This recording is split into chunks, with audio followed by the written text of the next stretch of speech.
An Encouragement of Learning by Yukichi Fukuzawa. Introduction by Shunsaku Nishikawa. Translated by David A. Dilworth. Section 1. Heaven, it is said, does not create one person above or below another.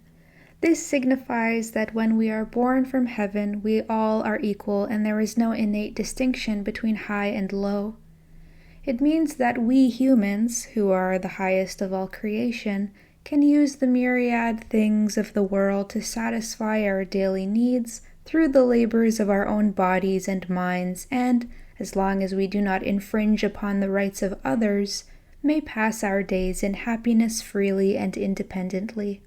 Nevertheless, as we broadly survey the human scene, there are the wise and the stupid, the rich and poor, the noble and lowly, whose conditions seem to differ as greatly as the clouds and the mud. Why is this? The reason is clear. In the Jinsugo Kyo, we read that if a man does not learn, he will remain ignorant, and such an ignorant man is stupid. Therefore, the question of the difference between wise and stupid is traceable to the degree of learning. Again, there are difficult and easy professions in society. The person who performs difficult work is regarded as a man of high station, whereas one who performs easy work is called a person of low station.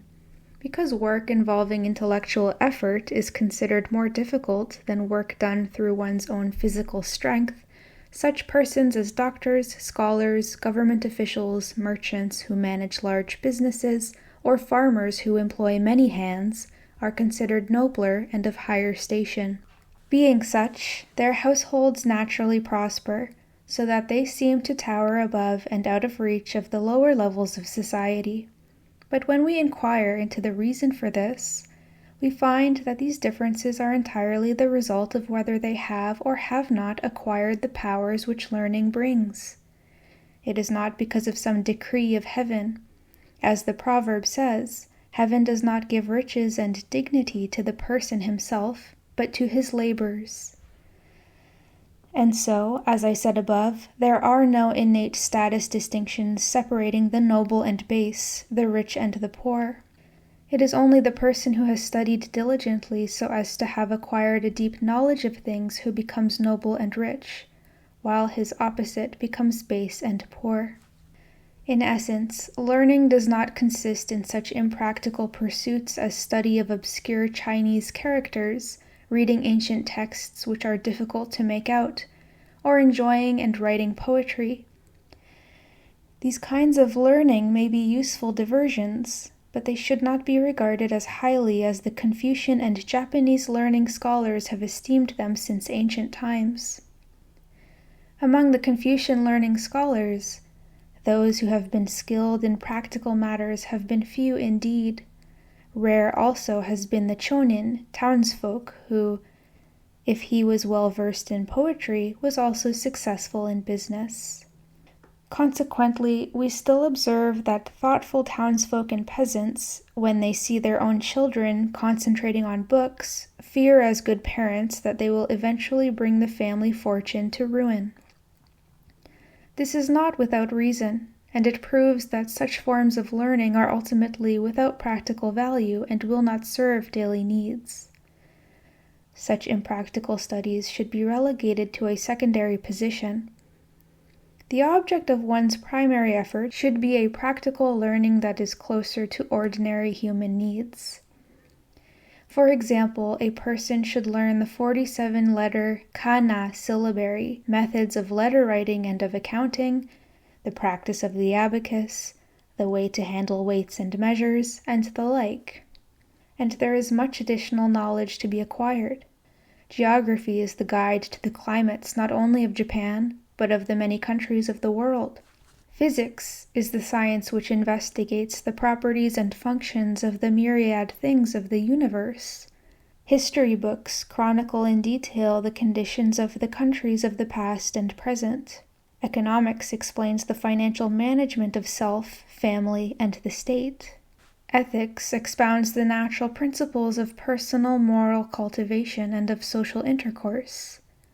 For the purpose of studying each of these areas, a person should investigate translations of Western books.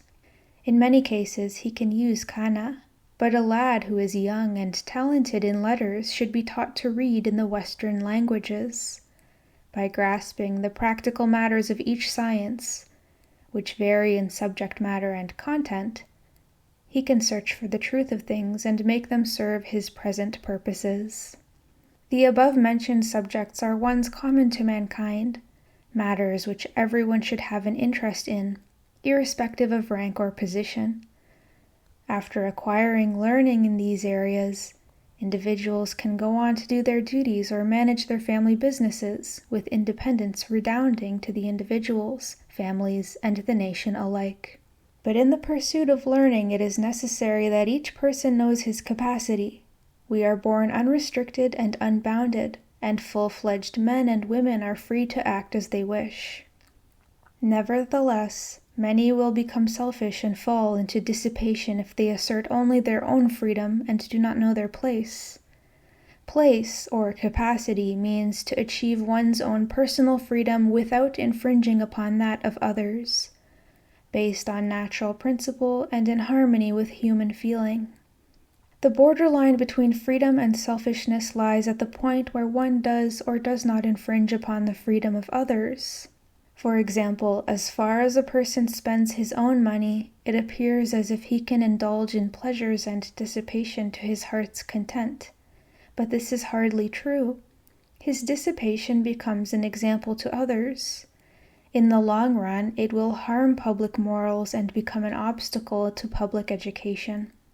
Therefore, even though such a dissolute person spends his own money, his offense is still reprehensible. Again, freedom and independence refer not only to the private self, but to the nation as well. Japan is an island country separated eastward from the Asian continent. From ancient times, it has not had relations with foreign countries. It has relied on its own products and has been self-sufficient. But foreign trade began after the coming of the Americans in the 1850s, creating the situation which has continued up to the present. Even after the opening of the ports, there have been various debates. Some factions made a great deal of noise about national seclusion, sakoku, and expulsion of the foreigners, joi. But their views were short-sighted. They were narrow-minded like the proverbial frog at the bottom of the well, and their arguments were not worth listening to. Japan and the nations of the West are peoples who live between the same heaven and earth, feel the warmth of the same sun, look up at the same moon, share the same oceans and air, and possess the same human feelings. Therefore, nations which have should share with those which have not. We should mutually teach and learn from each other, without shame or pride. We should promote each other's interests and pray for each other's happiness. We should associate with one another following the laws of heaven and humanity. Such an attitude, based on reason, implies acknowledging one's guilt even before the black slaves of Africa, but it also means standing on principle without fear of the warships of England and America.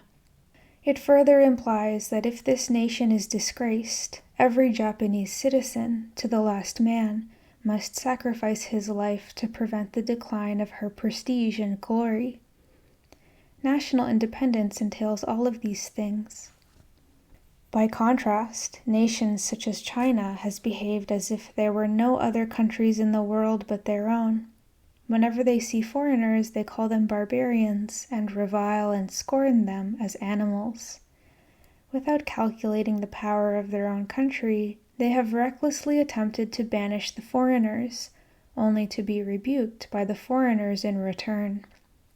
Such a situation can be said to have come about because they did not truly understand the place of a single nation. If their case be compared to that of an individual person, they have been like someone who has fallen into selfish and dissolute habits because he has not attained natural freedom. In our own case, since the Meiji Restoration, the ways of the Japanese government have been greatly improved. In foreign affairs, we have regular relations with foreign nations in accord with international law. Internally, the government has promulgated the independence of the people and has already allowed the use of family names and horse riding to the commoners. These changes are among the most commendable since the founding of the nation.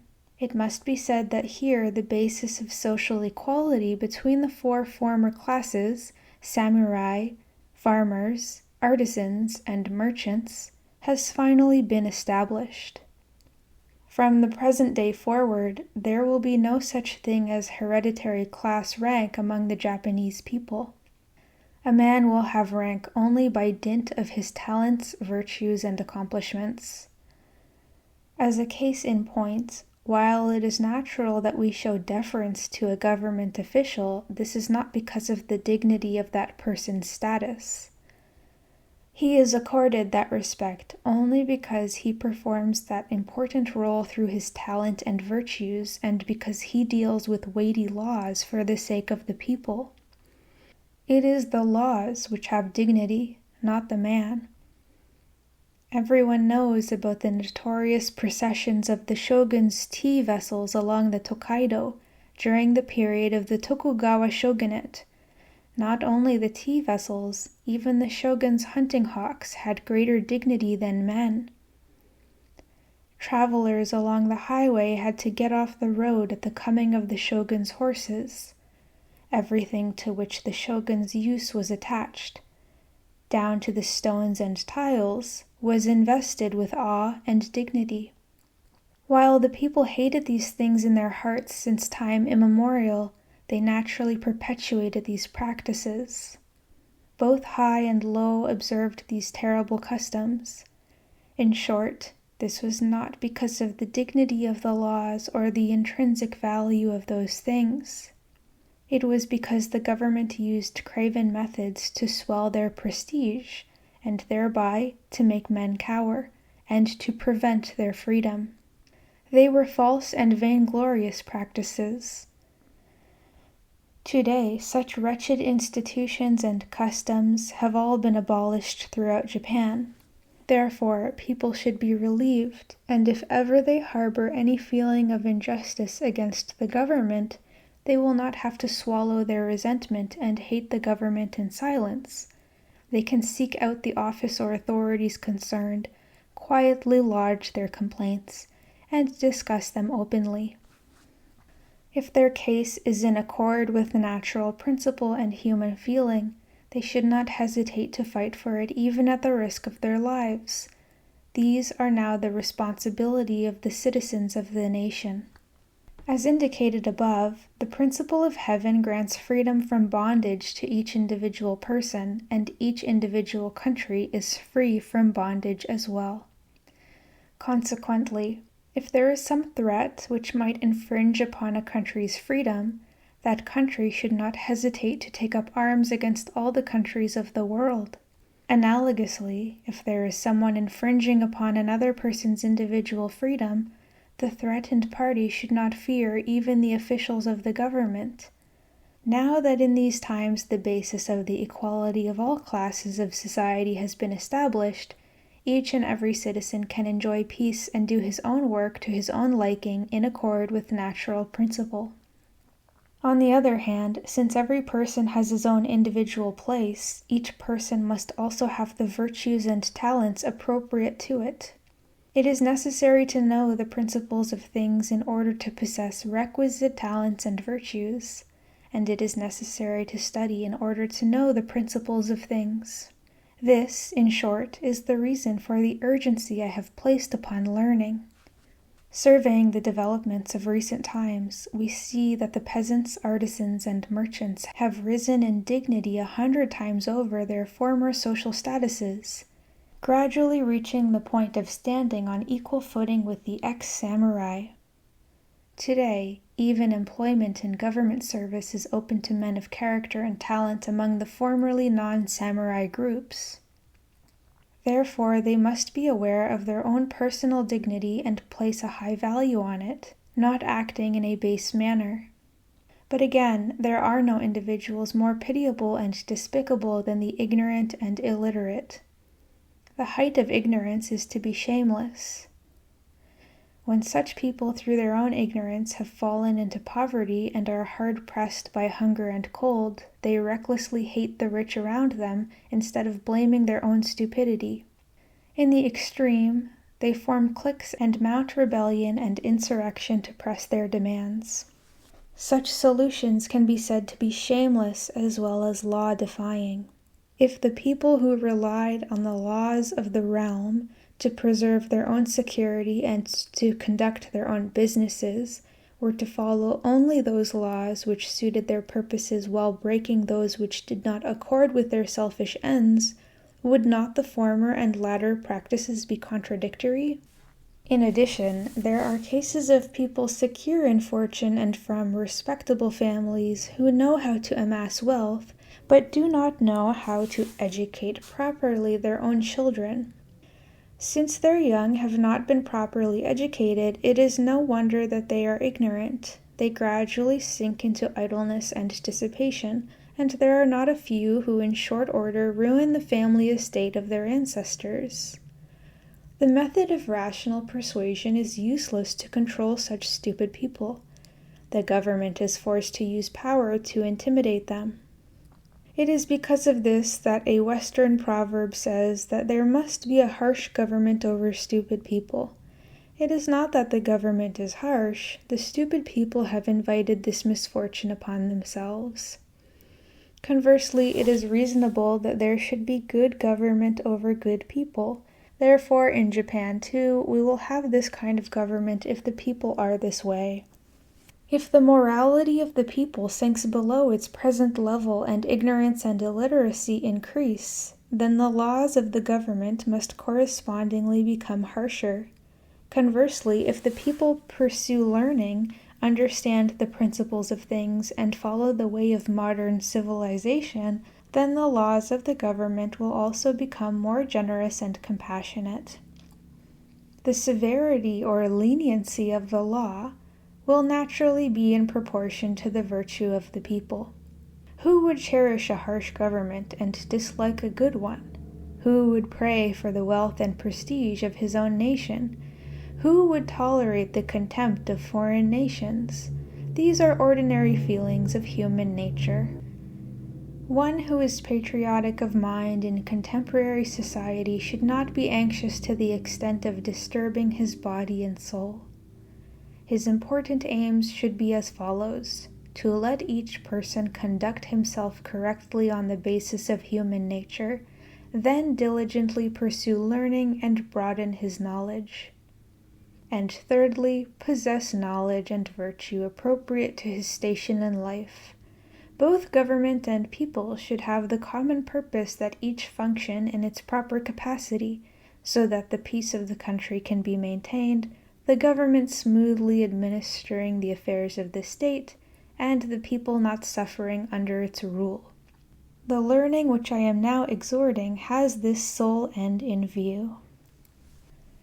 Postscript. On the occasion of the opening of a school in my old town of Nakatsu, I wrote this piece encouraging learning to present to some old friends there. One of them persuaded me that it would be of greater benefit if I published it widely instead of just circulating it among my old friends in Nakatsu. I have therefore printed it at the Keio Gijuku to make my thoughts known to my colleagues. February 1871. Fukuzawa Yukichi, Obata Tokojiro. Section 2. Forward. Learning in the broad sense can be divided into immaterial and material spheres. The former includes such subjects as ethics, shingaku, theology, and metaphysics. The latter, astronomy, geography, physics, and chemistry. Each branch of learning broadens the range of our knowledge and experience, gives us discernment into the principles of things and understanding of our duties as persons. In order to widen our knowledge and experience, we must hear what others have to say, form our own ideas, and read books as well. Accordingly, although it is essential to know letters to study, it would be a great misunderstanding of the nature of learning to think that it only consists in reading books, as people have thought from ancient times. Letters are the instruments of learning. They are like the hammers and saws used to build a house. Although hammers and saws are indispensable tools for building a house, a person who only knows their names but not how to build a house cannot be called a carpenter. For this reason, a person who only knows how to read letters but does not know how to discern the principles of things cannot be called a true scholar. Such a person is like a man who is said to have read the Confucian Analects but does not understand it. In like manner, a person who has learned to recite the Kojiki by heart but does not know the present price of rice must be called ignorant in practical studies. A person who has mastered the inner meaning of the Chinese classics and histories but does not understand the ways of buying and selling and is quite incompetent in business dealings must be said to be a failure in the art of bookkeeping. And a person who, after years of hard study and huge outlays of money, becomes proficient in Western studies but is unable to make his own private living, is out of touch with learning pertinent to the current of the times. Such people may be called mere wholesalers of letters. In merit and capacity they are not different from food-consuming dictionaries. They are useless to the nation and parasites on the economy. Therefore, household management, bookkeeping, staying abreast of the trends of the times are also forms of learning. What is the reason for understanding learning exclusively in the sense of reading Japanese, Chinese, and Western books? I have entitled this book An Encouragement of Learning, but I am hardly advocating an exclusive study of books. In this work, I have expressed the general meaning of learning, sometimes by quoting literally and sometimes by paraphrasing Western sources, as well as by citing matters which should be known by everyone in respect to both material and immaterial spheres of learning. As a follow-up to the previous section, I will broaden this theme here and continue with it in the third and fourth sections as well. The equality of men. At the beginning of the first section, I declared that all men are equal, and that they can live in freedom and independence without hereditary status distinctions. Let me further develop that idea here. The birth of man is the work of nature, and not the power of man. People should love and respect one another, and each person should fulfill his own duty without infringing upon others.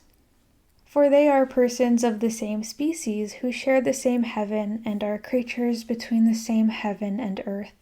Thus, for example, the reason that brothers in the same household should cherish one another is that they are children of the same family and have the same parents whom they serve. This relationship has been enunciated as a great ethical principle. And similarly, if I inquire into the balance of human relations, I must again say that all men are equal. However, they may not be equal in outward appearances. Equality means equality in essential human rights, even though in external conditions there may be extreme differences between rich and poor, strong and weak, intelligent and stupid persons. Some nobles, descended from feudal lords, still live in palaces, dress in luxurious clothing, and eat sumptuous foods. There are others who rent their lodgings in back alleys and hardly eke out a living from day to day. Some become the public officials and merchants who move the world with their splendid talents and knowledge. Others, without wisdom and discernment, spend their lives as candy vendors. Some become powerful sumo wrestlers, others delicate princesses. But while they differ like the clouds above and the mud below, still, from the point of view of inherent human rights, all men are equal without the least distinction among them. In other terms, human rights are the great moral obligations that give dignity to an individual human life, protect a man's fortune and possessions, and dignify his honor and reputation. When heaven gives birth to man, it gives him faculties of body and mind and the powers to realize his rights in practice. Therefore, under no circumstances should a man be deprived of his rights. The lives of the feudal lord and laborers were equal in essential value. A rich merchant protects his 1,000,000 ryo no more than the candy vendor protects his 4 mon, each as his own personal property. A proverb about the ills of society says, "It is impossible to deal with crying children or the lord of a manor." Another says, "Parents and masters make unreasonable requests."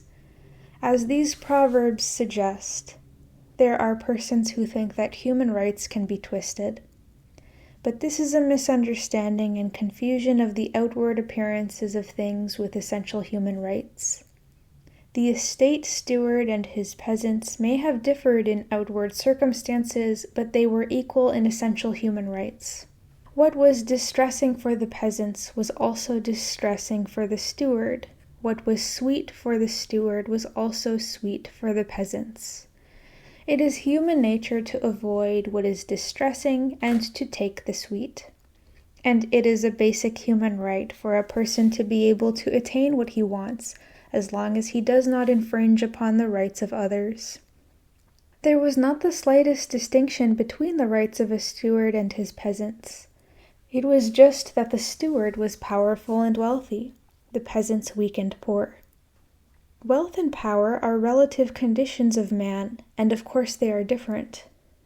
But if today one man acts unjustly toward a weak and poor person through his wealth and power, is this not a violation of the other's rights by taking advantage that their external circumstances are unequal? It would be comparable to a strong-armed sumo wrestler breaking the arm of his neighbor. His neighbor is of course weaker, but even though weaker, he can still use his arm to accomplish his own purposes. Therefore, it would be an outrageous infringement if the weaker man's arm were broken by the wrestler for no good reason at all. Let me now extend the above argument to the matters of society. In the time of the Tokugawa shogunate, the distinction between samurai and common people was sharply drawn. The military families recklessly brandished their prestige.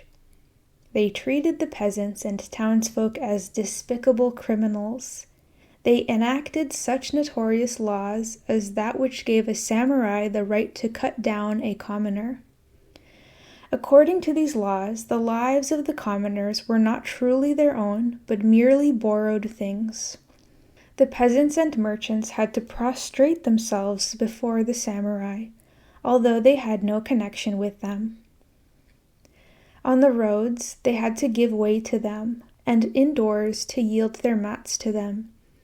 In the extreme case, they suffered the outrage of not being allowed to ride horses they had reared in their own stables. The above abuses were instances of injustice between the samurai and commoners in individual relations. But when it comes to the relation between government and people, matters were even worse. Not only the shogunate, but the 300 daimyo each presided over small-scale governments in their individual domains. They treated the common peasants and townsfolk despotically. They sometimes seemed compassionate to them, but they did not really recognize their inherent human rights. And there were many reprehensible practices. However, as I have declared above, the feudal governments and the people differed only in their relative strength. There was no difference in inherent human rights. The peasants grew rice to feed the people. The townsfolk engaged in buying and selling goods for the convenience of society. These were the businesses of peasants and merchants, respectively. The government established laws by which it controlled the wicked and protected the good, and this was the business of the government. This government's business cost a great deal of money, since it had neither rice nor cash to meet its expenses. It entered into an agreement with the commoners that the latter should pay taxes in rice and money to fund its treasury. This was the contract, in other words, between government and people. Therefore, the peasants and townsfolk could fulfill their duties by paying taxes and obeying the laws, while the government fulfilled its duties by taking these taxes to make due payments for its expenses and to protect the people. As long as both sides fulfilled their obligations without violating this contract, there could be no further objections, and thus each side was freely implementing its rights. However, in the time of the Tokugawa shogunate, the government was called Uesama. Those who went on official missions could recklessly brandish their prestige. Not only that, they would eat at the inns along their way without paying. They did not pay their fares for river crossings, and did not pay their carriers' wages. The worst extreme was extorting money from their carriers to spend for drinking sake. These were outrageous cases of might makes right, as when, to suit a personal whim, a feudal lord would build a house or undertake some needless enterprise through the good offices of some government official, thus squandering money uselessly. When he ran short of funds, he would increase the land tax levies, or collect incidental taxes and make some high-sounding declaration that he was repaying his indebtedness to the country. But what did this indebtedness to the country mean? Presumably it meant that the peasants and townsfolk could continue to work in peace and live without fear of robbery or murder because of the government's protection. However, it was already the business and proper duty of the government to make laws and protect the people. Therefore, it could not properly be called kindness on the government's part. If the government thought that it was acting out of kindness, then the peasants and townsmen could also have said that, for their part, their tax payments were also acts of kindness. If the government regarded the lawsuits of the people as its burden, then the people could also have said that it was burdensome to give up 5 out of every 10 straw bags of their rice crop for land taxes. Thus the matter could be haggled about endlessly. At any rate, if there was indebtedness on both sides, it did not stand to reason that one side should have to express its gratitude unilaterally. When we inquire into the cause of such evil customs, we find that the government had violated the great principle of the equality of man by taking advantage of the conditions of wealth and poverty, strength and weakness, as evil instruments to obstruct the rights of the poor through its own wealth and power. Therefore, we must keep uppermost in mind that all men are inherently equal.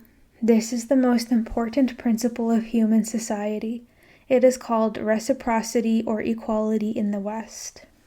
This is what I referred to in the beginning of Section 1 as the equality of all men. In the present argument, I champion the side of the peasants and townsfolk to strengthen their position as much as possible. But there is also an argument on the other side. Generally speaking, in dealing with people, harshness or moderation in the law must be proportionate to the nature of the people. The essential relation between people and government is that they constitute one entity, with distinctions only in functions and duties. There is a strict covenant that the government should act as deputy and lawmaker for the people, while the people should obey the laws without fail.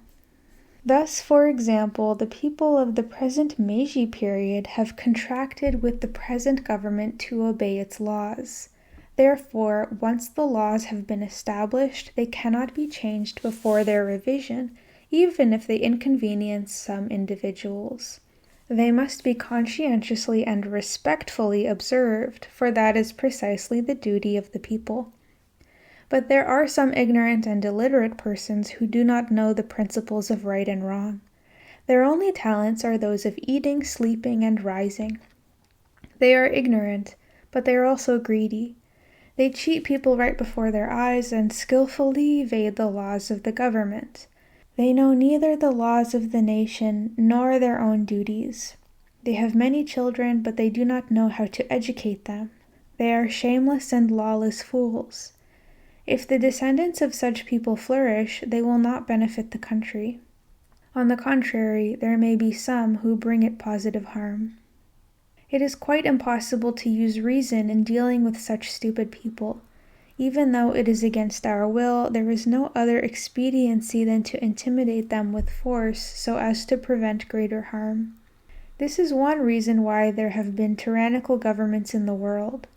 Such indeed was the situation not only of the shogunate in Japan, but also of the countries of Asia since ancient times. Accordingly, a nation's harsh government is not necessarily attributable to a tyrant or tyrannical officials. The people, through their own ignorance, bring down such misfortune upon themselves. There have been some who, instigated by others, have plotted assassinations, or who, misunderstanding the new laws, have risen up in revolt. Others, in the name of pressing their claims for justice, have broken into the houses of the rich, have drunk their sake, and have robbed them of their money. Their solutions can scarcely be called human. Even Buddha or Confucius could not devise measures to deal with such burglars. Eventually, the law has to be harshly applied, and consequently I am saying that if people want to avoid tyrannical government, they must forthwith set their mind to the pursuit of learning, so as to elevate their own talents and virtues to a position of equality with the government. This is precisely the purport of the learning I am encouraging.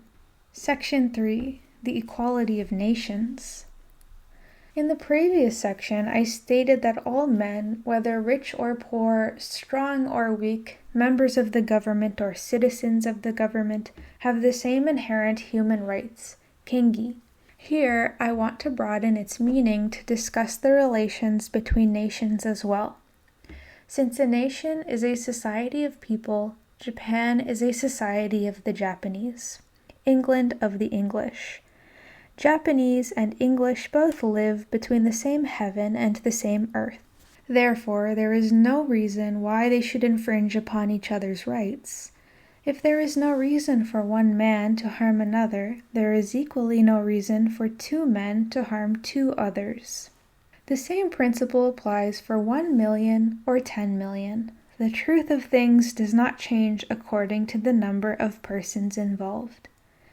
Now, in surveying the present world scene, we find that there are strong and wealthy nations which may be called civilized and enlightened, and in which learning and the arts of war are highly developed. There are also poor and weak nations which are barbarous or savage, and in which culture and military capacities are still low. In general, the nations of Europe and America illustrate the first category, those of Asia and Africa the second. Nevertheless, the wealth and strength of nations are outward appearances, and it is natural that they are all different. But if the strong and wealthy powers oppress the poor and weak nations, it would be no different from the sumo wrestler in my previous example who could break the arm of a sick person. By reason of the inherent rights of nations, this cannot be allowed. Modern-day Japan, as well, cannot compare in wealth and strength with the nations of the West, but by reason of the inherent rights of nations, Japan is not the least inferior. If the day comes when Japan suffers injustice from without, we should not fear to take on the whole world as our enemy. As I have said above in the first section, this is the case in which every Japanese citizen, to the last man, should be willing to sacrifice his life to prevent the decline of the prestige and glory of Japan. Moreover, the outward circumstances of national wealth and power are not irrevocably fixed by nature's decree. They may be changed by the diligent efforts of men. Today's fools can become tomorrow's sages.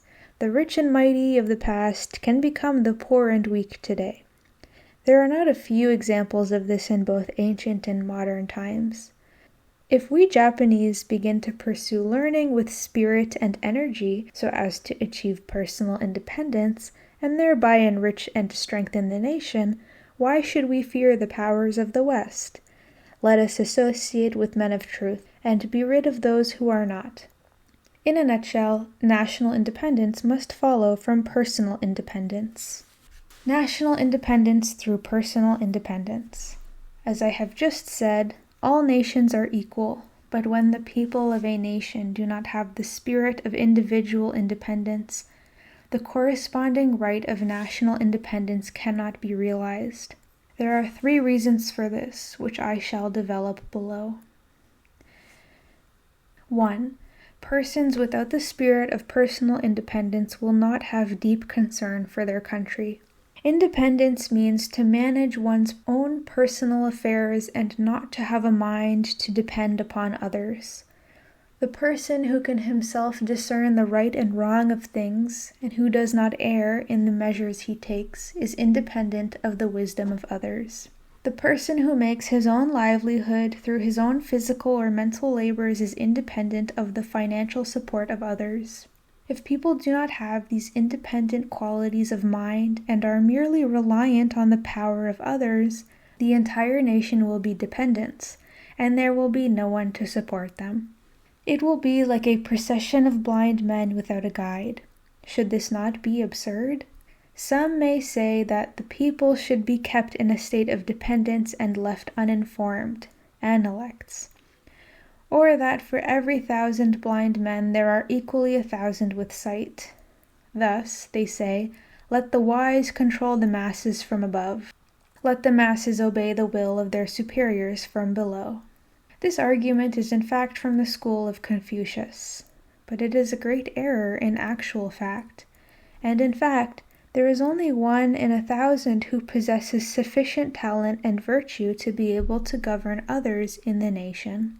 Let us suppose that there is a country of 1,000,000 citizens, of which 1,000 are wise, and the more than 999,000 are ignorant. Suppose that the great majority could be controlled by the talent and virtue of the wise minority, who would love them as children or tend them as sheep.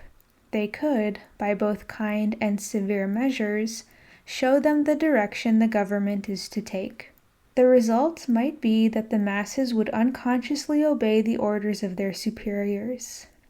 There would be no incidents of robbery and murder, and there would be peace and good government throughout the land. But essentially this is not the case.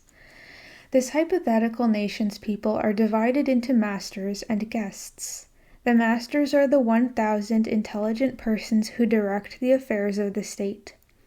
The rest are ignorant guests. Being only guests, they have few real concerns. They rely entirely on their masters without taking any initiative themselves. Therefore, their solicitude for their country will not be as great as their masters. Their attitude will indeed be like that of strangers. As long as we are talking about the internal affairs of the nation, they may be bypassed. But if war should break out with a foreign country, the absurdity of this arrangement will become clear. The ignorant and powerless masses may not betray their country, but there will be many who will desert the cause, saying that, since we are only guests, sacrificing our lives is uncalled for. Thus, the population of the country is nominally 1,000,000 strong, but when it comes to defending the nation is considerably less in actual count. It would be quite impossible for such a nation to maintain its independence. As I have said above, Japan must be filled with the spirit of independence if we are to defend her against foreign threats. Every citizen must take the responsibility of the nation upon himself, regardless of personal status or prestige. Both the learned and the ignorant, the blind and those who have sight, must fulfill their obligations as citizens of the country. Englishmen should consider England to be their native soil. We Japanese should consider Japan to be ours. Since it is ours, we should treat our own native soil as our own homes. We should not hesitate to lose not only our fortunes but even our lives for the sake of our homeland. This is precisely the great duty of patriotism. Of course, the administration is the government, and those who are politically subordinate are the people. But this is only a division of roles for the sake of efficiency. When the honor of the whole nation is at stake, is it right for the duty of the citizens to be that of passive bystanders, who delegate the affairs of state entirely to the government? Because the name of a country is used in the title of a person's name, as Mr. So-and-so of England or Mr. So-and-so of Japan, each person has the right to pursue his daily life in freedom within that country. Once he has this right, he has its duties as well. In the Sengoku period of 1467 to 1568, when Imagawa Yoshimoto of Suruga led an army of several tens of thousands against Oda Nobunaga, he was ambushed by Nobunaga at Okehazama. Nobunaga then routed Yoshimoto's headquarters and beheaded him. The army of Suruga scattered like frightened spiders.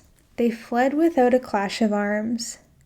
The then prestigious government of Imagawa of Suruga collapsed in a day and disappeared forever. 2 or 3 years ago, the French Emperor Napoleon III was captured by Prussia at the outbreak of the Franco-Prussian War. But the French not only did not abandon hope, they fought back with even greater spirits. They fought with their very blood and guts. After holding firm for several months, a treaty was finally signed, and France had survived. Her fate was entirely different from that of Imagawa. What is the reason for this difference? It is because the people of Suruga were entirely dependent upon Yoshimoto alone. Their status was that of guests who did not regard Suruga as their own native province. In France, there were many patriotic citizens, each of whom took the responsibility of the nation's crisis upon himself and fought for his own land without needing to be persuaded by others. This made the difference between ancient Suruga and modern France. Judging from this case, we can infer how, in a crisis calling for national defense, those who have the spirit of independence will exhibit deep concern for their country, in contrast to those who have not. 2. Those without the spirit of independence within themselves will also be unable to exercise their right of independence when in contact with foreigners outside. Those who lack the spirit of independence necessarily rely on others. Those who rely on others fear them. Standing in fear of others, they must fawn upon them. Their fear and subordination gradually become habitual. They come to wear faces of brass.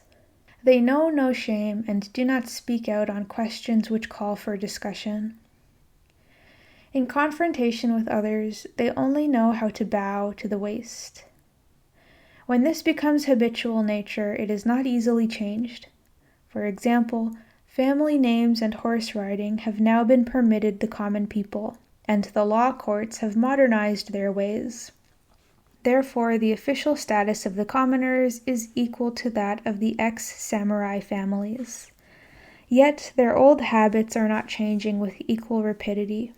Their basic nature as commoners remains the same as in the days of old. Their speech and dealings with others are still those of inferiors. They cannot utter a single coherent phrase before superiors. When told to stand, they stand. When told to dance, they dance. Their subservience is like that of hungry dogs raised in a house. They truly are spiritless and powerless with faces of brass. In the ancient period of national seclusion under the rigid administration of the Tokugawa shogunate, the people were already spiritless. Not only did this not interfere with government practices, it was in fact advantageous.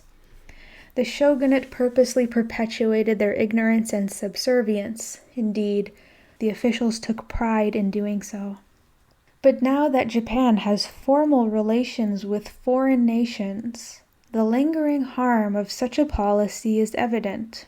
For example, if a merchant from a rural area plucks up enough courage to dare to engage in trade with the foreigners at Yokohama, he will first be frightened at their physical size, then at the amounts of their money, the size of their trading houses, the speed of their steamships.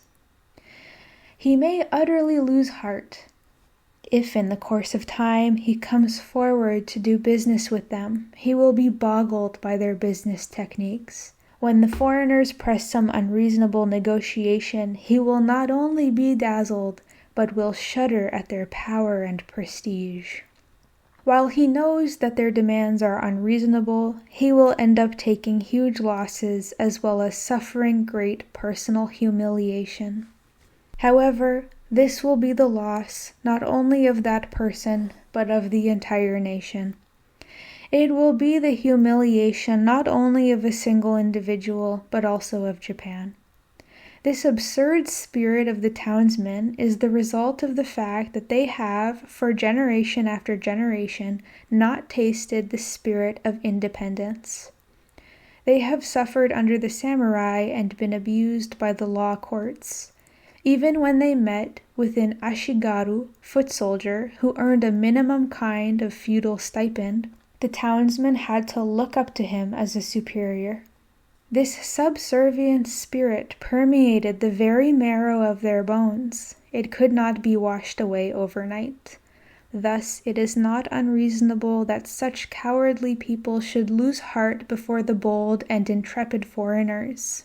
And their conduct demonstrates my contention that those who lack personal independence cannot stand up independently before foreigners. 3. Those who lack the spirit of independence rely on the power of others and sometimes perpetrate evil deeds.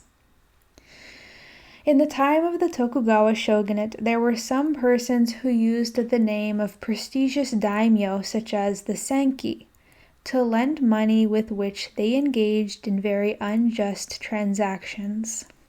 Their manipulations were extremely detestable. If someone was not paid back borrowed money, he should have spared no efforts in making repeated appeals to the courts. But if he dared not appeal out of fear of the government, was it not even more cowardly for him to demand his money back by threatening with the name and power of others? We no longer hear of such incidents, but are there not some who are now availing themselves of the prestige of foreigners? I do not yet have clear evidence of this, and so I cannot state it positively. But considering past practices, I am not without my suspicions about such dealings in present-day society as well. Hereafter, if there is any case of mixed residence with foreigners in which someone uses their reputation to do evil, it will indeed be an indescribable curse upon the nation. Therefore, let us not relax our vigilance, saying that it is easy to deal with people who have no spirit of independence. Calamity can arise from unexpected quarters. The weaker the spirit of independence in the people, the stronger will the danger of the nation being betrayed. This is precisely an instance of perpetrating evil by relying on others, of which I spoke above. I have enumerated above 3 instances of misfortune to the nation caused by the absence of the spirit of independence in the people. If there are persons who have the spirit of patriotism to any degree, they must now plan to cultivate their own personal independence, without regard to whether they belong to the public or private sectors of society. If they have enough strength, they must also assist others to achieve their own independence. Parents and elder brothers should foster it in their children and younger brothers. Teachers should encourage it in their pupils. No matter what social origins, every man must stand up independently and protect Japan. In short, a common liberation of a man and a common share of the nation's joys and sorrows will be better than the initiative of the few who bind the majority to their will and bear the burdens of government alone. Section 4. The Duty of Scholars. Listen quietly to what intelligent people are saying these days. Some raise the questions of whether Japan, whose future fate of course cannot be known, might be in danger of losing her independence, or will gradually progress to a high level of prosperity and civilization by keeping stride with the force of events, as she is now actually doing. Others are more skeptical. They feel we should reserve judgment concerning Japanese independence for 2 or 3 decades. Still others make the criticism that if we follow the advice of some foreigners who actually despise Japan, our national independence will be greatly endangered. Needless to say, these are only opinions. They do not immediately coerce our belief or weaken our self-confidence. But these attitudes towards Japanese independence must have some basis in fact, or they would not be consciously entertained. Suppose that we now go to England and ask if British independence is in doubt. People will laugh, and indeed, why is it that no one doubts? For British independence is beyond the realm of doubt. This is quite different from our own case. Japanese civilization may seem to have advanced in certain respects over its past conditions, but in the final analysis we still cannot avoid raising this question of Japan's independence in the modern world. Should not every native Japanese citizen be concerned about this state of affairs? I myself am a native Japanese. Already being Japanese, I, like every other, should understand and perform my duty. Of course, public administration is the duty of the government. But in human affairs, there are also many areas in which the government should not get involved. Therefore, people and government must each contribute their share to the public good. We must perform our duty as people, and the government its duty as the government, each assisting the other to preserve national independence. There must be a balance of power to maintain any system. For example, in order to maintain physical health, food, air, and sunlight are all necessary components. We respond internally to external stimuli such as cold, heat, pain, itching. In this way, we harmonize our bodily movements. If the external stimuli were suddenly withdrawn and the body was left to its internal processes only, our physical health would not last a single day. The same principle obtains with a nation of people. The government is a country's internal processes. Their harmonious functioning for the maintenance of national independence requires a balance of internal governmental power with the external power of its people. The government is the body and the people are its outside stimuli. Our national independence would also not last a single day were the external stimuli removed and the government left with only its own inner organs.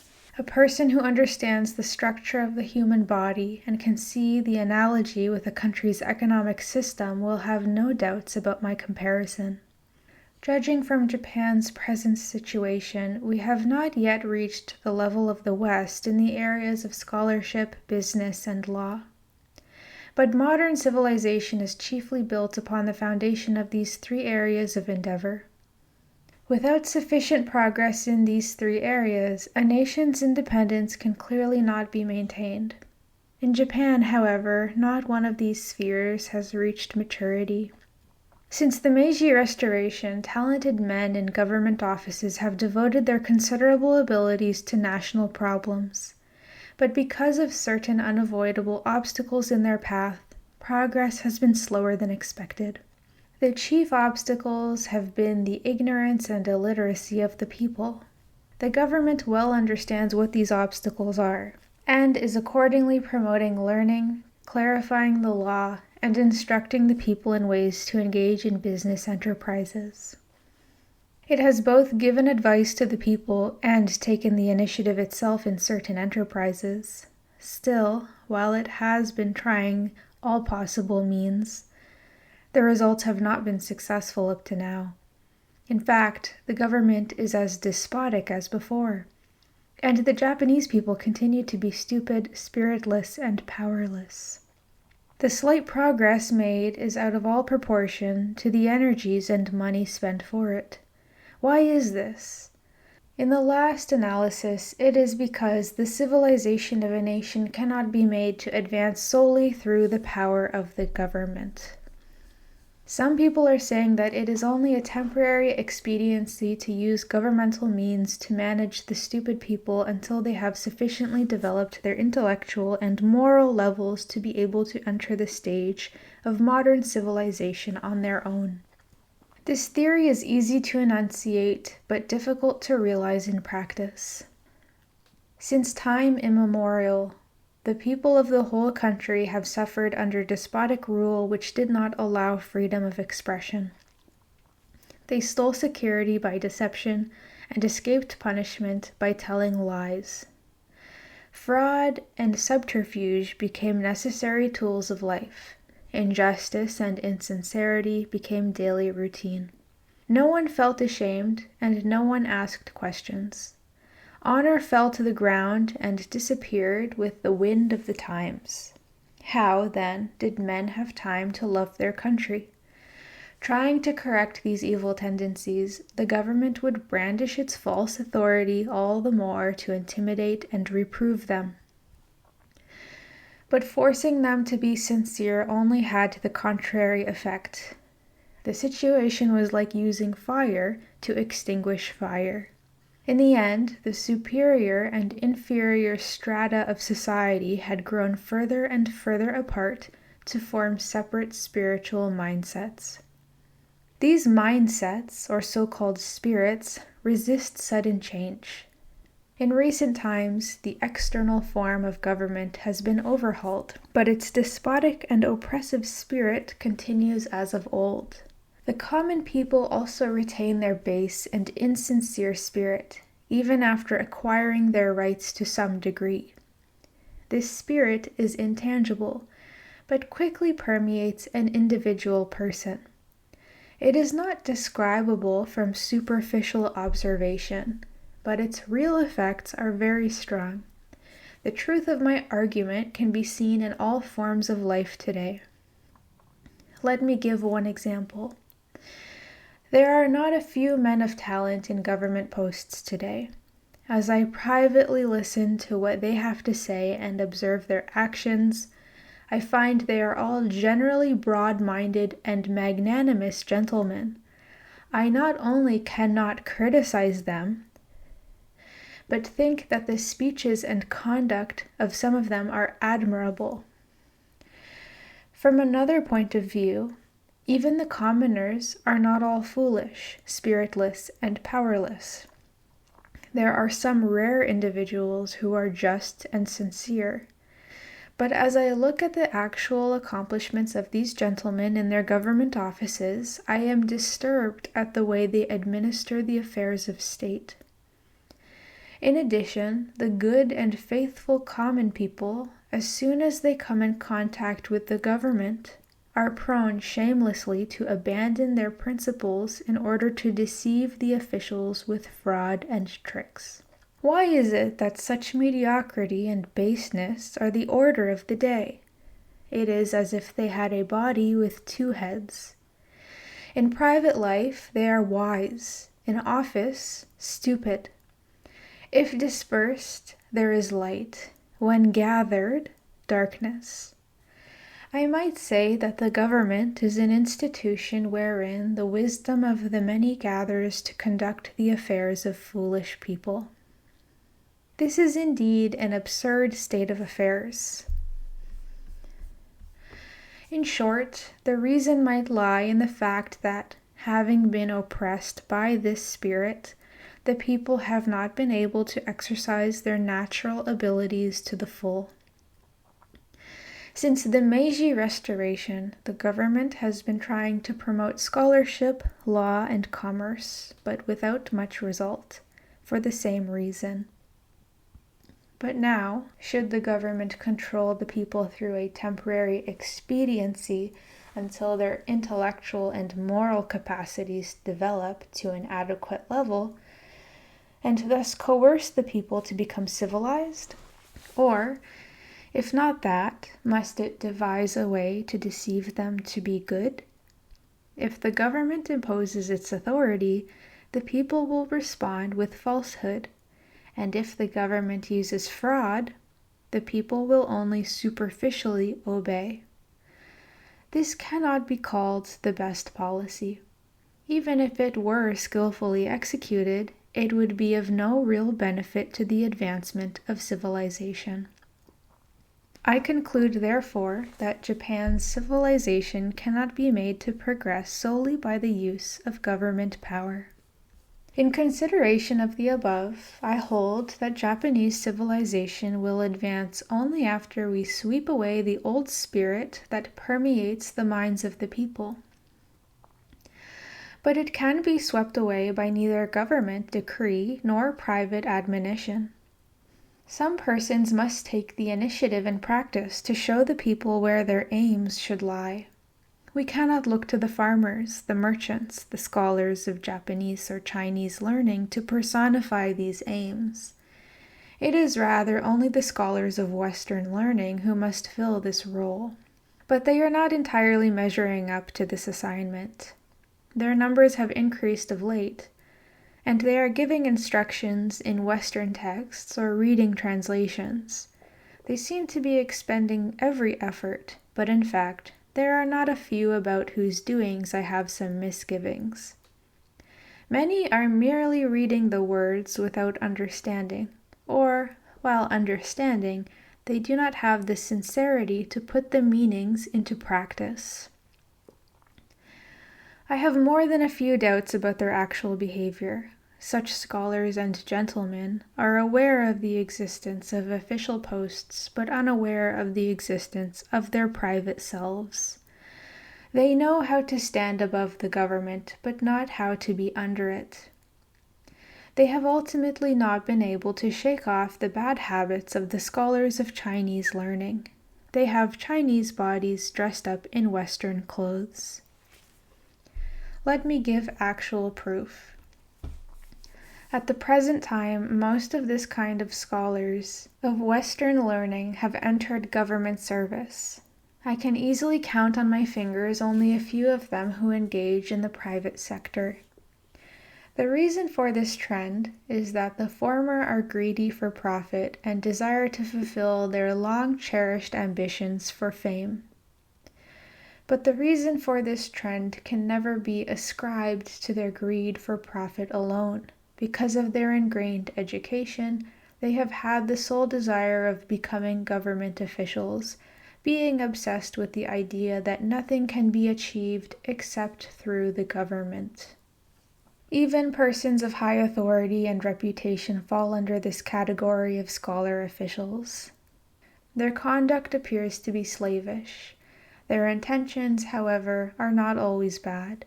It is just that because they have become intoxicated with the spirit of society, they are unaware how contemptible their conduct actually is. This holds true for even scholars of great reputation. How then can the people at large fail to imitate them? If a young student reads only a few volumes, he immediately aspires for a post in the government. Young and ambitious merchants want to do business in the name of the government as soon as they have 100 gold coins for capital. Schools are licensed by the government, as are preaching, cattle grazing, and sericulture. Almost 70 to 80% of private enterprises have some government connection. Therefore, the minds of the people bend more and more to government ways. They admire and trust, or fear and flatter, the government officials. No one has the sincerity of mind to be independent. Their disgraceful conduct is hardly endurable. Newspapers being published at the present time, as well as certain written memorials, also illustrate this trend. Though regulations for publication are not very strict, the newspapers never carry opinions unfavorable to the authorities. To the contrary, every commendable trifle about the government is praised in bold letters. They are like courtesans, flattering their guests. If we read the memorials, we find that their wordings are always extremely base. They look up to the government as if it were some god. They look down upon themselves as if they were criminals. They use empty phrases which are unworthy of equal human beings. Yet no one thinks it shameful. From their writings alone, we might surmise that these people were all madmen. Yet the publishers of these newspapers and the writers of these memorials are almost all scholars of Western learning. In private life, they are not necessarily courtesans or lunatics. Their extremes of insincerity are the result of the fact that, never having had an example of equal rights, they are oppressed and blindly led by the spirit of subservience. Thus, they are not able to realize their real capacity as citizens. It is generally correct to say that in Japan there is only a government, and as yet no people. My conclusion is that the present crop of scholars of Western learning cannot lead us in eliminating the old spirit of the people and in advancing Japanese civilization. If my above argument be allowed, the government cannot be taken as the sole beneficiary of promoting civilization and maintaining national independence. Nor are we to rely on the scholars of Western learning. Therefore, I feel I can take it upon myself to lead the way for both the foolish Japanese people and for those Western scholars. As for myself, my own learning is of course inadequate, but I have long been involved in Western studies, and I am above the middle class in present-day Japan. As for the recent reforms in society, if I did not chiefly initiate them, I think I may have been indirectly influential in bringing them about. Even if my influence has been slight, I am satisfied with the reforms, and I am certain that people will also consider me something of a reformer. As I already have the name of a reformer and occupy a position above the middle class, there may be some who will regard my doings as their model. If this is so, it should be my responsibility now to lead the way for the people. Now, to accomplish anything at all, it is better to persuade than to command, and it is better to give personal example than to persuade. While this is true, the government has only the power of commanding. Persuasion and actual example belong to the private sector. Therefore, let me first exercise my private enterprise to lecture on the art of learning, go into business, discuss the law, write books, publish papers, etc. Let me do any or all of these things within the limits of my capacities and without offending others. Let me correctly manage my own affairs within the bounds of the law. Should I suffer injustice due to bad government decrees, I should exhort the government severely without subservience. For it is the extreme urgency of today to make the government wake up to the need of sweeping out old abuses and to revive the rights of the people. Of course, private enterprises are complicated things, and persons who are involved in them may also have their good points. Therefore, it is not right that only a few scholars should take care of the whole undertaking. But I am hardly just trying to trumpet my own skill in meeting these challenges. I am rather trying to point out the direction of private initiatives. But one actual example is better than 100 arguments. That is why I am giving the example of my own private work. My point is that human affairs should not merely be under government control. Scholars and townsfolk also have their own roles to play. The government is what it is, a Japanese government, and the people are what they are, the Japanese people. Therefore, the people should be shown that they can approach the government without fear and suspicion. As they then come gradually to understand their goal, the ingrained spirits of both the despotism of the government and the social subservience of the people will gradually disappear. For the first time, a Japanese people will be born who will be a stimulus to the government instead of its plaything. Scholarship, business, and law will naturally return to their rightful owners. There will be a balance of powers between government and the people, through which we shall be able to preserve national independence as well. In summary, I have discussed the merits and demerits of scholars today becoming officials or remaining in the private sector to promote the independence of Japan, and this book sides with the latter position. To state things in general, what is not advantageous is necessarily harmful, and what is not profitable is necessarily a loss. There is nothing which is half profitable and half harmful. I am not advocating the private sector for my own gain. I am only discussing it on the basis of my own daily experience. If others can reject my position with strong evidence, or if they can clearly state the disadvantages of the private sector, I shall gladly defer to them, for my ultimate interest is the nation's welfare. Appendix. There have been several objections to my main argument, which I shall report here. The first states that there is no more convenient method than a strong government to get things done. To this I answer that we cannot solely rely on government power to promote civilization. This should already be clear from the main text. Moreover, despite its years of experience, the actual accomplishments of the government have not been so many.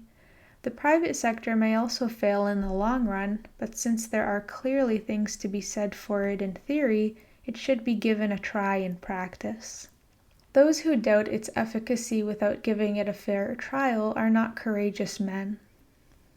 The second objection is that there are few talented men in the government, and if the government is impoverished or its personnel by these men leaving office for the private sector, this will be an embarrassment to the affairs of the government. To this I answer that the reverse is true. Today's government labors under the burden of too many officials. Reduction of the numbers of office holders by means of simplification of the work will have a twofold effect. Offices will be streamlined, and the retired personnel can meet other needs of society. Indeed, the practice of multiplying offices and of using talented men in useless posts may be said to be a stupid policy. If these talented people leave public office, it will not be that they will leave Japan for foreign shores. They will still be contributing to Japan within Japan. Therefore, this fear is ungrounded. The third objection is that if private persons gather together outside the government, they will themselves constitute something like a government, so that the prestige of the original government will decline. To this I reply that this is the talk of small-minded men. Persons in both the private and public sectors are equally Japanese citizens. Therefore, they only perform their functions from different positions. Actually, they both contribute to the country as a whole through their several complementary efforts. They are not enemies, but truly profitable friends. But of course, if these men in the private sector violate the law, we should not have the least hesitation about punishing them. The fourth objection is that even persons who desire to be privately based have no way to make a decent livelihood outside of government posts. To this I reply that these words are not worthy of scholars and gentlemen. A scholar, one who is concerned with the affairs of the nation, is already a man of no mean accomplishment. There is little danger that he will be forced to live in poverty for lack of talent. There is no reason why public office is an easier road of life than working from a private base. If the former were easier and more profitable than the latter, we should say that there is a disproportion between efforts and rewards. Greed for excessive profit is not the sign of a true gentleman. Persons who cling to public office through no talent of their own, who rely only on good luck, who covet excessive salaries so that they can live in luxury, and who only casually discuss matters of government, will be no friends of mine. Section 5. As this work was originally presented as a book for the public and as a text for lower schools, I made every effort from the beginning through the third section to use common words, it being my intention to keep the style of writing simple. But in the fourth section I changed my style a bit, using perhaps slightly more difficult vocabulary. And since this 5th section is a written record of a lecture which I delivered on January 1st, 1874, at the New Year meeting of KO colleagues, I fear likewise that its form may also be more difficult. Both the 4th and 5th sections are essays for scholarly audiences. Present-day scholars are mostly faint-hearted, their spirits not firm. But since they can read letters quite well, and they have no trouble even with difficult texts, I have not hesitated to write in a more demanding style in these 2 sections, and have naturally elevated their meaning as well. Therefore, if I have failed in my original resolve of making this work a book for the public, I apologize to my young readers for it. But for the convenience of lower school students, I promise from the 6th section on to return again to my original plain style. I pray, therefore, that the relative difficulty of the whole work will not be judged by my readers merely in terms of these 2 sections. Speech delivered January 1st, 1874. We are gathered here today at the Keio Gijuku, this 1st of January 1874. It is a year of Japanese independence, and this school is an independent school for us Keio colleagues. For Keio Gijuku to reach a new year in this way should be a cause of great joy to us, but should it be lost, this cause for joy can turn into sorrow. Therefore, while today we celebrate, let us not forget that we may grieve on some future day. Despite changes in government due to war or peace from ancient times down, Japan has never yet lost her independence. For up to today, the people of the nation have been satisfied with the custom of national seclusion, her internal political vicissitudes having been unrelated to foreign affairs. Her independence, which was never lost nationally through periods of peaceful rule or civil disorder, was a domestic experience that had not clashed in arms with foreigners. We Japanese have been like children raised within a house who have not yet had contact with the outside world. Our weakness, of course, is self-evident. But now that trade with foreign nations has suddenly begun, there is no domestic affair that remains unrelated to them. Now all matters must be dealt with in comparison with foreign nations, but Japan's civilization, itself barely attained by our ancestors, is no match with that of the West. We must therefore lament our own inadequacies to follow the ways of the West. At the same time, we must increasingly awaken to the actual dangers to our independence as a nation. The civilization of a country should not be evaluated in terms of its external forms. Schools, industry, army, and navy are merely external forms of civilization. It is not difficult to create these forms, which can all be purchased with money, but there is additionally a spiritual component, which cannot be seen or heard, bought or sold, lent or borrowed.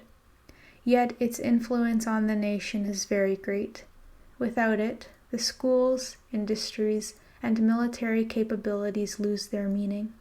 It is indeed the all-important value, i.e., the spirit of civilization. What is, then, this spiritual component, which in turn is the spirit of independence of a people?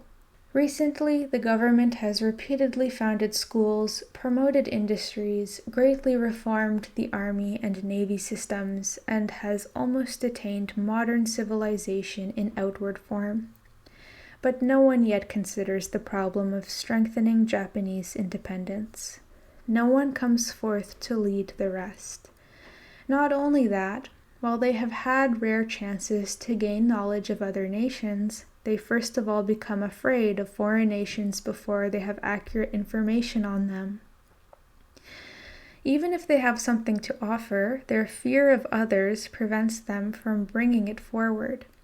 In short, If people lack this spirit of independence, the outward forms of modern civilization are ultimately useless. The reason for this, in the first place, is that since time immemorial, the reins of power in the whole country have been monopolized by the government. From military defense, book learning, to industry and commerce, every insignificant affair of the people has been under governmental jurisdiction. The people have always been the dupes of government.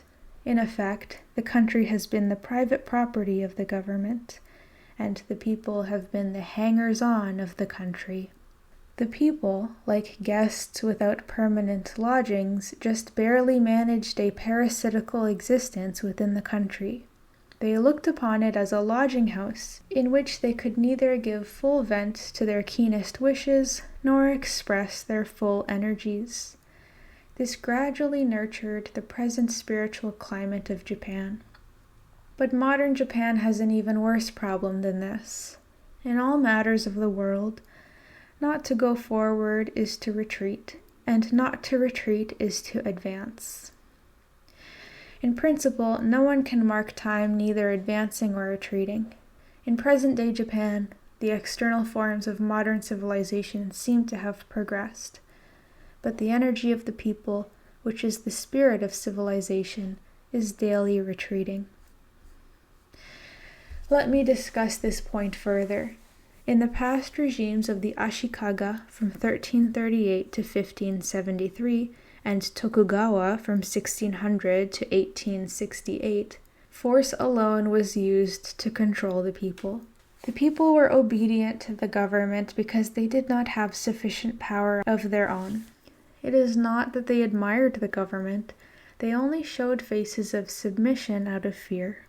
The present government not only has power, but is resourceful and shrewd as well. There is no area in which it lags behind the times. Not 10 years since the Meiji Restoration, the reforms in the educational and military systems, in railroad and telegraph, in construction of concrete buildings and iron bridges, are all attributable to the quickness of governmental decisions. The quality of its accomplishments is in fact astonishing, but they are all exclusively government accomplishments. What regard can the people actually have for them? The people say, now the government has not only the power, but the knowledge as well. Both are beyond our power. The government administers the nation from the clouds above, while the citizens can only depend on it from below. It is the function of the government above to be concerned about the country, while we lowly citizens have nothing to do with it. In sum, the governments of the past used force, but the present regime uses both force and intelligence. In contrast to the former, the latter is rich in techniques of controlling the people. Past governments deprived the people of power. The present regime robs them of their minds. Past governments controlled men externally. The present regime controls their internal life as well. The former was a devil to the people. The latter is now a god. Fear has given place to blind worship.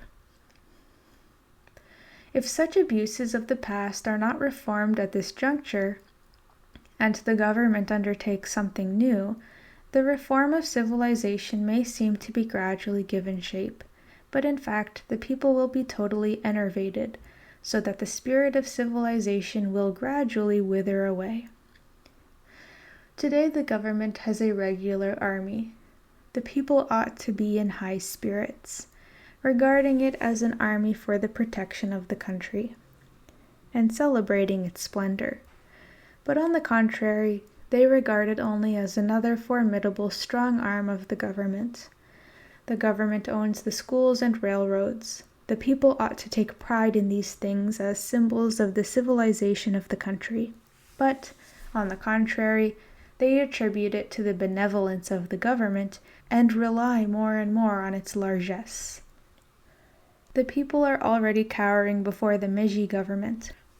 How can they have time to enter into competition with the civilization of the West?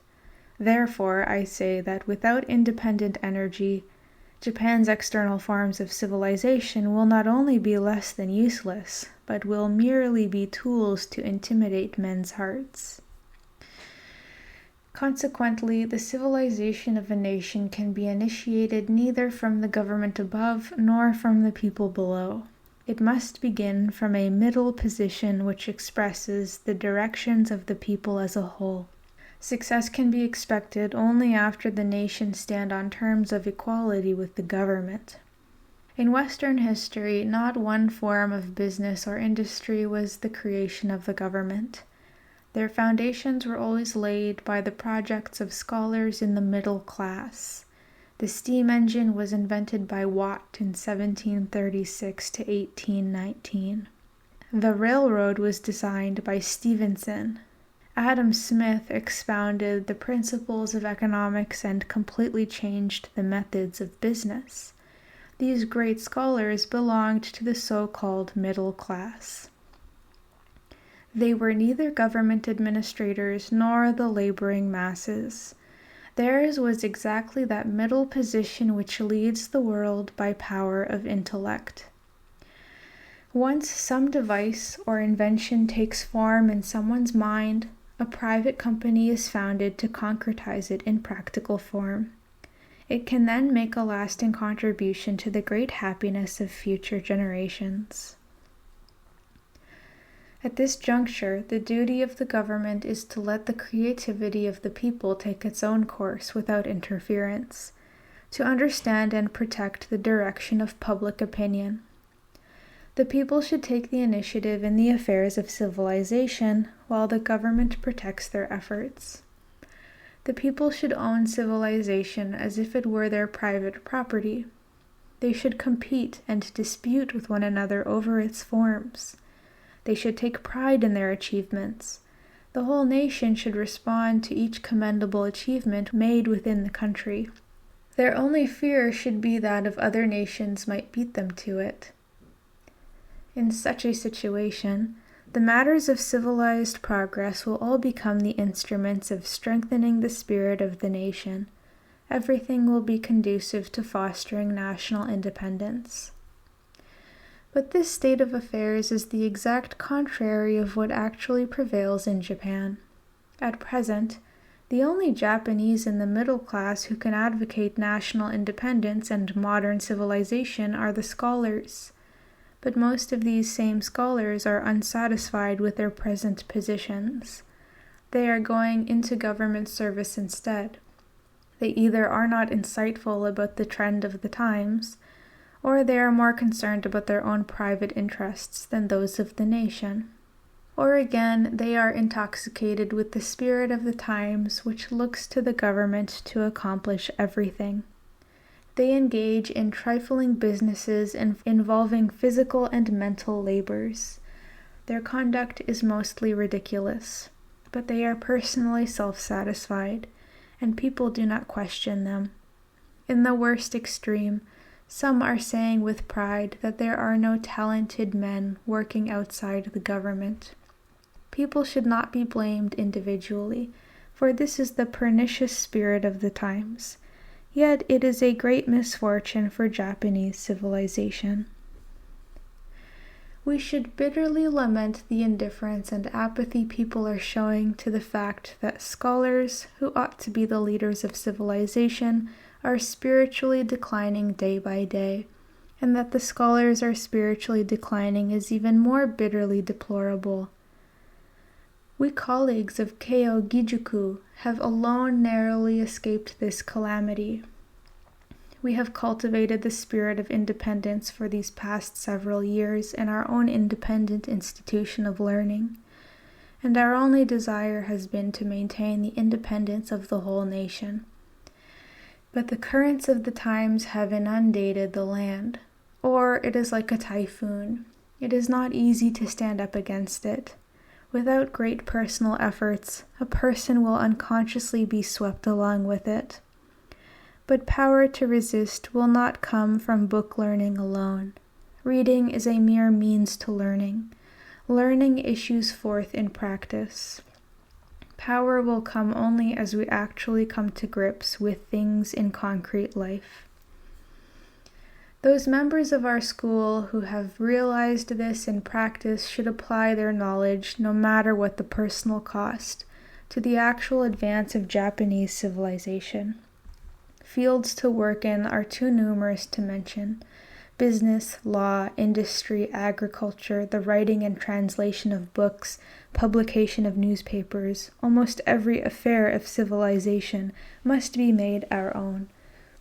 We must take the lead of the people and act in concert with the government, so that the proper balance of powers of the public and the private will increase the potential of the whole nation. In this way, we shall be able to firm up the faltering condition of Japan's independence, so that we can hold our ground unflinchingly in the event of war with a foreign nation.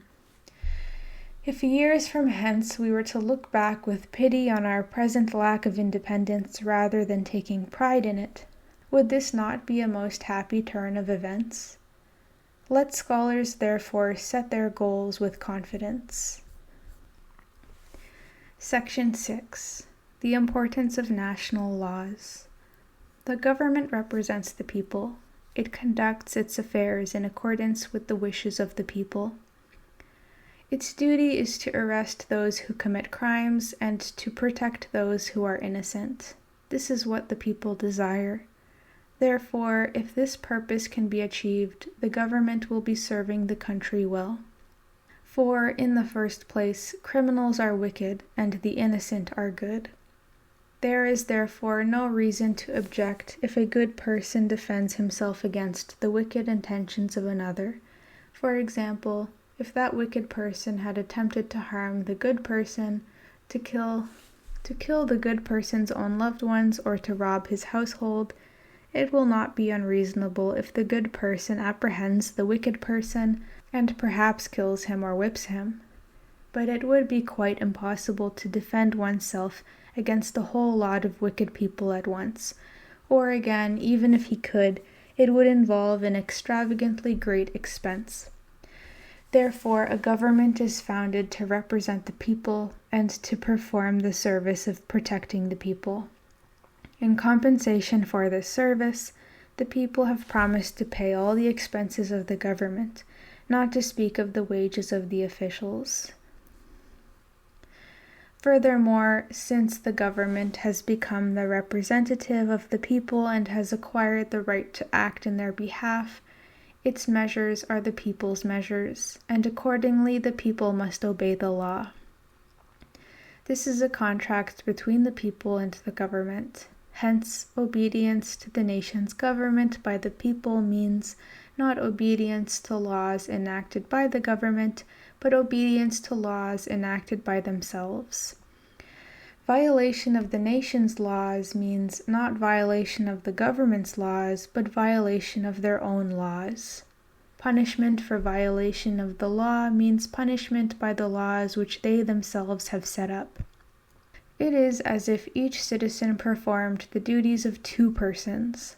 The first duty is to found a government to represent the people by arresting the wicked and protecting the innocent. The second is strictly to obey the covenant they have made with the government, and thus to receive its protection in accordance with the law.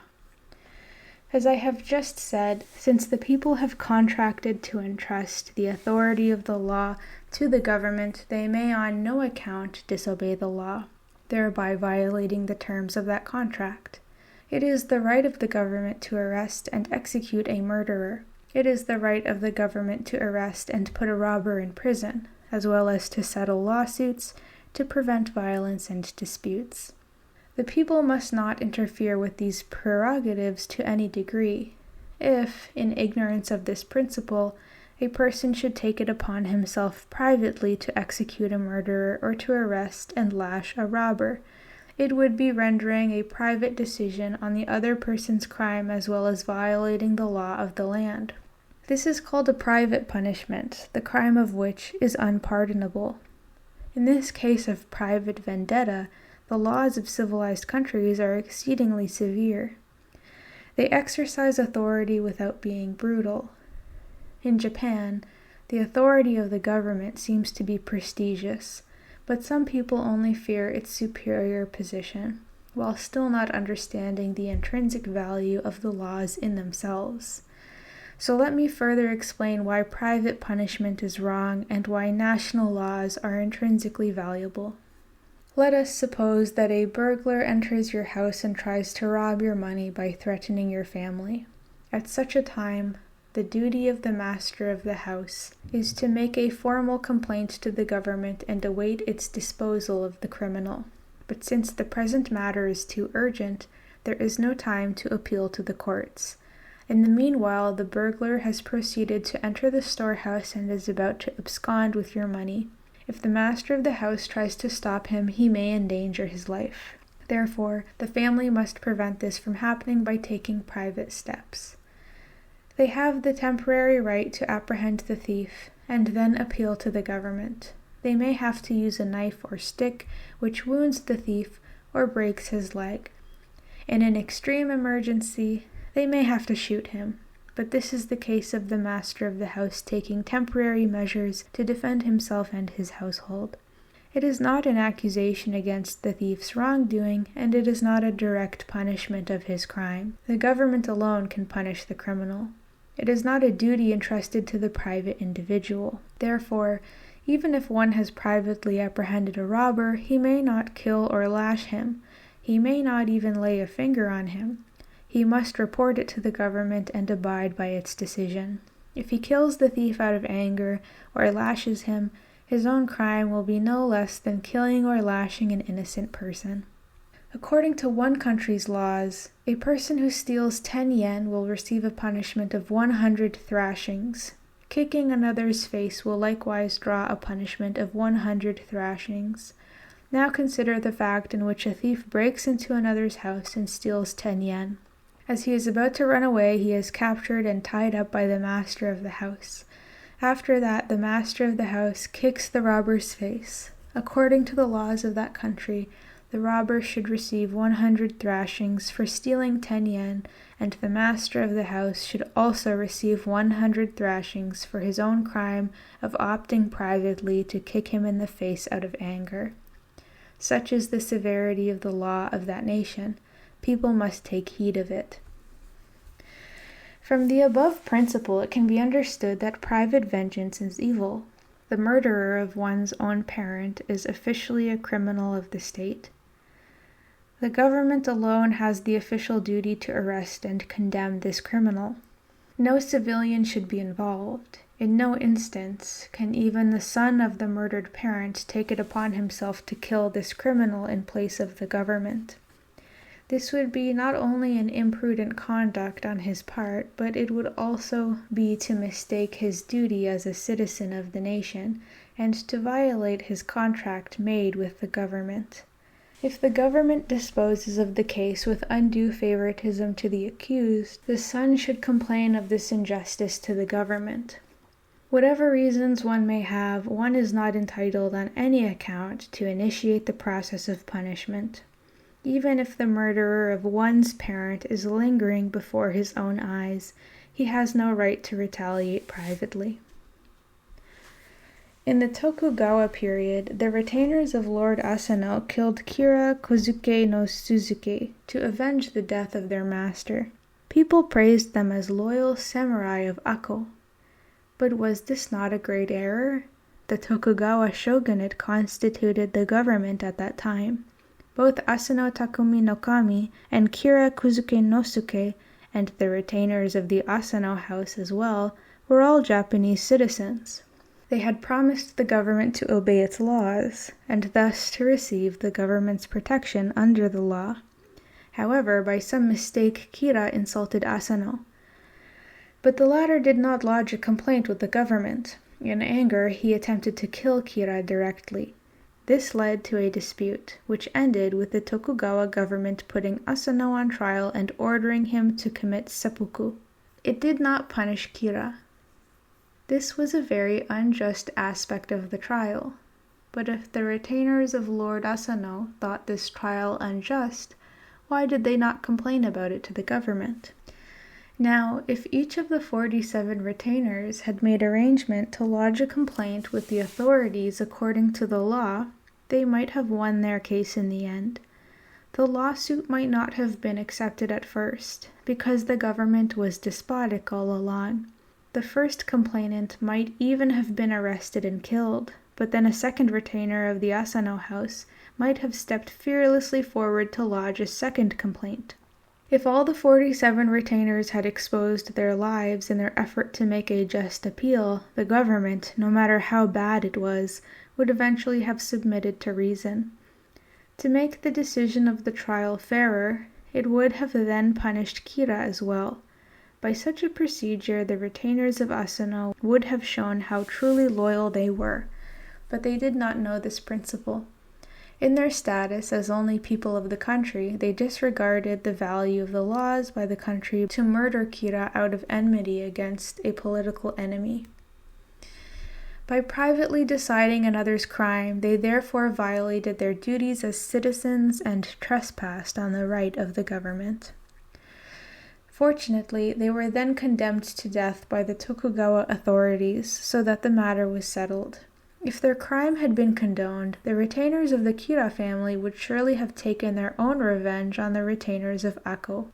One vendetta would have followed another until finally all the kinsmen and friends of both sides would have been wiped out.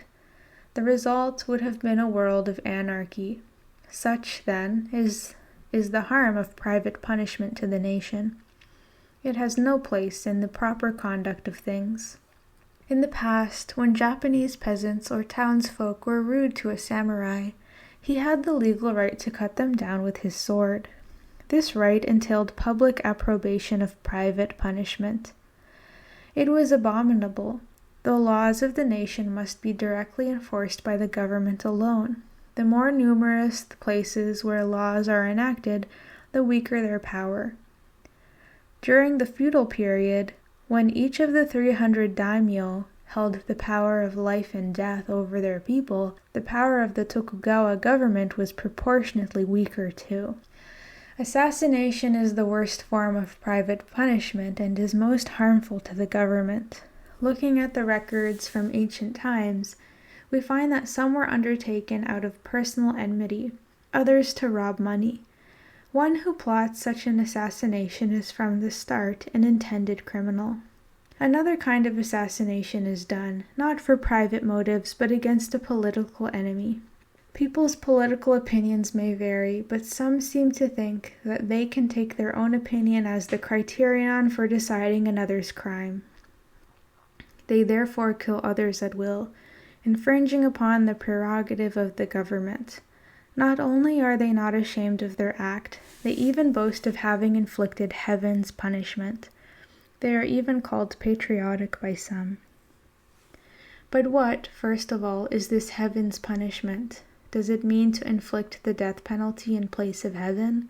If that were so, one should first examine his own situation. Living in this land from the beginning, what kind of promise has he made with the government?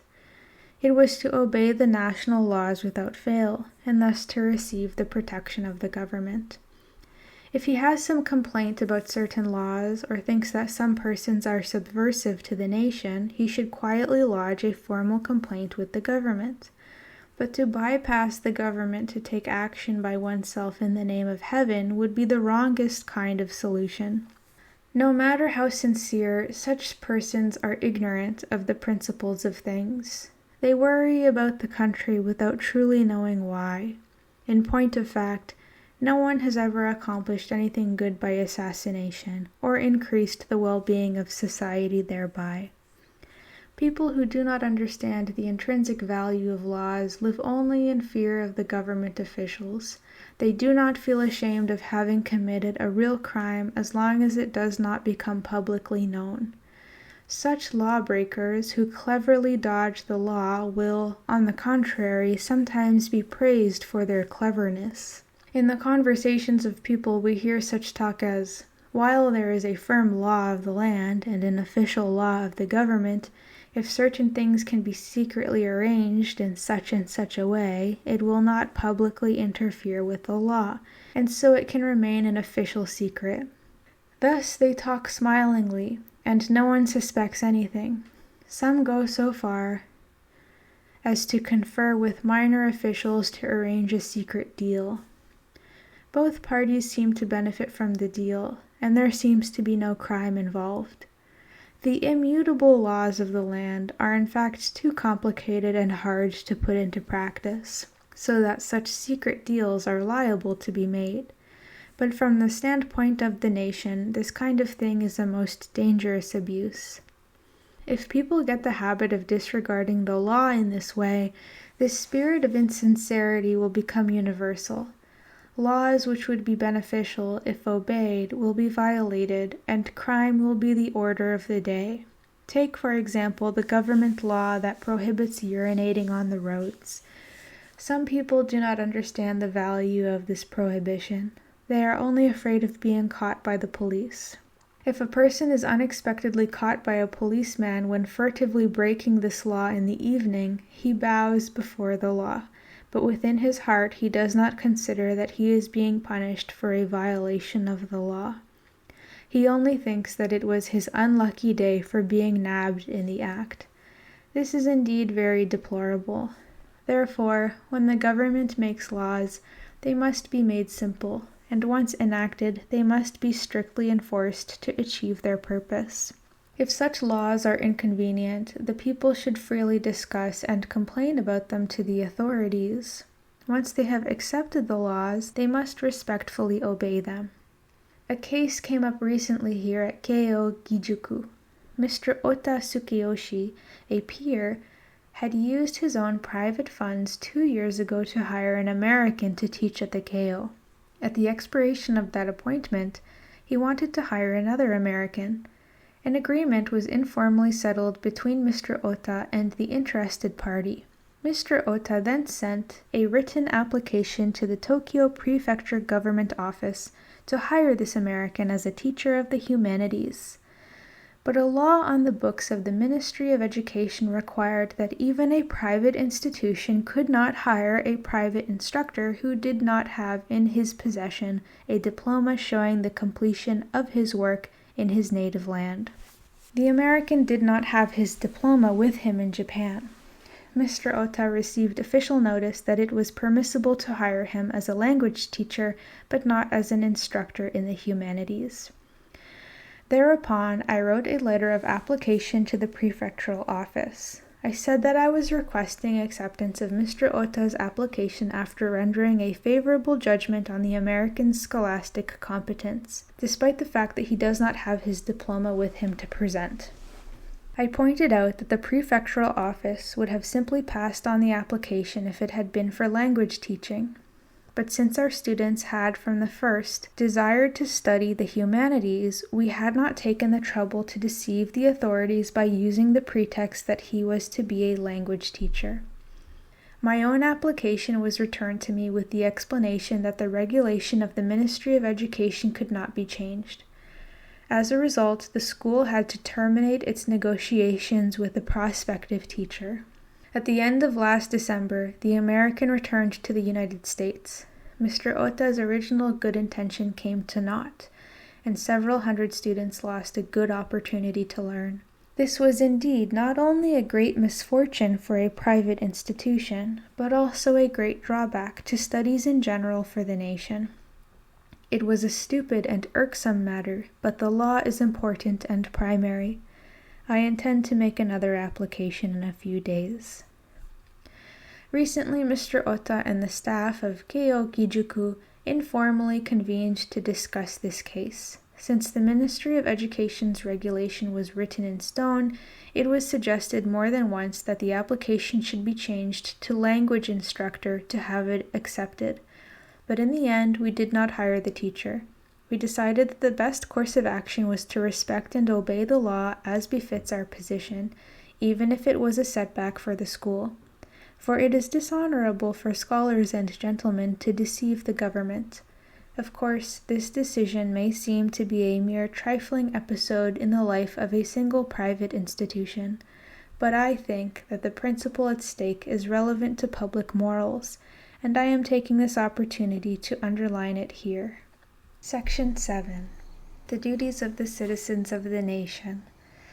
In Section 6, I discussed the importance of national laws, saying that each citizen plays two roles in regard to them. I continue that discussion here, elaborating in even greater detail the function and duty of citizens. Each citizen has a double role. The first is to be subordinate to the government with the mentality of a guest. The second is to join together with the other citizens of the nation to form a company, as it were, that is called the nation, to enact and implement the laws of the nation. This involves the mentality of being a master.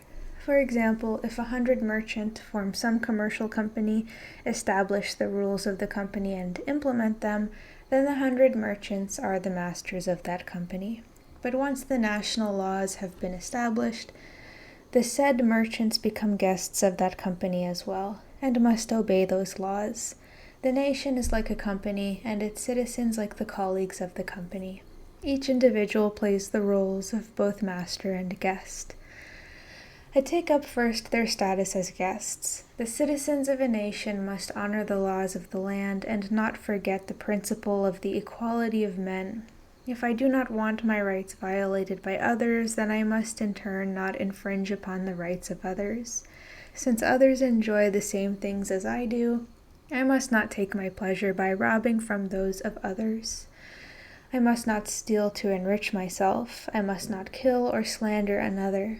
I must correctly uphold the law, and live according to the great principle of the equality of men.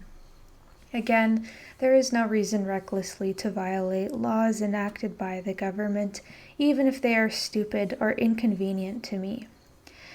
The government has the authority to declare war and conclude treaties with foreign nations. As this authority was originally conferred to the government from the nation under a contract, a person not connected with the administration of the government should not criticize its conduct. If this principle is forgotten and people think that the measures of the government do not suit their own private liking, or if they criticize it as they wish, thus violating their agreement with the government, or if they raise up arms in revolt against the government, then the government of a country will not last a single day. Let me go back to my analogy of the company of the 100 merchants. On the basis of common agreement, they elect 10 men within the company to be its managers. If the directives of those managers do not please the private opinions of the remaining 90, so that each criticizes the rules of the company and goes out to purchase sweet rice cake wholesale, while the managers want to sell sake, many different decisions will be taken at once. If they begin to negotiate for the sweet rice cake on their own private initiative, thus violating the laws of the company and conflicting with the others, the business of the company will also not last a single day. As the company finally goes bankrupt, its loss will be suffered equally by each of the 100 members. Avowedly, this is a most stupid thing to do. In like manner, even if the laws of a country are unjust and inconvenient, there is no reason to take that as an excuse to break them. If there are actually points which are unjust and inconvenient, people should peacefully state their case to the government, who are the managers of the country, in order to have these laws amended. If the government does not accede to their private view, the people should do what they can, and at the same time be patient, waiting for the proper time to come. 2. To take up secondly their status as masters, the citizens of a nation are at the same time the government itself. Since not every person can directly administer the affairs of state, that is entrusted to the government, which contracts to serve as the representative of the people. Accordingly, the people are the real masters and bosses. The government is their representative and manager. In our example, the 10 men elected by the commercial company of 100 merchants are the government. The remaining 90 are the people. The 90 do not directly run the affairs of the company, which they have delegated to their representatives, but if they consider their own status, they cannot help but call themselves the actual bosses of the company. Again, the 10 managers who execute the present affairs of the company have been entrusted to execute business according to the will of the whole company. Therefore, they are not making private decisions, but official ones of the company. Similarly, the affairs of government are not private affairs of government officials, but are public affairs of the nation as a whole executed by the representatives of the people. The government receives the mandate of the people, according to its role in the contract. It must seek to promote the rights of all, without distinction between noble and base and high and low, and must not exhibit even one degree of injustice and selfishness in its correct application of the law and punishment of crime. If bandits should illegally break into a person's house, but the government is incapable of controlling them, then it can be said to be in collusion with the bandits. If the government cannot fulfill the principles of the national law and causes the people to suffer financial losses, it must make reparations, irrespective of amount and age. Thus, for example, if a government official, through his own negligence, was responsible for a loss incurred by a citizen or a foreigner, he should have to pay a reparation of, say, 30,000 yen. Since in principle the government does not have its own money, the ones who ultimately pay the bill are, of course, the people. If this 30,000 yen is proportioned among the Japanese population of 30 million, it comes to 10 mon per person. If the negligence of the official costs 10 times as much, each citizen ends up paying 100 mon. That would amount to 500 mon in a family of 5. If the poor farmers in the rural districts had 500 mon to spend, they could call their wives and children together to celebrate an appropriate feast, and spend the whole night in merriment. Would it not be a miserable thing if through the negligence of one public official the innocent people throughout Japan would be forced to be deprived of their greatest of pleasures? It is unreasonable that the citizens themselves have to foot the bill for such stupidity. But what can be done about it? They themselves are the masters and bosses. They originally contracted to entrust the handling of affairs to the government. Since both losses and gains are to be shared by the masters, they cannot be critical of the carelessness of the officials only when they lose money. Therefore, the people must always be careful. If they are anxious in heart at the dealings of the government, they should peacefully and frankly state their cases. Since the people are already the masters of the country, it is their essential obligation to pay for the expenses taken to protect the country. They should hardly grumble over this. To protect the country, salaries must be paid to officials, army and navy appropriations made, and there will be expenses for the law courts and local officials as well. The total sum of this amount seems very great, but it is not so bad if apportioned among the total population. Annual tax revenue in Japan comes to only 1 or 2 yen per person. To pay this small amount in return for the protection of the government, so as not to have to fear night burglars or bandits when traveling alone, and to be able to pass one's whole life in peace and security, is indeed a great bargain. There are relatively profitable businesses everywhere, but there would seem to be nothing as economical as buying the protection of the government through paying taxes. Nowadays, there are men spending money on building houses and striving to acquire the finest clothes and foods. Even worse, there are people ruining their fortunes on amusements and pleasures. The money these people spend is incomparably more than the amount of taxes they pay. If it is spent illicitly, they should hesitate to spend even a single yen. But since tax revenue is money spent not only rightfully but to purchase the most economical of things, they should pay their taxes gladly. It is an ideal situation when both the people and the government fulfill their respective roles and come to a mutual understanding in the above way. But when this is not the actual situation, those who are the government may transcend their limits to execute a tyrannical rule. In that instance, the people have only 3 courses of action. First, they must surrender their integrity and submit to the government. Secondly, they may resist the government by force of arms. Thirdly, they may go as far as sacrificing their lives to uphold the principle of justice. The first of these courses of action would be extremely immoral. It is the duty of the people to obey the just way of heaven. But when they surrender their integrity to follow the evil ways contrived by the government, they are violating their duties as men. Moreover, when they surrender their integrity to obey such laws, they create corrupt practices in the country as a whole by leaving a legacy of evil precedents to their children. Since ancient times, there have been tyrannical governments over stupid people in Japan as well. If the government moved to extend its empty prestige, The people shook with fear. They knew that the government's dealings were actually unjust, but they were afraid that if they clearly voiced an opinion about it, the government would become incensed, or they would be made secretly to suffer by the officials in the future. Thus, they did not say what should have been said. They cringed as if the officials would rub their noses in dog duty. The people were afraid of such a ludicrous reprisal. Their mentality was to bend before the government, no matter how unjust. Their spirit permeated the whole society, which has finally fallen into the wretched condition of today. When they surrendered their integrity, they bequeathed calamity to their descendants.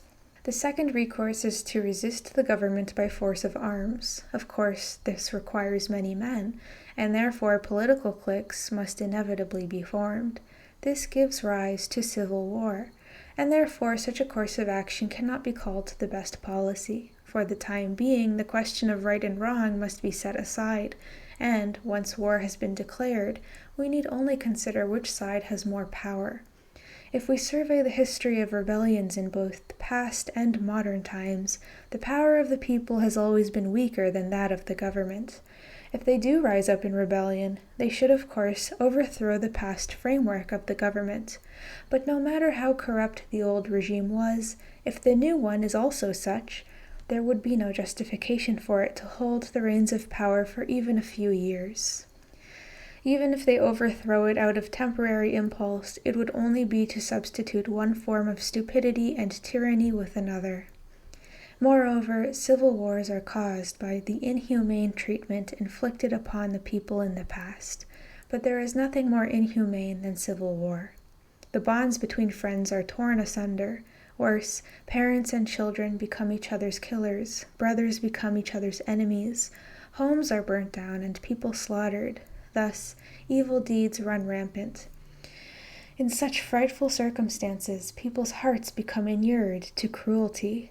As they perform actions which may be called almost beast-like, they will aspire to administer affairs better than the old government, to lighten the burden of the law, so that they can lead the people of the whole country to walk the path of benevolence and human sentiment.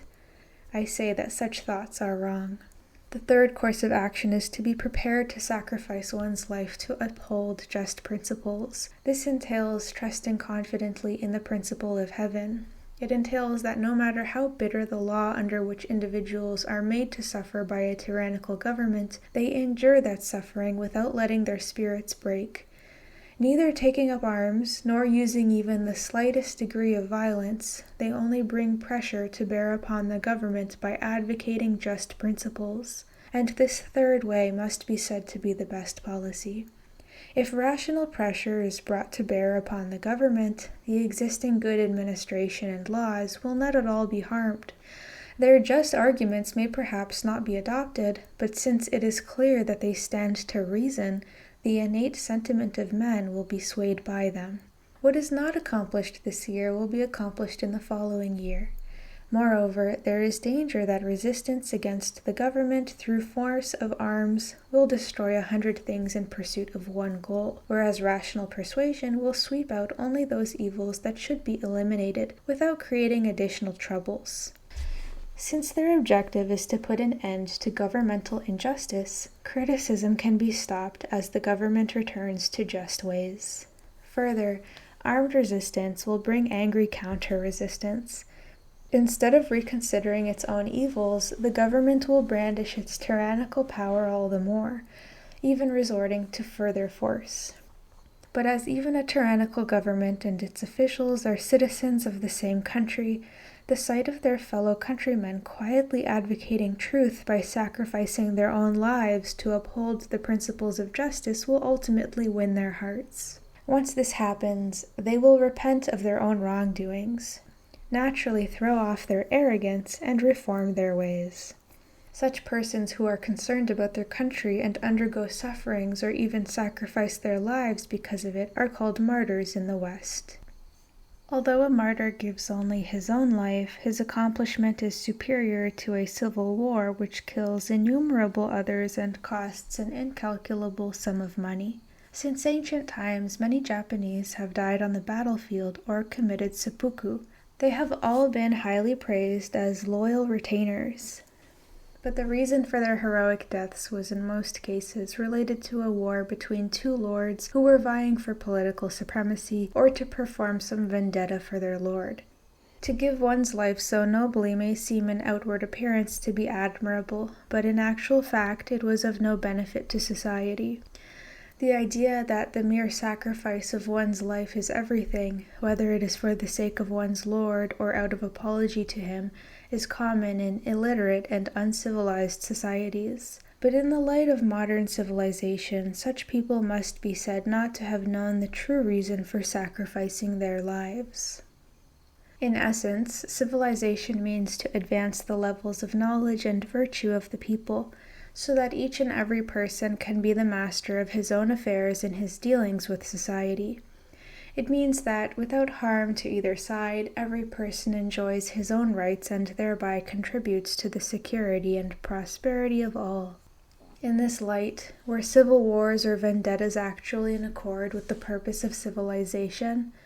Dying in battle or in a vendetta may seem to have been rational if there was the sure prospect that the society would be enabled to become more civilized by creating business and industry and contributing to the general security and prosperity, that is, only through the agency of winning a civil war and destroying the enemy, or accomplishing the vendetta and saving the lord's honor. But in actual fact, these were never the goals. Probably even the most famous loyal retainers did not entertain such intentions. They must have acted only out of bounden obligation and apology to their lords. Indeed, if we call loyal retainers such people who sacrifice their lives out of apology to their masters, there are many such examples in society even today. A certain servant, while on an errand for his master, loses 1 rio of gold. At his wit's end, he decides that he cannot apologize, and so he ties his loincloth to the branch of a tree and hangs himself. If we truly consider this loyal servant's frame of mind when he resolved to kill himself, we must pity him. He went out on an errand, but took his own life before returning. He thus becomes an eternal hero, whose story makes us moisten our sleeves with tears. To kill oneself to fulfill the master-servant relationship after having lost 1 rio of gold received in trust is no less noble than the stories of the loyal retainers of the past and present. However, while his loyalty should shine bright like the sun and the moon, and his meritorious deed should be eternal with the heaven and the earth, people are all cold-hearted and belittle this servant. They make no memorial stone to commemorate his deed, and build no shrine to worship him. Why is this? People will say, because the servant's death was merely for the 1 rio of gold. The reason was too trivial. But we cannot discuss the relative gravity of a deed merely in terms of the amount of money or number of persons involved. Our criterion should be whether it was beneficial to the advance of civilization. Though the loyal samurai died in battle while killing 10,000 of the enemy and poor Gonsuki hanged himself for losing 1 rio of gold, they were truly the same in regard to the fact that neither of them benefited civilization through their deaths. Since neither can be more highly evaluated, we may say that neither knew the true reasons for giving their lives. Neither can either be called a martyr. From what I know, there was only one person from ancient times who advocated human rights, who brought pressure to bear upon the government by championing the cause of justice, and who remained steadfast and kept his integrity to the end, when he sacrificed his life. This was Sakura Sogoro, whose biography is found only in popular fiction handed down by the people, but whose true story has still not been told by the historians. Some future day, if his history becomes clear, I shall record it and reveal his merits and virtues, to offer them as a model to men.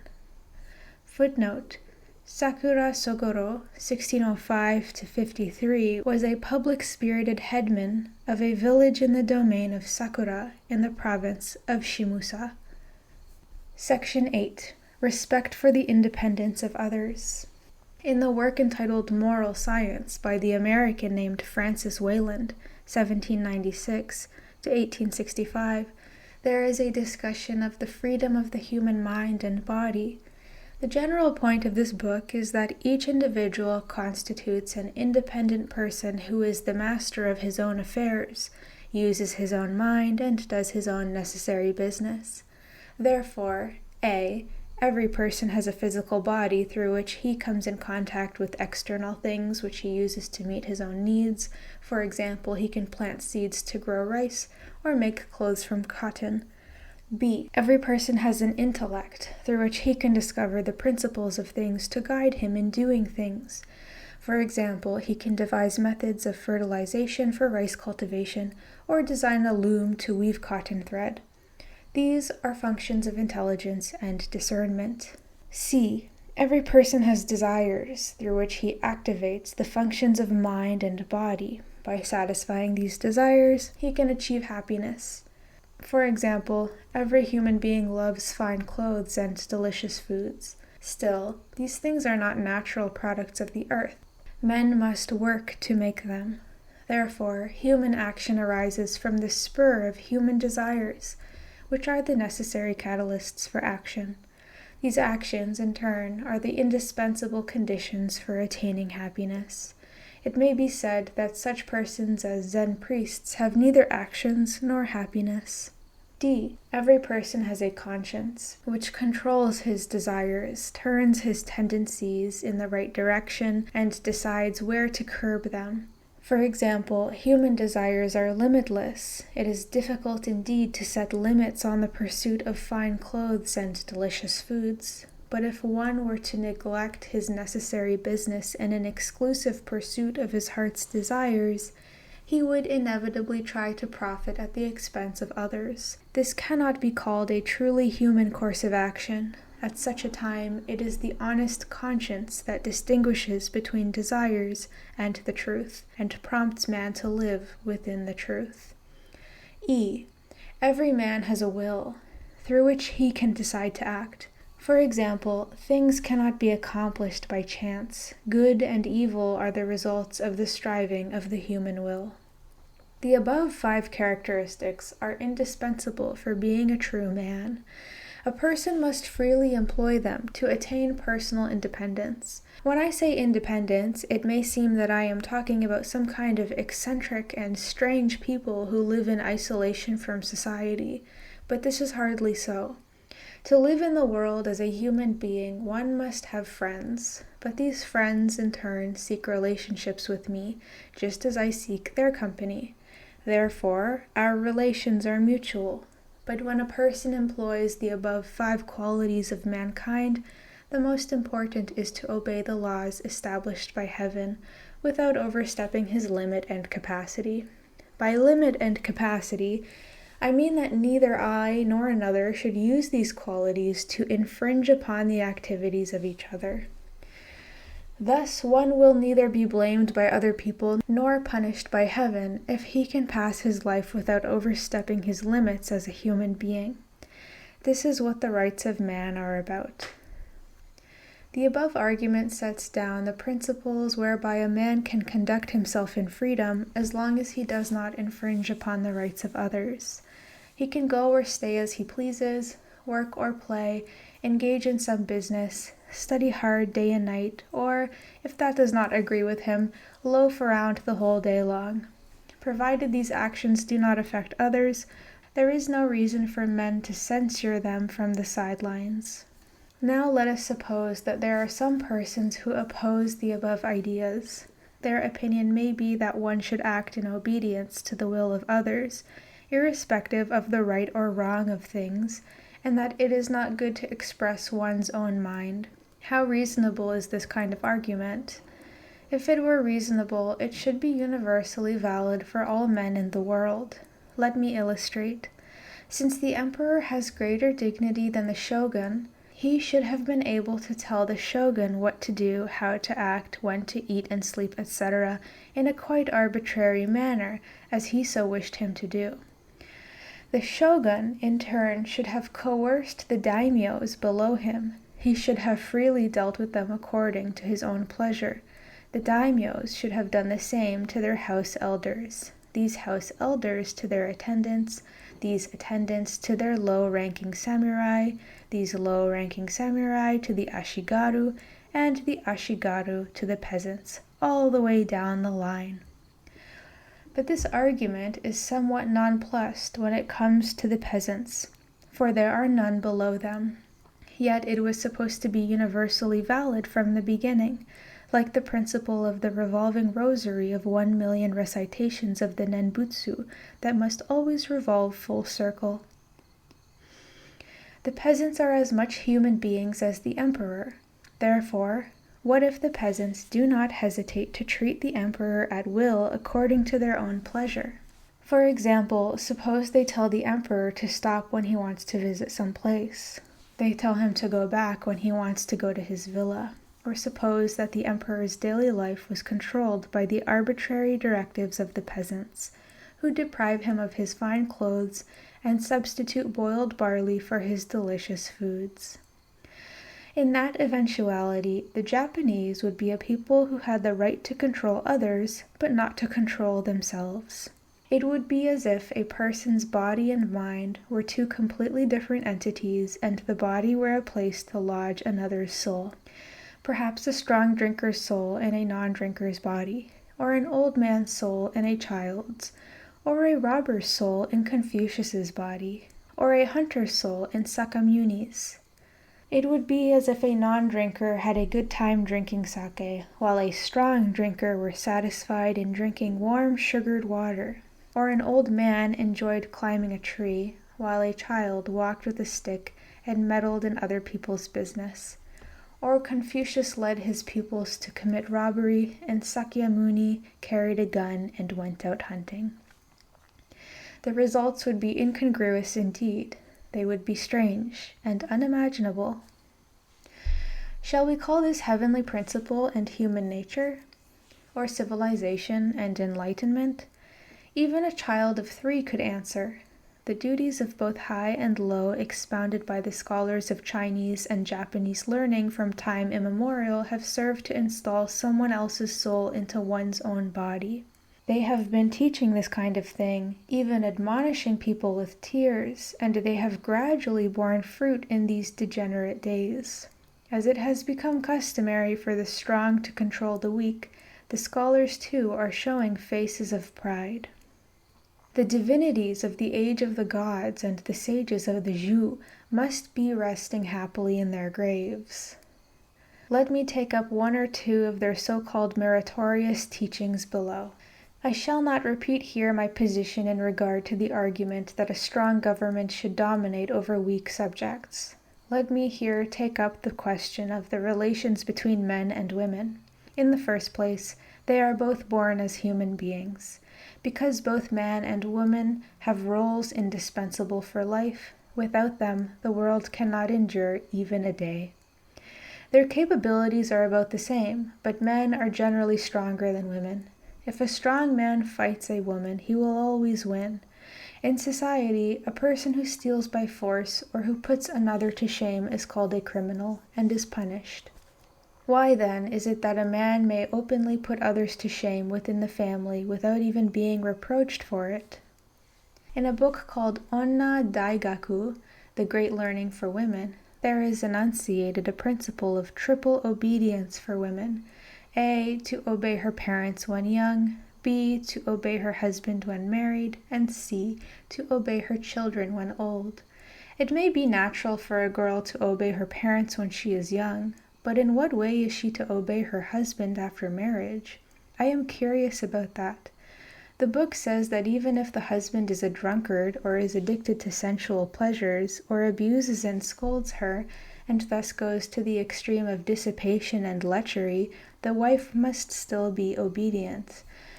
She must respect her dissolute husband like heaven, and only protest to him with kind words and soft countenance.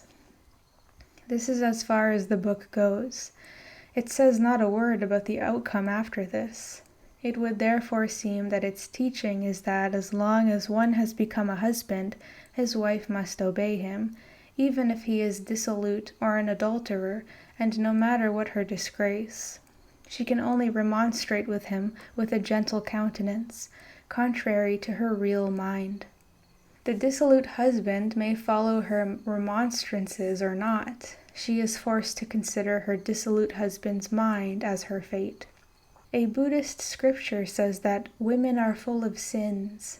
Indeed, from this point of view, women are from birth no other than criminals who have committed great crimes. At the same time, the book severely criticizes women and gives 7 reasons for divorcing a wife. It clearly states its reasons and says that if she is lustful, it is grounds for divorce. This is very convenient for men, but it is entirely one-sided. In the last analysis, it is the teaching that sets up moral obligations between high and low, i.e., between men and women, on the basis of might makes right, for men are stronger than women. The above-cited passages refer to adulterers and wanton women, but the book also has a discussion of concubines. By nature's decree, the number of male and female births seem to be about equal. According to some statistics in the West, more males are born than females, the proportion being 22 males to every 20 females. Accordingly, it is clearly against the law of nature when one husband has 2 or 3 wives. We should not hesitate to call such men beasts. Those who have a common father and mother are called brothers and sisters, and the place where parents and children live is called a home. But here there are brothers who have a common father but different mothers. There is only one father but a group of mothers. Can we call this a truly human home? It is not worthy of that name. Even if the house is many-storied and lofty, and the rooms are all beautiful, it is to me more like a shed for animals than a home for human beings. From ancient times we have never heard of a harmonious home with plurality of wives. Even if a man keeps a secret mistress, she is a human being just the same.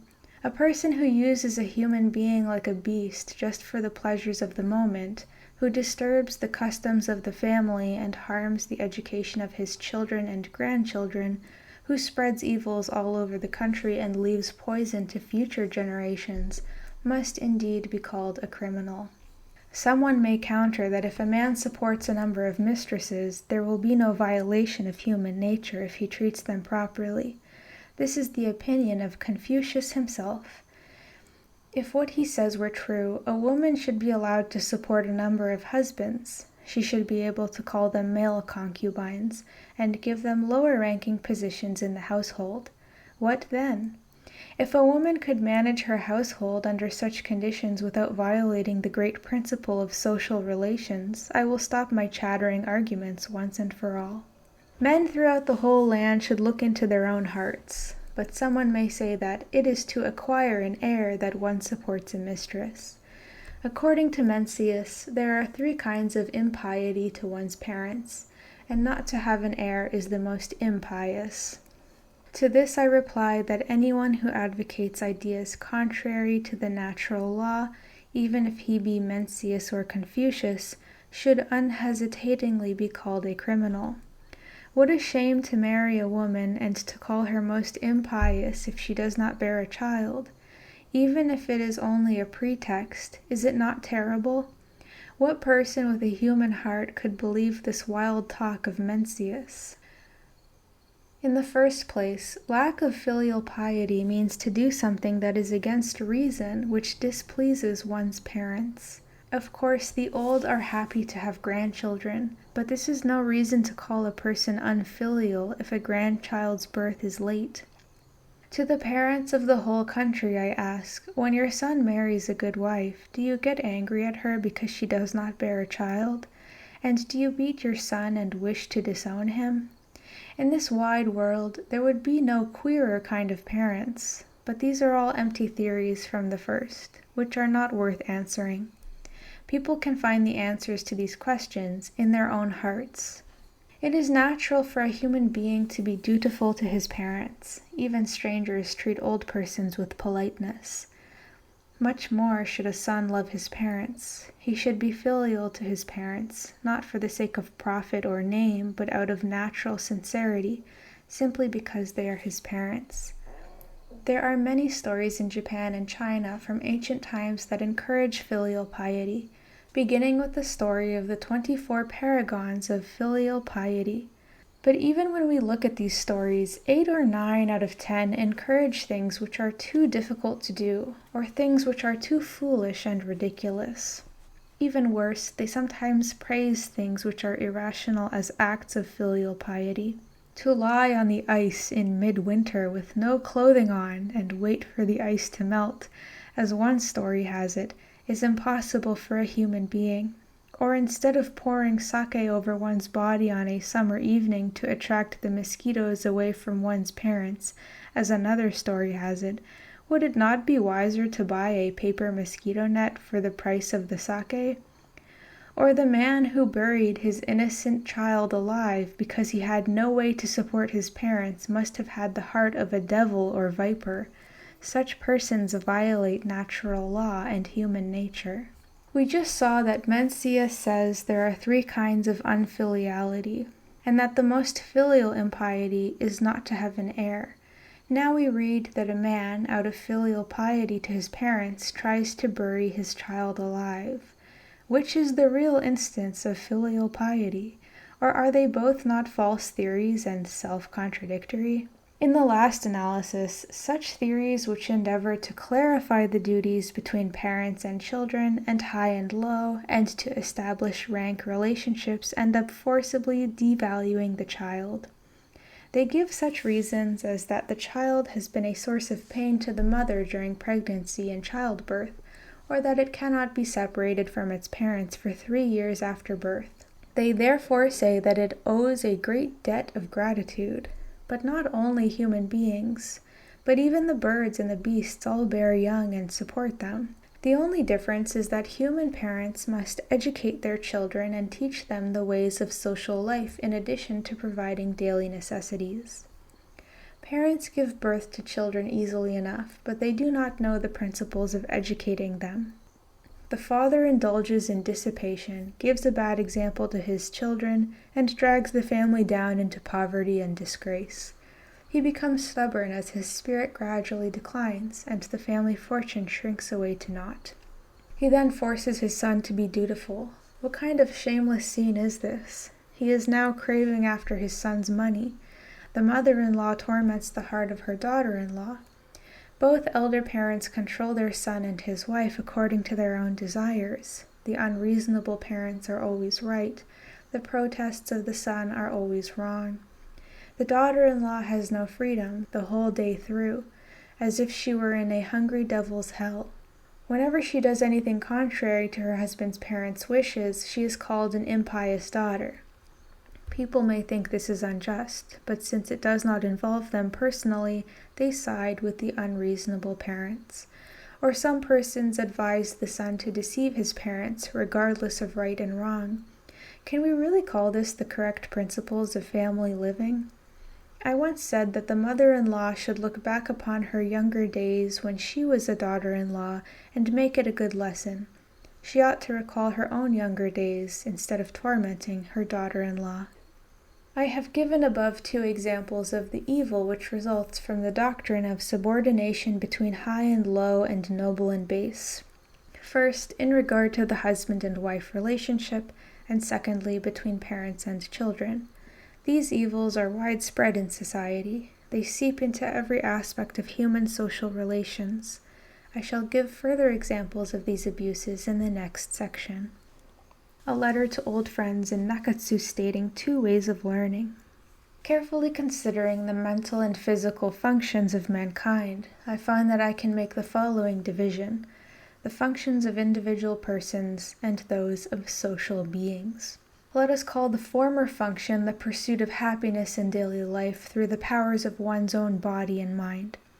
There is nothing in the universe which is not for a person's use. If we plant a seed, it will produce fruit 200 and 300 times over. The trees in the heart of the mountains grow even when they are not cultivated. The winds turn water mills. The seas carry cargoes of men and goods. Heavy boats or other vehicles can be propelled by the power of coal dug from the mountains and by the power of water drawn from the rivers or seas to produce steam. Innumerable other things can be made with the creative forces of nature if they are skillfully employed. Humans thus benefit by only slightly rechanneling the creative forces of nature. We add only 1% to the 99% of resources already supplied by the hand of nature. Therefore, we cannot say that we create our daily necessities. It is rather as if we pick them up, strewn along the roadside. Since it is not difficult to provide them for ourselves, we cannot as men boast of being able to do it. Of course, an independent livelihood is of the greatest importance for an individual. The ancients teach us that we should eat our bread by the sweat of our brows. But my view is that even if we do so, we have still not fulfilled our destiny as human beings. This teaching only barely raises us up to the level of the birds and the beasts. Look, every animal provides for itself. Not only do they satisfy momentary needs, certain species, like ants, plan for their distant future by digging holes to make their nests, and by storing up food for the winter. Indeed, there are people in the world who are satisfied with doing the work of ants. Let me give an example. A person grows up to become an artisan, a merchant, or a government official. He gradually outgrows his dependence on relatives or friends. He makes a reasonable living without being in debt to anyone. He readily builds a simple house or rents one. Before it is completely furnished and stocked, he marries a young woman according to his wish. He settles down to a frugal life in which his many children receive an ordinary education. He always has a fund of 30 or 40 yen in readiness for emergency and illness. He is anxious about planning to live a long and frugal life. At any rate, because he has the means to secure his household, he becomes proud of the fact that he has been able to earn an independent livelihood. And society also looks up to him as an independent and free man who has achieved some great thing. But this is in fact a great mistake. This kind of individual is only a pupil of the ant. His life's work goes no further than that. He may have worked or built his house with sweat on his forehead or anxiety in his heart. There may be nothing he could be ashamed of in the light of the teachings of the ancients, but despite his success, we cannot say that he has fulfilled the end of a human being as the highest of all creation. If a person could thus be satisfied with the mere acquisition of the necessities of life, life would mean only to be born into the world and to die. His condition at death would be no different than at his birth. If such a condition were transmitted to his children and grandchildren, a village would be eternally the same. No one would ever initiate public projects or build boats and bridges. People would leave everything to nature except for immediate personal and family matters, with the result that there would be no trace of productive human activity anywhere. There is a saying in the West to the effect that if men were only content with small accomplishments, there would have been no progress since the beginning of the world. This is indeed true.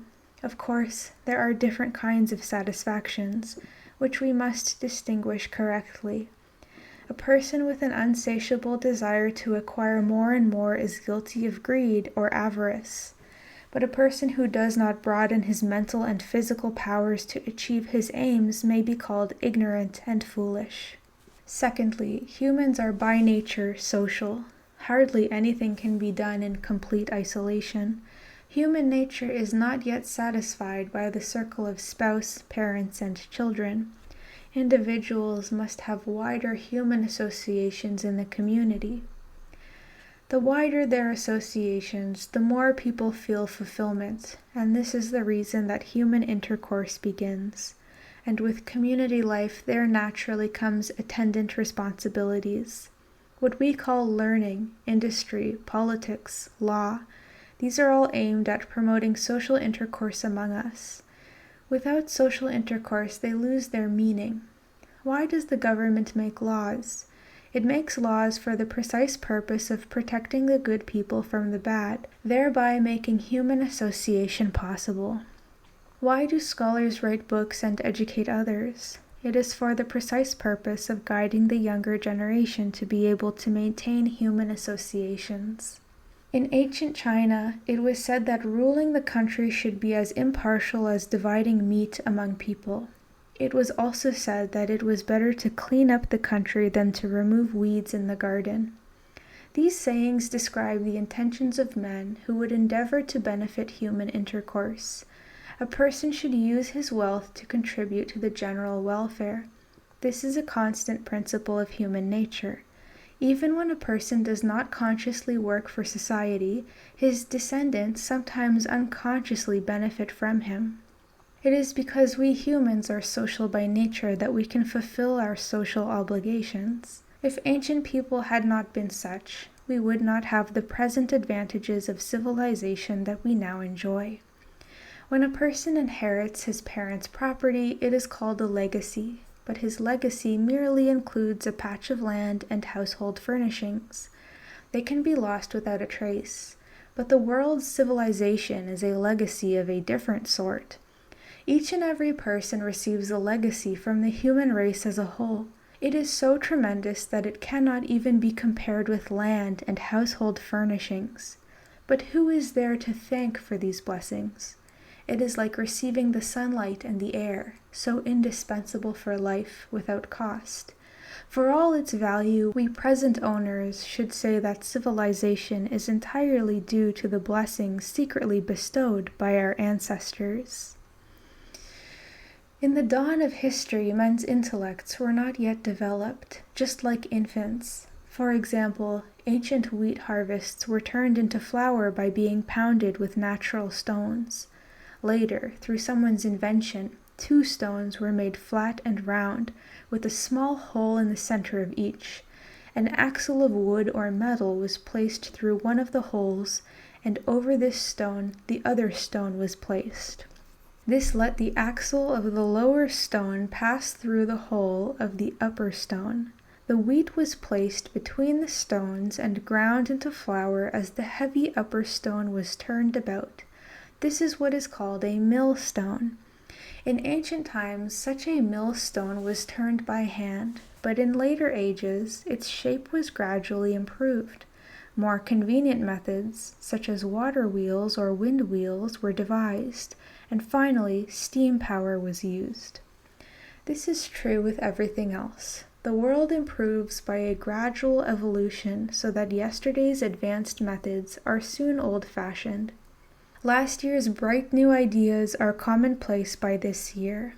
Looking at the trend towards rapid progress in Western countries, we see that as soon as the telegram, steam power, and all sorts of instruments appear, they are transformed into more and more novel forms.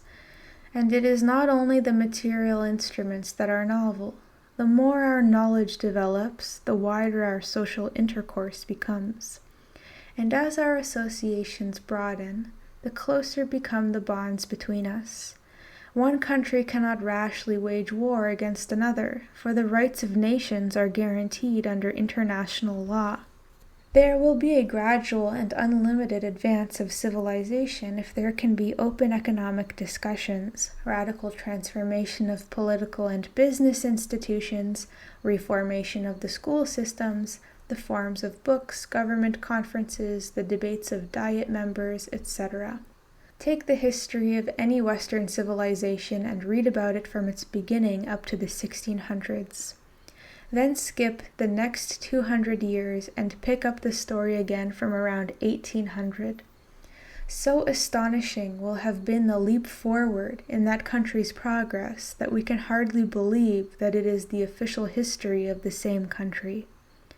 Inquiring further into the cause of its progress, we will find that it has been due to the legacy and gifts of those who went before them.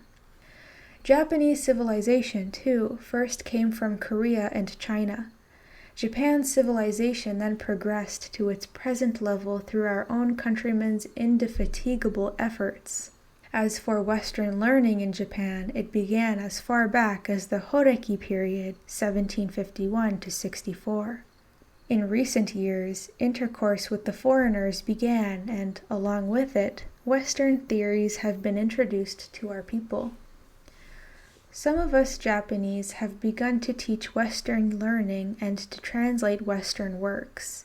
There has been an increasing intellectual revolution. Along with it, political institutions have been renovated, and the feudal domains have been dismantled. At this present moment, we are again making a new start in the direction of advanced civilization. We may say that this too is the legacy of the ancients, and the gifts of those who have blazed the trail before us. I have said above that since ancient times there have not been a few people who through their physical and mental labors contributed to the good of the world. These persons were not satisfied with their own material wealth. They valued their social responsibilities and set their sights on doing something noble. We present-day scholars have also received a civilized legacy from these people. Since we stand in the vanguard of modern progress, there should be no limits to our way ahead.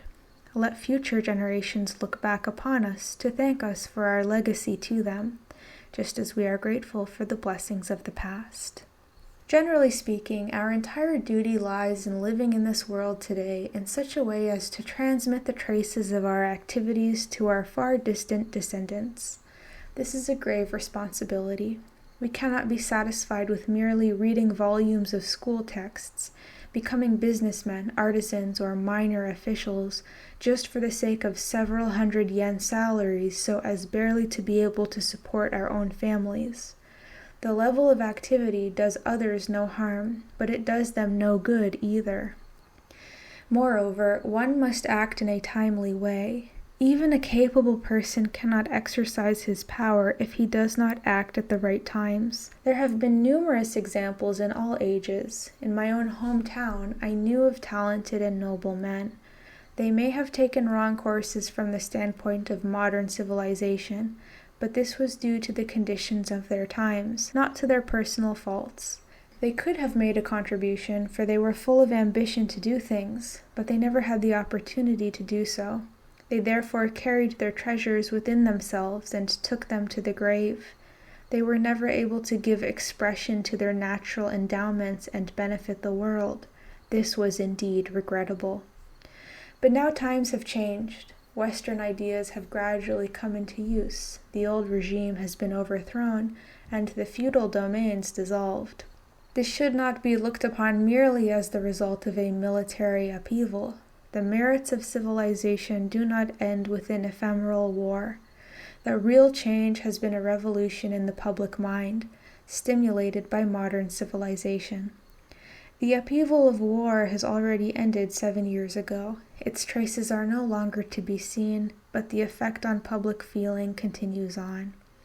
Generally speaking, things cannot be guided unless they are moving. We must avail ourselves of the opportunity of the present moment to encourage learning and guide the public mind to higher levels of civilization.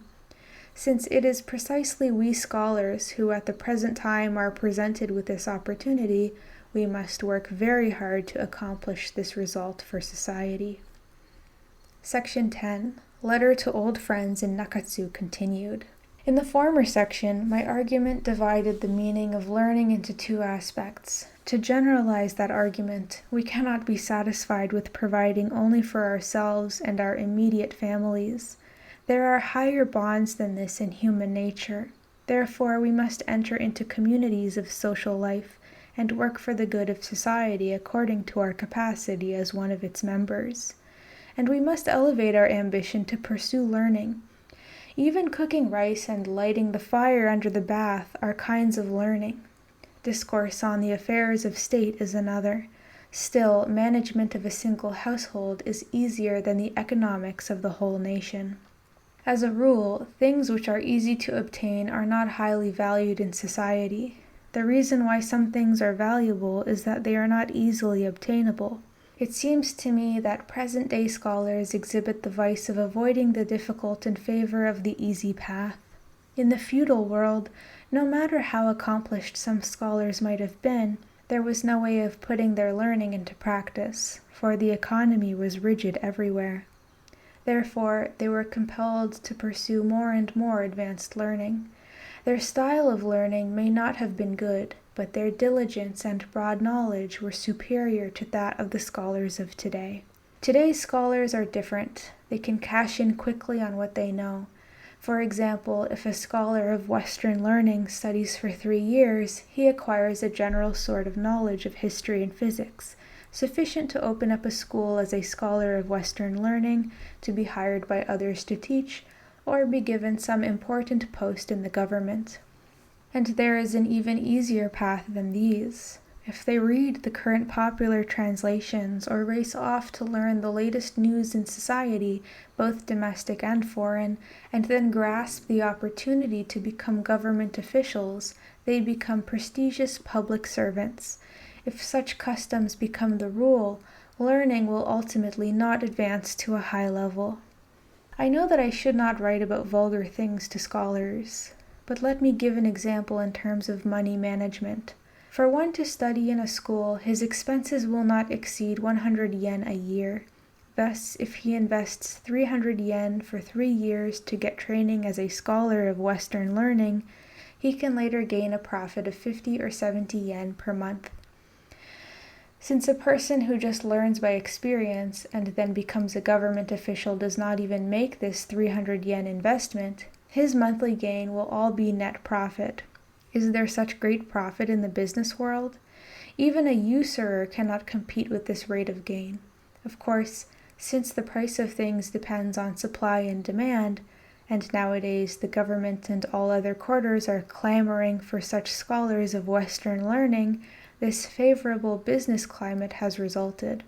Therefore, we cannot positively brand these men as crafty businessmen, nor are we criticizing those who hire them as fools. But, in my opinion, if these men were truly made to work at practical learning through 3 to 5 additional years of grueling studies, and only thereafter given appointments, they might achieve something very fine. And only by elevating the intellectual and moral levels of the whole nation in this exacting way will we reach the point of being able to compete with the civilizations of various Western countries. What, then, should be the goals of scholars today? Does it not lie in seeking the great principles of freedom and independence, and in reviving the rights of self-autonomy and freedom? And freedom and independence already entail responsibilities. Independence does not consist exclusively in dwelling in one's own house and not depending on others for food and clothes. This is merely a domestic responsibility. We can be said to have fulfilled both our internal and external obligations only if we do not bring disgrace upon the name of Japanese citizens, and if we strive together with our countrymen to secure the free and independent status of Japan as a world nation. Therefore, a person who barely provides for his own food and clothing within his own house may be called the independent master of his own house, but not an independent Japanese citizen. Look around. When we survey the contemporary scene, we see the external traces of civilization, but not its inner substance. There are the outward forms, but not the inner spirit. Can we now pit our army and navy against the arms of the West? No way. Can we now teach the West with our techniques of scholarship? We have nothing to teach them. On the contrary, we must learn these things from abroad, fearing only that we have not yet reached their levels. We send students abroad, but when it comes to hiring teachers in Japan, they are generally all foreigners, from government offices and schools down to the prefectures and the ports.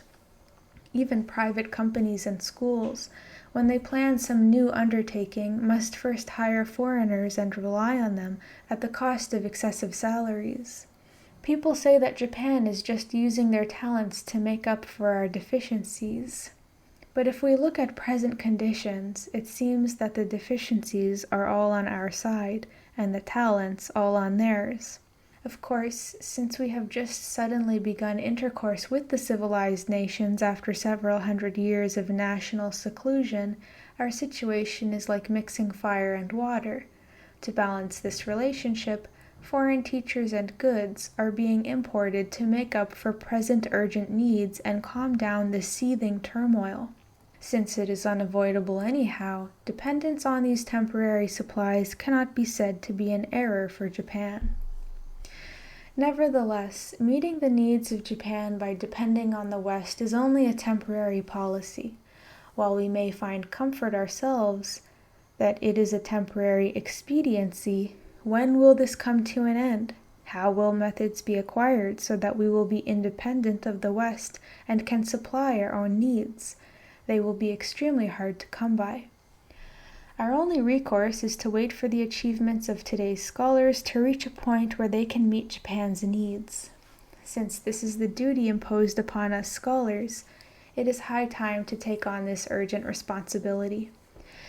In the short run, the foreigners employed within Japan must retain their posts as substitutes until our own scholars are mature. Foreign goods must also be temporarily imported in exchange for cash until Japan's own industries are sufficiently developed.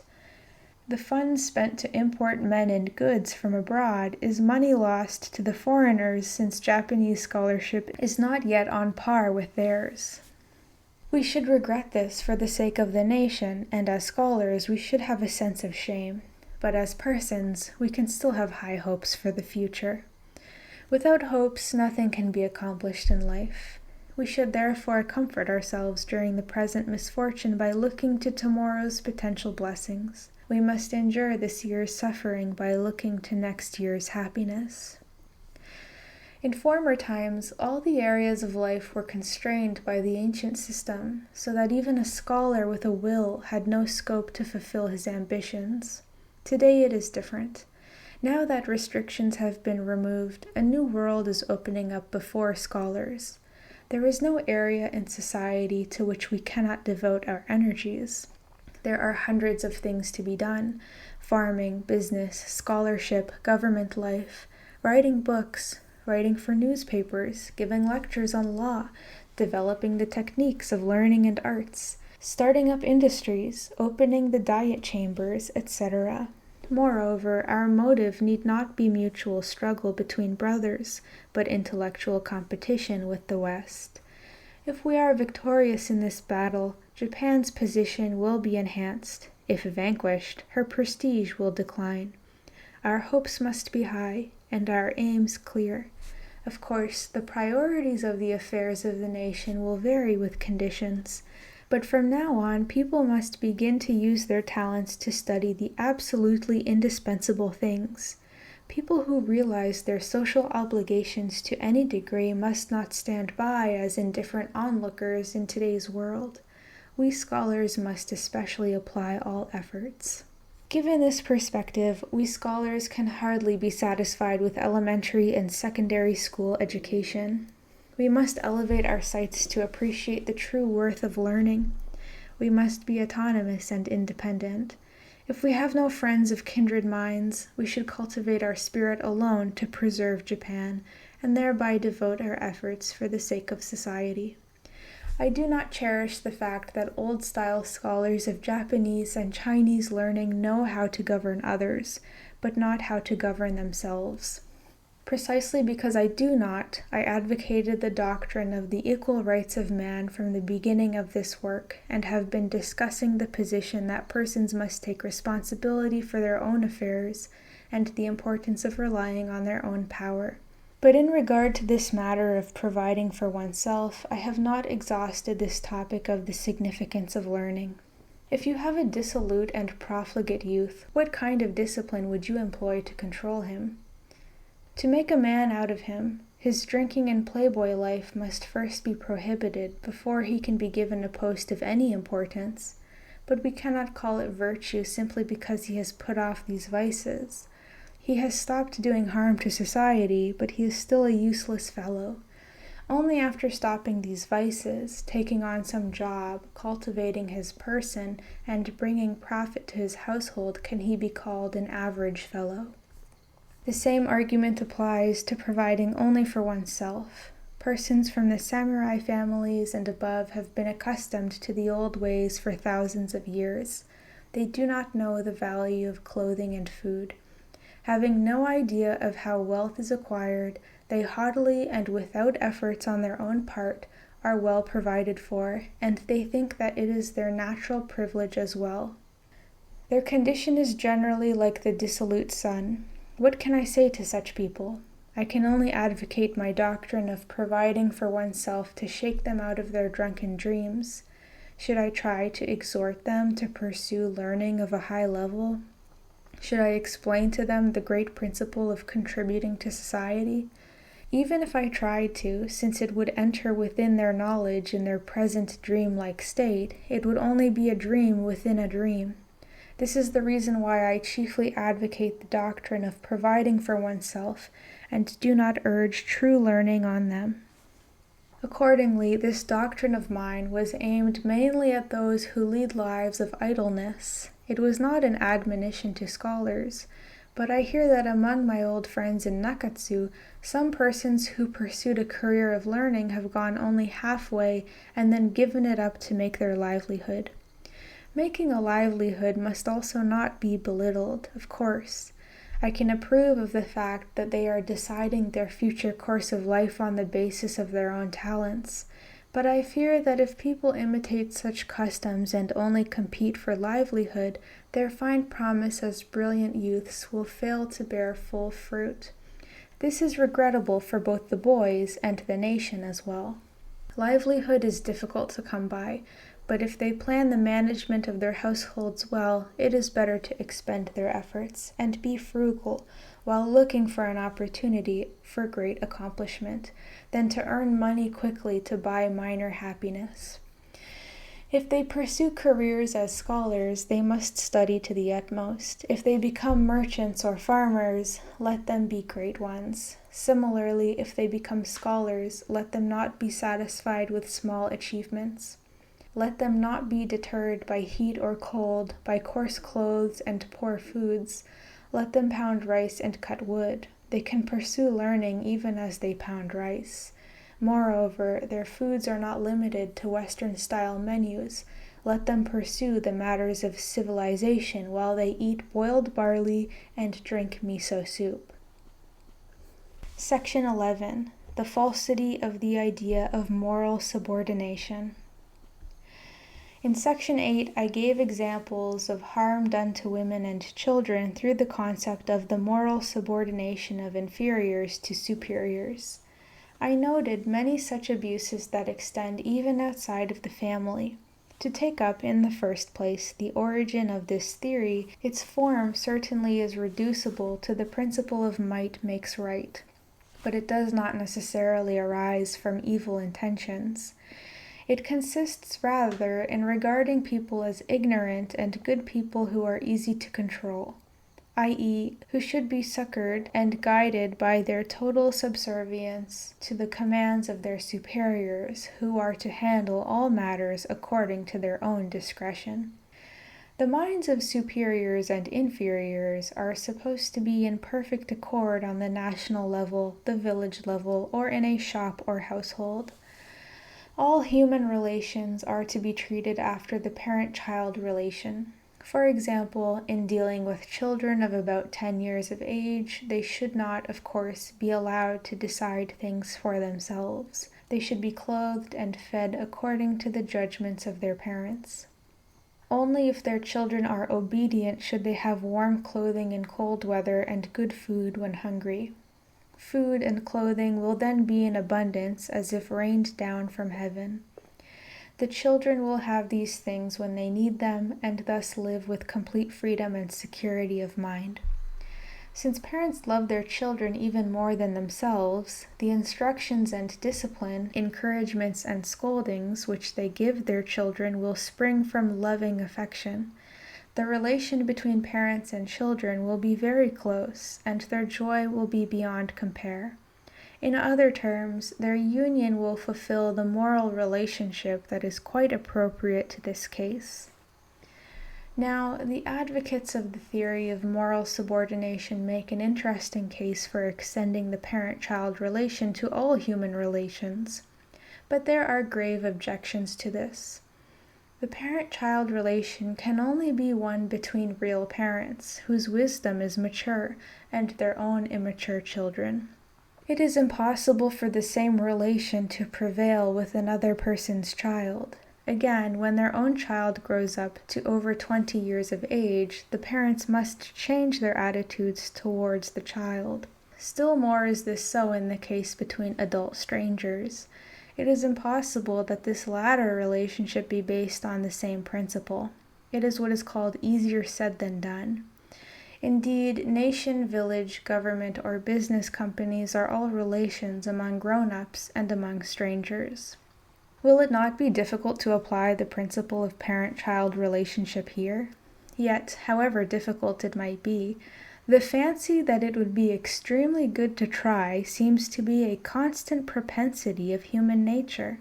This is the reason why the theory of moral obligations based on the parent-child relation emerges in society, and the reason why tyranny has subsequently been practiced.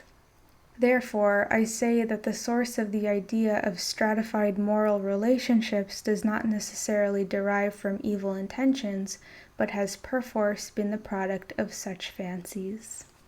In the countries of Asia, the monarch has been called the parent of the people. The people have been called his subjects and children. The work of the government has been called the office of shepherd of the masses, and in China, local officials were called the shepherds of such and such provinces. Since this word boku means to feed animals, it had the connotation of treating the people of single provinces as cows or sheep, and that name was publicly written on the notice boards. Was this not an extremely discourteous way of saying and doing things? But even though they treated their citizens as children or barn animals, the word originally did not necessarily have such an evil meaning. It had something like the idea of the care of children by their parents. First, the monarch was described as a sage and enlightened man. Then, wise and virtuous officials were employed to assist him. These leaders were without any selfishness of mind or the slightest personal desires. They were pure as water and straight-minded as an arrow. They extended their own affection to the people, whom they cherished and loved. In times of famine, they gave them food. In the event of fires, they gave them money. Thus they relieved them in their sufferings, so that the people could enjoy peace and comfort in their daily lives. The moral influence of the superior class was as redolent as the fragrance which the south wind brings. The people, in turn, submitted like the grasses bending in the breeze, or their docility was like soft cotton. Their innocence was like wood and stones. Superiors and inferiors could then sing of the great harmony in perfect unison. All this was the original intention of the theory. Indeed, it was an imitation of the conditions of paradise. Nevertheless, if we consider the facts more deeply, the relation between government and people is not that of flesh and blood. It is in essence an association of strangers. Personal feelings cannot be the guiding principle in an association among strangers. It is necessarily based on the creation of a social rule and social contract. Even when they dispute over minute points of interpretation, if both of them abide by the rule, they will come to some peaceful agreement. And for this reason, national laws are created. It may be essential to have the above hierarchy of enlightened monarch, excellent ministers, and docile people. But by entering what schools can such faultless sages be created? By what educational process can such splendid citizens be obtained? The Chinese have in fact been concerned with these ideas since the Zhou dynasty, but from the Zhou to the present, there never has been a time of peace and good government based on those essential ingredients. Has not the upshot been that China has been oppressed by foreigners, as witnessed again today? Not seeming to learn the significance of this, they are like persons who swallow the same inefficacious medicines over and over again. They employ an extremely artificial concept of benevolent government. These sages, who were not divine, would endeavor to blend injustice with benevolent government, and thus force blessings upon the people. But when blessings turn into burdens, and virtuous rule changes into harsh laws, do they still sing of the great harmony? If they desire to sing, let them sing alone. No one will join them any more, for their original intention was itself too wide of the mark. China may be our close neighbor, but her situation is unendurably ridiculous. This kind of behavior has not been limited to the relation with the government. It is universal in merchant houses, schools, shrines, and temples. Let me give just one example. In a business shop, the master is supposed to be the expert in all things.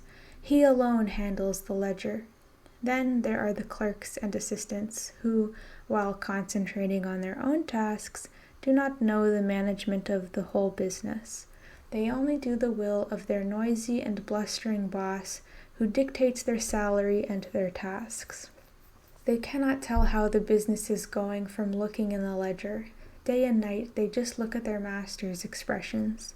They can only surmise that the business is going well if he is cheerful, or suppose it is not when he is gloomy. They themselves have no other cares, except secretly to manipulate the books which they have charge of in order to embezzle funds. Even the eagle-eyed boss does not catch what is going on. Although he thought that a certain servant was completely trustworthy, when the records are checked after he absconds or suddenly dies, the books show that he has gouged out a hole of embezzled money as big as a cave. Only then does the master of the shop sigh over how untrustworthy men are. But the cause does not lie there. It comes from his own original despotism over all things. Since he and the servant were adults who were completely unrelated to one another, the cause of the trouble can be said to have been due to his own indiscretion of not promising a fairer share of the business to him, whom he in fact treated like a child.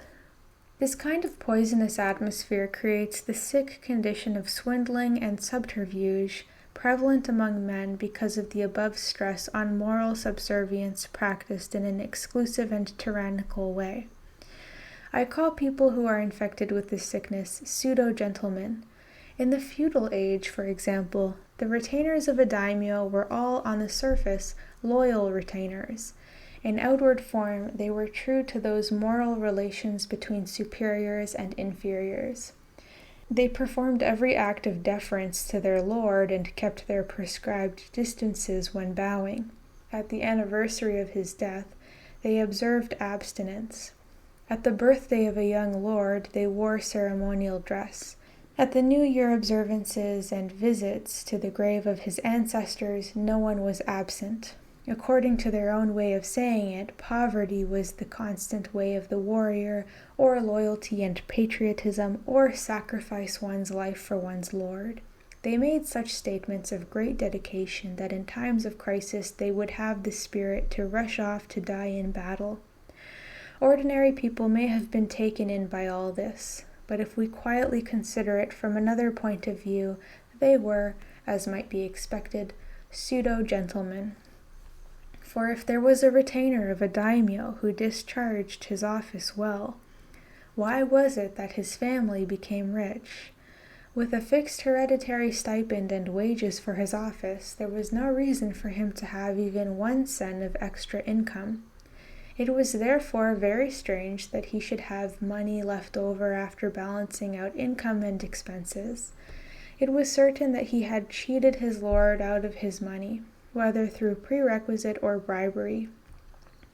I will give some conspicuous examples of this as follows. It seems to have been almost a regular rule in the families of the 300 feudal lords that the head official in charge of construction would demand a kickback from the carpenters, and the finance officials took presents from the townsmen under their patronage. Was it not extremely improper for loyal retainers who had pledged even to die for their lord by risking their lives in front of his horse to take commissions for buying things? They should be called pseudo-gentlemen plated superficially with gold. Some rare honest official might gain a reputation in the domain as an honorable retainer par excellence for being above bribery. But he was in fact only doing his job without stealing. It was no cause for praise just because he had not set his heart on robbery. He who was an ordinary person stood out only by contrast with the rest, who were the pseudo-gentlemen.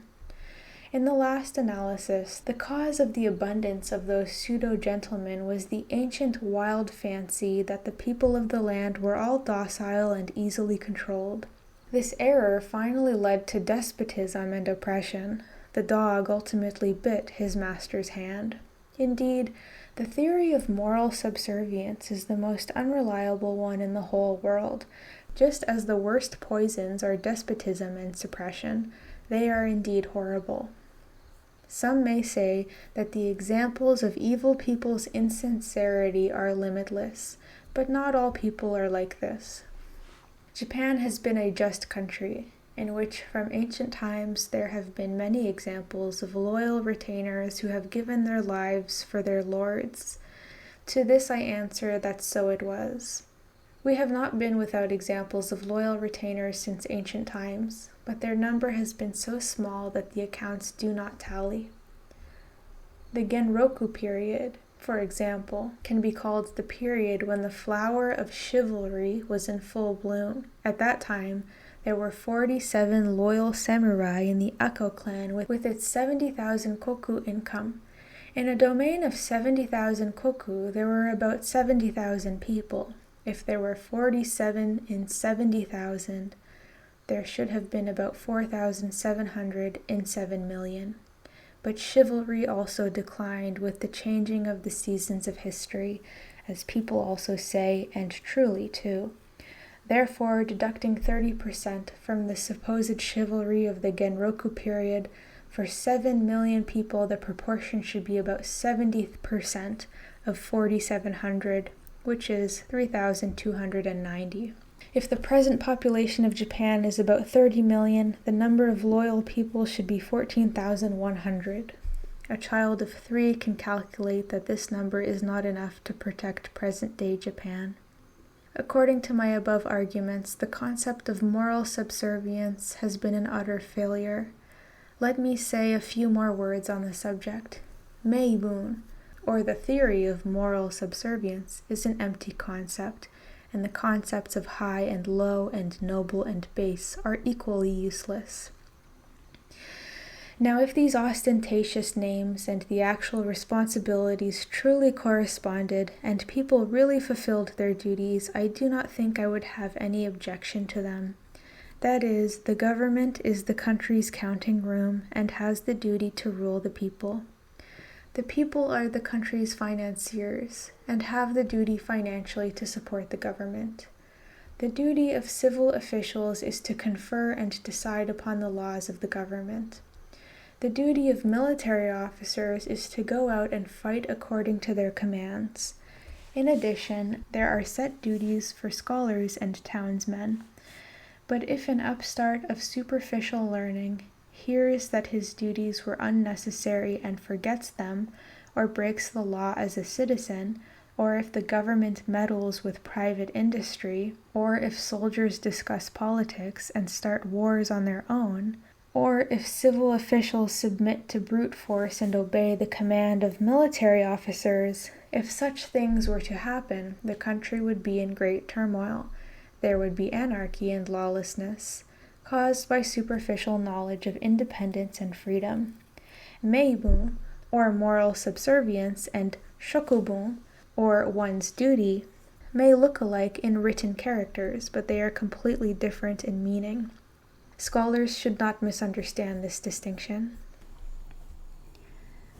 Section 12. An encouragement of public speaking. Enzetsu is called speech in English. It is a style of expressing one's views at a large assembly of people. This kind of thing has since ancient times never existed in Japan, except perhaps for preaching done in temples. But it is very popular in the West. From the parliament of a government, the meetings of scholars, business companies, and gatherings of citizens, down to ceremonial occasions and even trivial matters such as the opening of a shop, There is a custom that whenever there is a gathering of 10 or more people, some person always makes a speech about the meeting or the purpose of the meeting, or utters some pet theory, or expresses some impromptu ideas. It is beyond doubt that this is a very important practice. For example, people are now saying that Japan should have a parliament, but it will serve no purpose unless there is a method of expounding ideas in the first place. Setting aside the question of whether a given subject is important or not, one who expresses his views through public speaking can produce a certain good effect. For example, something which was not so significant in a written text can become easily understood and impressive if said in words.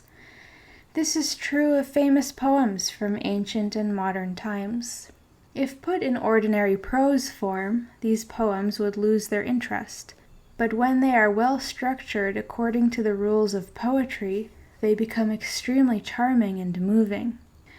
In like manner, the rapid transmission of one's ideas to the public has a great deal to do with the method of its transmission. It is not necessary to reiterate here that learning does not consist only in the reading of books. The essence of learning lies rather in its practical consequences, without which learning is still ignorance.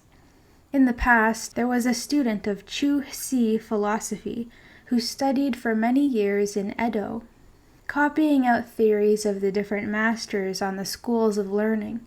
By his long day and night labors, he piled up 700 volumes in several years' time. Having thus completed his studies, he decided to turn to his home in the west along the Tokaido. He therefore packed up his copied books in arrowroot baskets and shipped them on ahead. But unfortunately, the ship was wrecked in the Sea of Enshu. When he returned to his native province, he found out that all his learning had been washed away with the waves. He was back exactly where he started, in a state of total ignorance. The same danger exists for the present crop of Japanese scholars of Western learning. Because they now read and lecture in the city schools, we cannot help calling them scholars. But if circumstances suddenly took away their sources and forced them back to the rural areas, they might have to make the excuse to their relatives and friends, "I have left my learning back in Tokyo." My point is that the essence of learning lies in the activity of one's mind, not in the mere reading of books. There must be all kinds of means to put this activity to practical use. The word observation means the perceiving of things, and reasoning means the inferring of the principles of things and giving one's own views on the matter. But neither exhausts the methods of learning. It is also necessary to read and write books, converse with others, and present your opinions to the public.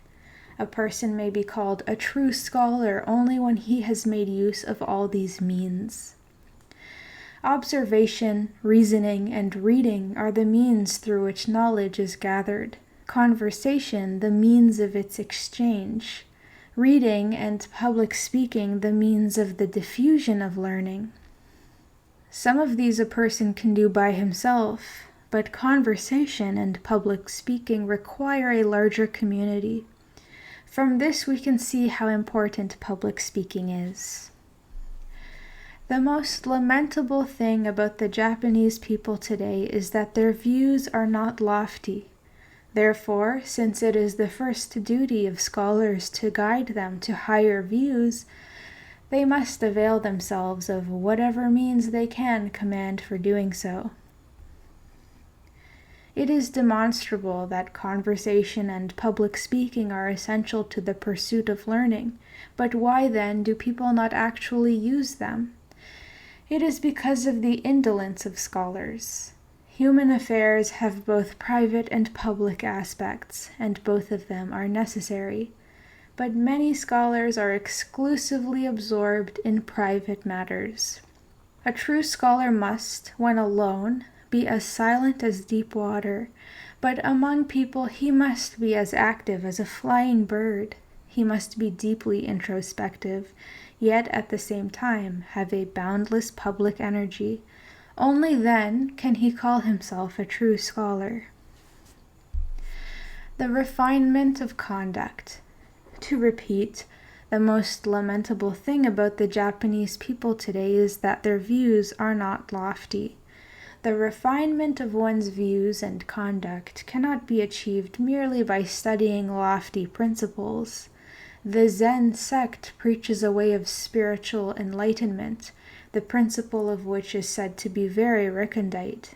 But as we look at the monks' activities, we see that they are so remote as to be of no practical use. In fact, their ideas are vague to the point of being no opinions at all. Again, one's views and conduct must not be lofty only in the breadth of experience. There are people who do not possess definite views of their own, despite reading thousands of books and a wider association with others. They are the Confucian scholars who cling to old customs. Even the scholars of Western learning are not exceptional, being addicted to the same vice. There are people today who follow the ever-advancing learning of the West. They read books on economics, or lecture on moral theories, or concentrate their energies night and day on metaphysics and epistemology, almost as if their hard effort were comparable to the pain one suffers from sitting atop bristling thorns. But as far as I can see, the private lives of these people give no evidence of the effects of all this effort. Their knowledge of economics has no influence on their family business. Their knowledge of moral theories has no bearing on their own moral cultivation. As talkers and doers, they seem to be two entirely different persons. I cannot find anyone with his own definite views. Even if we do not go so far as to condemn their words and actions as wrong, there is a complete discrepancy between what they say is right and what they actually practice. They sometimes practice what they preach, but to them can often be applied the sayings that a physician neglects his own health, and some people can read the Analects of Confucius but do not understand it. Therefore, lofty opinions and conduct refer neither to expounding profound principles nor to breadth of knowledge taken in an exclusive sense. How, then, can a person's views be elevated to influence his conduct? The secret lies in comparing the conditions of things and setting one's sights on higher standards without ever becoming complacent. This means to compare, not single details, but one total system of conditions with another, and to pass judgment on the relative merits of the alternatives. Suppose that there is a schoolboy who has worked hard, without indulging in dissolute pleasures. He will not be reproached by his parents or elders, and most likely feels proud of himself. But he has reason for pride only in comparison with some other rascals. Diligence and good behavior are what were expected of him, and are not worthy of special praise. He should have even nobler aspirations in life. Whose great achievements and whom should we strive to emulate among the great men of the past and present? We must always take persons of higher attainment as our standards. We should not be satisfied with our own one talent when we see two talents in another. This is true since later progress will inevitably surpass earlier progress. And this is all the more true when there is no one worth emulating in the past. Today's responsibilities are greater than those in the past. However, we cannot think that diligence and good conduct are the sole aims of human life. A life of dissolution is animal. To pride oneself in comparison with that would merely be boasting of one's sight before a blind man.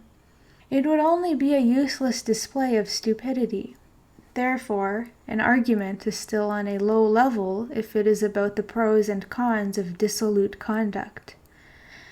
As one's conduct improves, he will soon leave such stupid talk behind him, so that even discussion of the matter will become detestable.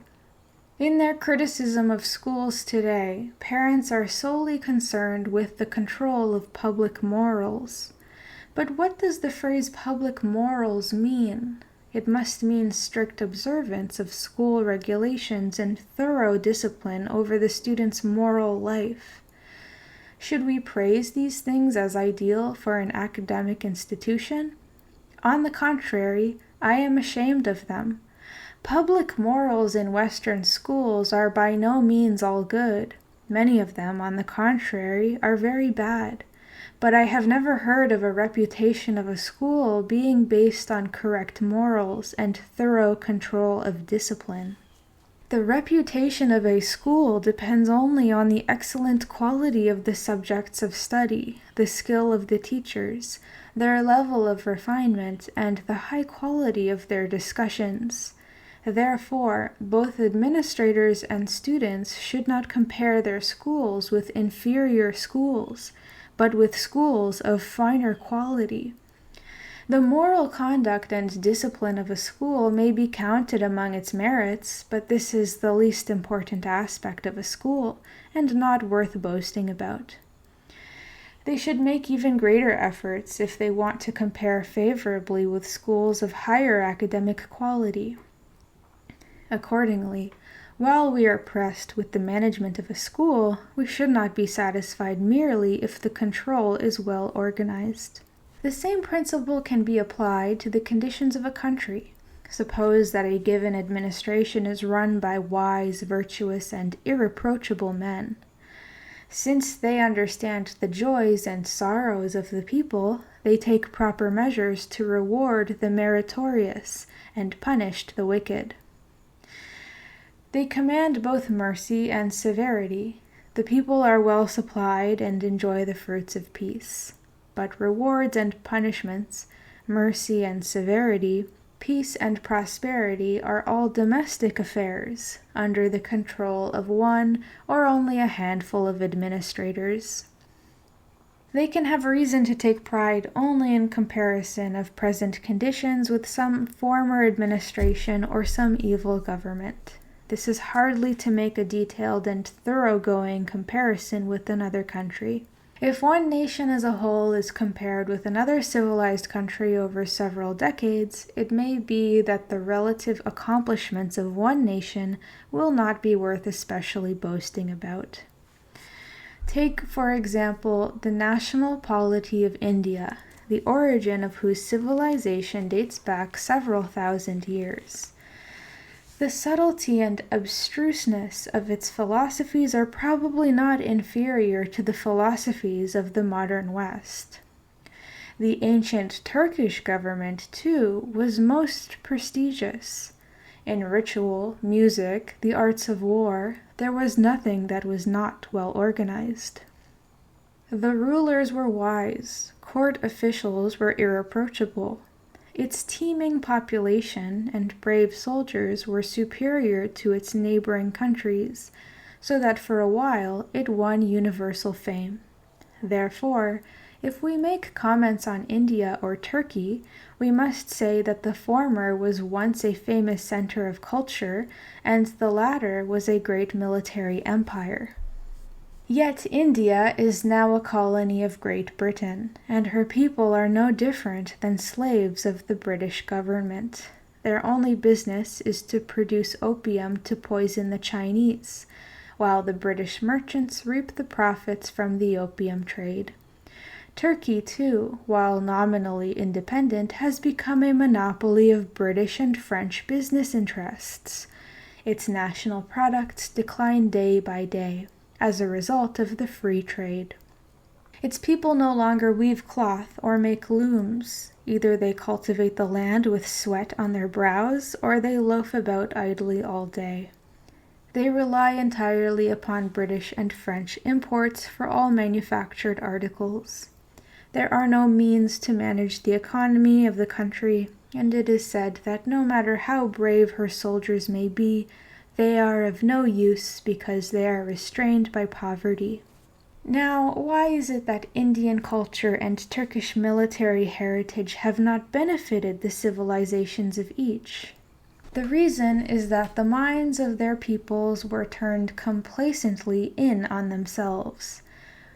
When they compared themselves with other nations, they took only a partial look and were thus deceived by the seeming balance of potentials between nations.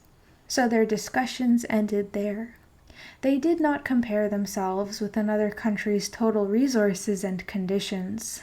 Therefore, while their people enjoyed peace or quarreled domestically, other nations passed them by, and then came to oppress them with the power of modern commerce. The merchants of the West were without rivals wherever they went. They are certainly to be feared for their business prowess. But if people love their own civilization, they should strive to the best of their powers to catch up with them in every respect. Section 13. The damage of envy in society. Of the many human vices, none is more damaging to society than envy.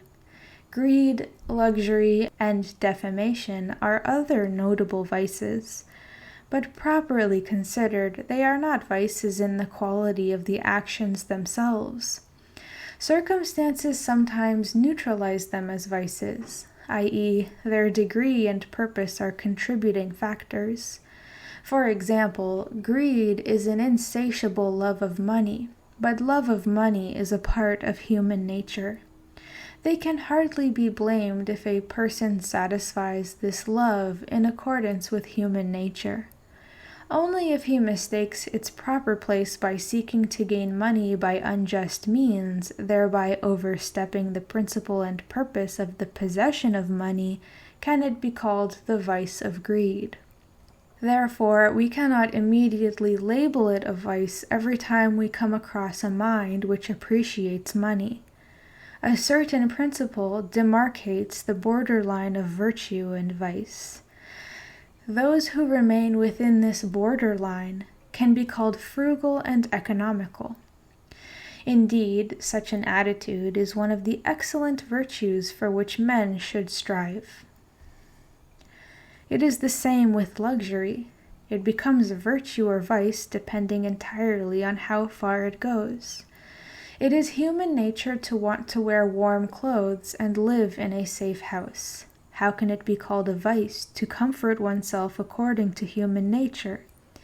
To accumulate and spend, but to spend without going beyond the proper limits, may also be called one of the finer virtues of man. Again, there is hardly any difference between defamation and refutation of another. Maliciously to distort another person's statements is called defamation. To state what one thinks to be the truth by exposing another's contradictions is called refutation. Accordingly, as long as the right road of truth has not yet been found, discussions between men cannot be determined as either good or bad. Until right and wrong are determined, we may say that public opinion should serve as the truth, but it is extremely difficult to clarify just what public opinion is.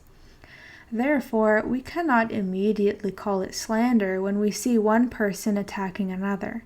In fact, it may be necessary to seek the truth all over the world in order to distinguish whether it is slander or true refutation. In addition to the above, arrogance and bravery, coarseness and frankness, stubbornness and steadiness, levity and sharpness, are all relative opposites. They become virtues or vices only by the circumstances, degree, and purpose of each act. It is only envy which is a vice through and through in the nature of the actions, regardless of circumstance or purpose. For envy is a completely negative thing and never has a positive side. It is a discontent with the conditions of another, demanding too much of one without reflecting upon oneself. Such a means to gratify one's discontent does oneself no good. and harms the other as well.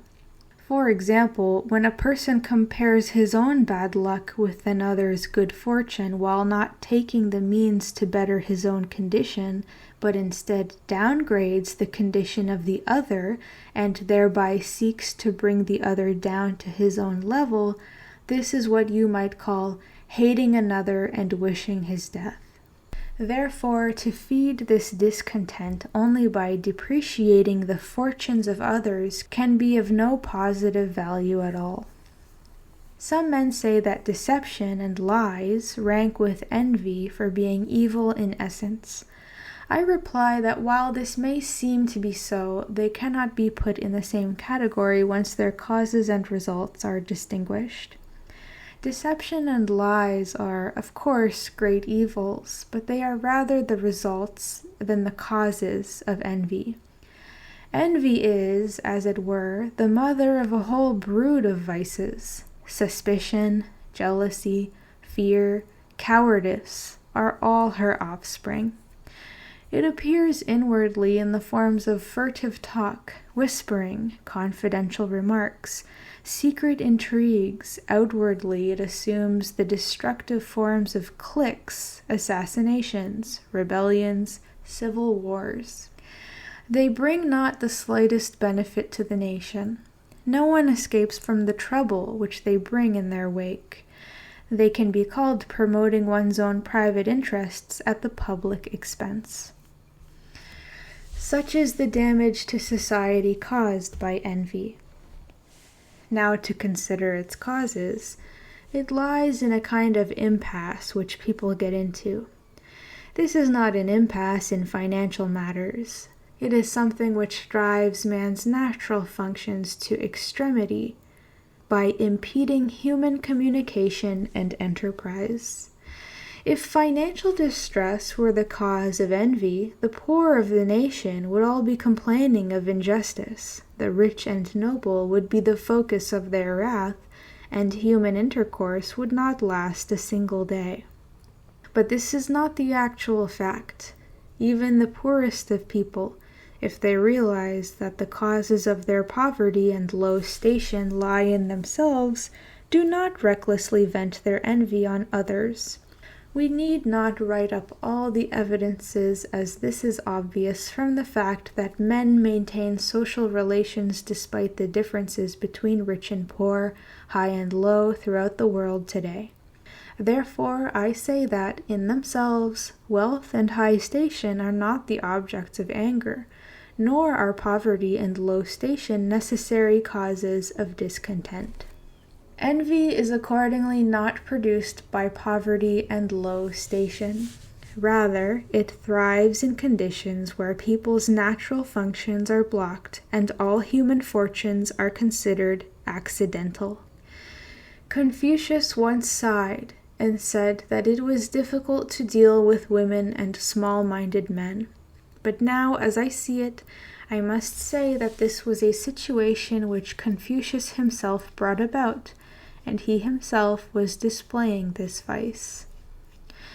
There is no principle in terms of which human nature can be differentiated according to sex. Again, when he spoke of small-minded men, did he mean lowly persons? The children of the lowly are not necessarily inferior, and, needless to say, there are no innate distinctions between noble and inferior. But why, then, was Confucius troubled only by women and small-minded people? This was because Confucius taught people in general to be servile.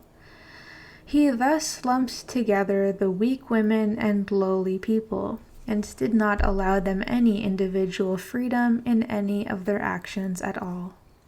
Thereby Confucius implanted a spirit of envy in them, and when it reached an extreme, even he had to lament about it.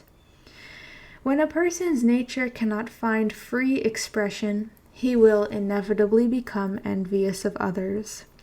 The law of cause and effect is as clear as barley growing from barley seeds. Confucius may have had the reputation of being a sage, but he did not understand this principle. It was quite untrustworthy of him simply to complain about the stupidity of others without doing anything constructive about it. Of course, since Confucius lived in an age of barbarism and primitivism over 2,000 years ago, he must have followed the custom and human sentiment of the time and knowingly resorted to the expedient of labeling people to preserve lofty public-mindedness in his own day. But if Confucius had been a true sage, whose wisdom provided insight for all times, he would not have been satisfied with the expedient teaching of that time, and therefore, by taking the ideas of his time into account, those who study Confucius in later times must deal with his thought selectively. Those who would apply unchanged to Meiji Japan the teachings of 2,000 years ago do not know the true value of things. Let me give an example closer to our own times. Of those who were filled with the poison of envy and did the most harm to human relations, the worst were the many ladies in the castles of the feudal lords of Japan. Generally speaking, the palaces were packed with ignorant and unlettered females who served a single ignorant and unvirtuous lord. Study went unrewarded, indolence unpunished. Remonstrance produced no reaction. It was irrelevant whether one spoke out or remained silent, whether one told the truth or not. The only thing that mattered was whether they had the good luck to be in the Lord's favor and affection by adapting themselves to the changing circumstances which each new day brought. It was like shooting a bow without a target. To hit or miss the target was not a matter of skill. They may be said to have lived in another world in which the nature of their emotions, delight, anger, sorrow, and pleasure, were subject to change, making them different from the rest of society. When some lady established herself in the Lord's favor through her contacts, the others could only be jealous of her since there was no way to study the method by which she established herself. In the excess of their jealousy, they could only seethe with hate. Since they were so burning with jealousy and envy, what time did they have to consider the good of the Lord's house? Their loyalty and integrity were pronouncements in name only. But in actual fact, even if they spilled oil on the mat floor, if no one saw it, they would leave it there without wiping it up. Even worse, when the Lord was mortally sick, they were so entangled in glaring daggers of hate at one another that many could not even care for their sick Lord, even though they might have wished to. But the most vicious extreme of envy and jealousy was when it sometimes took the form of poisoning. If we had statistics of this crime of all times, and could compare the ratios of poisonings in the castles of old and in the world, we would clearly see how much more prevalent poisoning was in the feudal castles. It would serve to prove how terrible the harm of envy is. I think that we can infer the general condition of society even from this one example of the castle ladies. Envy is the worst of human ills. Therefore, since the causes of envy lie in a kind of spiritual impasse, the avenues of human expression must be opened. People must be given the opportunity to give free rein to their actions. Let us compare conditions in England or America with Japan. Let me pose the question: which country, in its social relations, is most removed from the above-described situation of the feudal castles? I am not implying that Japan's situation is exactly equal to the above case, but if the point is the relative distance from it, Japan is closer to it than England or America. It is not that the English and Americans are not covetous and extravagant, or coarse and disruptive, or false and deceitful. Their manners and customs are not all good either, But when it comes to suppressing envy, they differ in mentality from the Japanese. Nowadays, intellectuals are talking about the need of a diet elected by the people and about freedom of the press. Passing over the merits and demerits of their arguments, their basic reason lies in wanting to make Japan different from the castles of old, and to make the Japanese people different from the castle ladies. They want to replace envy with action, to put a stop to resentment by encouraging free competition, to win fame and fortune through their own efforts. They want to make the people of the whole country reap what they have sown. The obstruction of free expression and free enterprise among the people is generally considered a political question. If someone suddenly heard talk of this question, he might ascribe it exclusively to the defects of the government. But this kind of sickness is not limited to government only. It has infected the people as well, with extremely harmful results. Hence, it cannot be cured only by reform of government.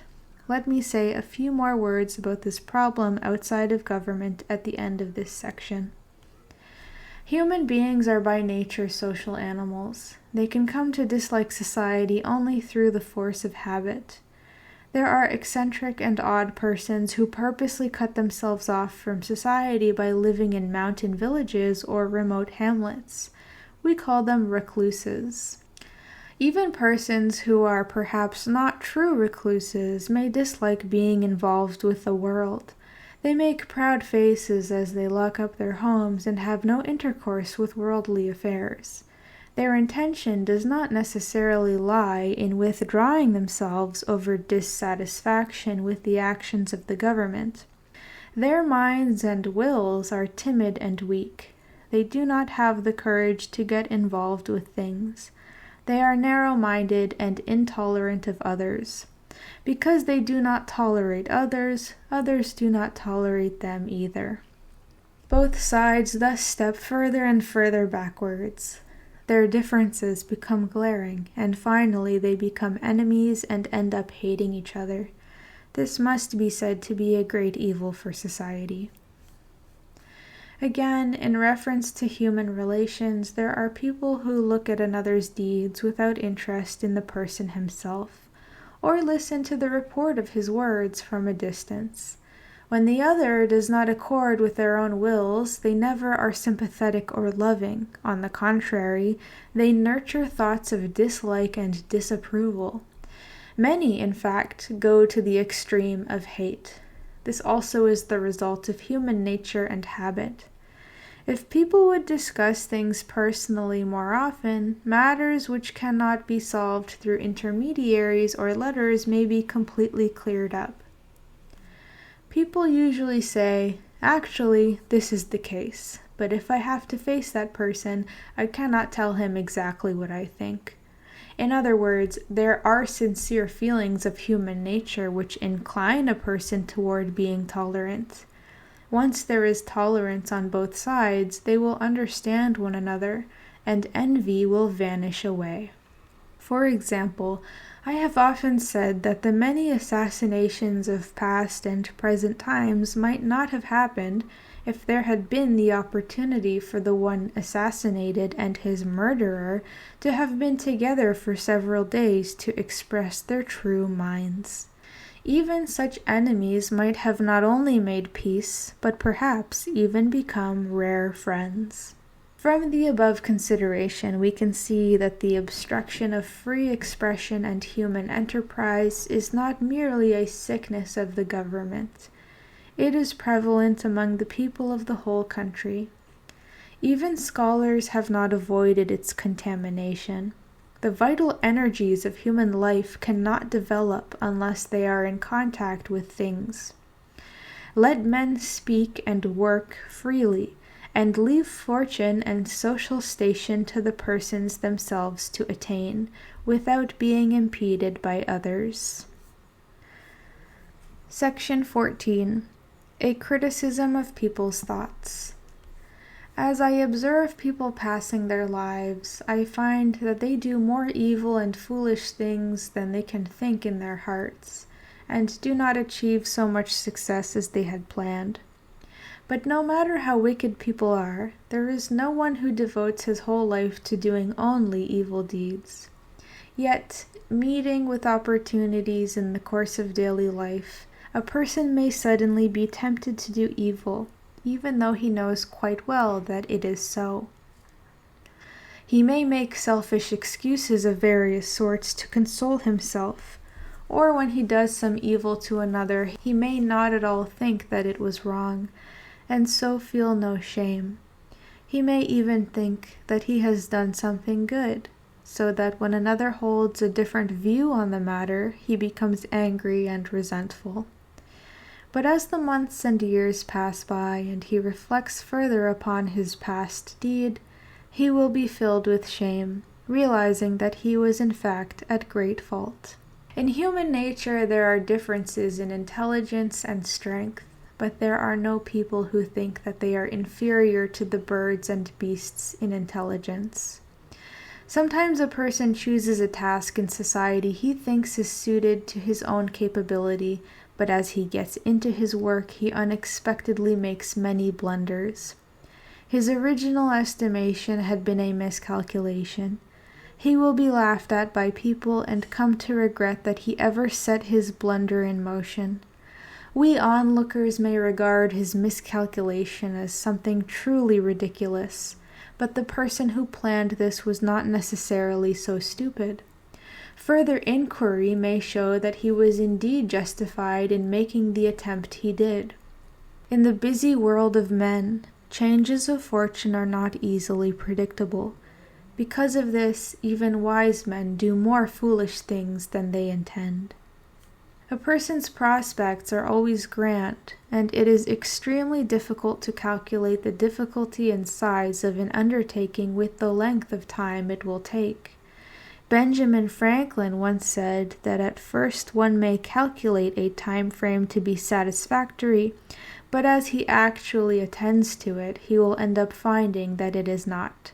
How true this is! When we instruct a carpenter to do some work, or order a tailor to make a suit of clothes, they will end up behind schedule 8 or 9 times out of 10. They do not necessarily do this out of rudeness. They simply did not make an accurate calculation regarding how long the work would take in the first place, and consequently ended up breaking their promises. It is not uncommon for people to reproach carpenters or tailors for breaking their promises. They may offer some reason for doing so. Carpenters and tailors are always coming up with excuses, and the customers are always forced to be understanding. But have these gentlemen themselves ever finished promised work on schedule? After a student leaves his home in the country promising to endure every hardship to complete his course of studies in 3 years, does he fulfill his promise? Does the person who raised money with difficulty and bought original sources which he had longed for and promised himself to read through in 3 months' time ever really fulfill his intention?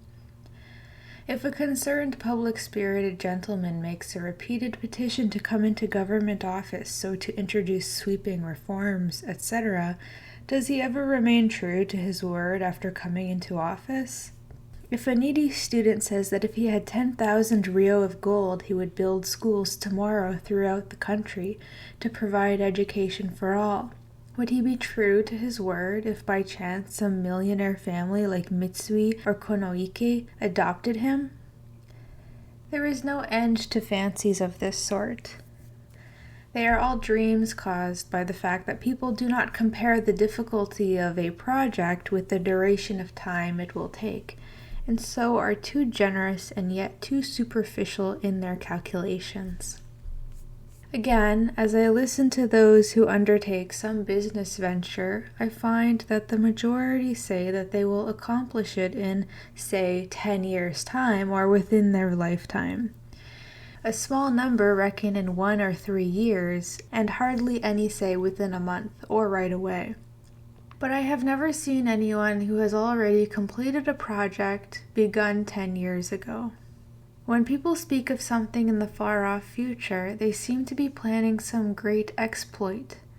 But when the scheduled date of completion finally draws near, they cannot clearly explain what the original project was. And this trouble is due, after all, to the fact that in the planning stage there was insufficient consideration of the time it would take to complete. As I said above in reference to human affairs, men do more evil and more foolish things than they think, and they do not accomplish as much as they plan to accomplish. There are several ways to prevent this problem, but here is one which people seldom take notice of. And then what is it? It is occasionally to weigh in one's mind the success and failure, the gains and losses of an undertaking. To use a business analogy, it is a matter of taking stock and settling up accounts. No one plans a business venture which will fail from the start. A man first thinks of his ability and capital and looks over the business conditions of the world before beginning the undertaking. The business then sometimes succeeds and sometimes fails, depending on changing economic conditions. He may fail to stock some articles or succeed in some sale. When he settles accounts at the end of a month or a year, sometimes things have gone as hoped, and sometimes not. Or when pressed with business, he thinks that a certain article will sell well, but it sometimes turns out, contrary to his expectations, to be a loss on the balance sheet. Sometimes he thinks he is understocking himself. The reverse is true when it takes him more time than he expected to work off the unsold goods by the inventory day. Therefore, it is most important in business to try to be timely in calculating sales potential and to make a precise balance of accounts every day. The same principle applies to other human affairs. Since the active business of human life begins from about one's 10th year, when a person attains to the use of reason, people should endeavor daily to make a precise balance of accounts in the activities of business and in the attainment of knowledge and virtue, so as not to suffer losses in either. When a person examines his account books, he will always find some troublesome areas in regard to past or present actions. He should inquire, what have been the losses and gains in the past 10 years? What business are you now engaged in, and how is it going?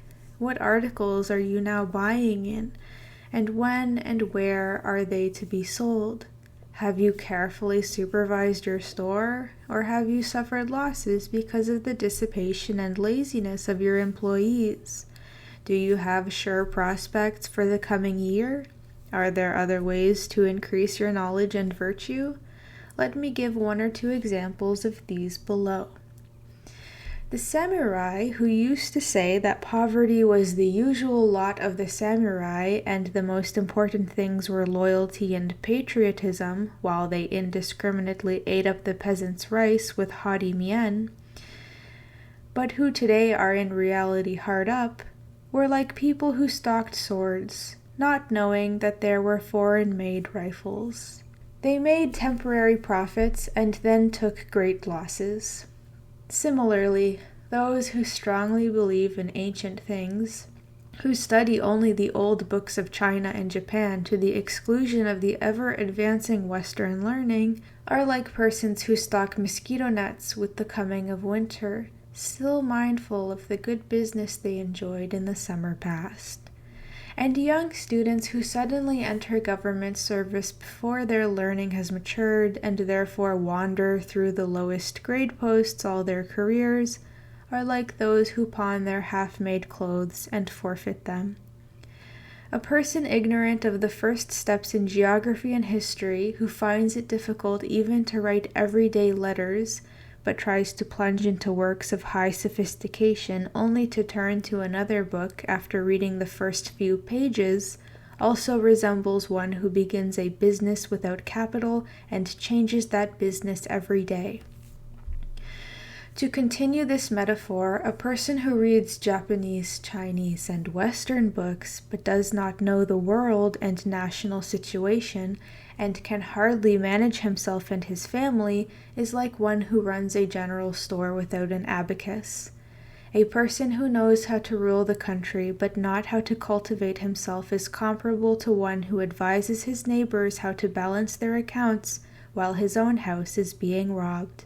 A man who likes to talk about the fashionable modern world but has no thoughts of his own in his head, even about himself, is like a person who knows the names but not the prices of goods. These faults are not uncommon in present-day Japan. They are caused by people drifting through life, never paying attention to their own situations, and never examining their deeds from birth up to the present, or what they are doing now or should be in the future. Therefore, I say that the final settlement of the account books is what clarifies business conditions and decides future prospects. In like manner, careful attention to his balance of knowledge and virtue as well as in business is what will clarify a person's present and future course. The meaning of the word siwa. The term siwa has two meanings: 1, protection, and 2, direct. The former means to stand by the side and watch over a person, or give him money or things, or spend time with him so that he will not lose profits or honor. The latter is something done for the good of a person. It means to give instructions concerning what is good and to protest against what is bad for another. It means to give advice to someone to the best of one's ability. Care of others will be really meaningful and conducive to social order if it is done with both of the above meanings in mind. For example, if parents will take care of their children by providing for their everyday needs, children will obey their counsels and their home life will be tranquil. If the government makes good laws and takes good care of the people's lives, honor, and private property, and protects them by maintaining public order, the people will obey the government. Thus, if nothing goes against this counsel, the government and the people will be in harmony. Therefore, protection and counsel have an area common to both in which they are coextensive, with not even the slightest difference between them. Where protection is provided, counsel should also be offered. Where counsel is given, protection should necessarily be extended. But when they work at cross purposes with each other, immediately trouble brews, resulting in misfortune. There are not a few examples of this in society. They occur because people misinterpret the meaning of the word siwa. They sometimes interpret it to mean protection and sometimes to mean counsel, but always one-sidedly, and this can lead to serious mistakes. For example, if parents do not refrain from giving their dissolute son more money and thereby foster his dissolute life, they may be giving him protective but not counseling care.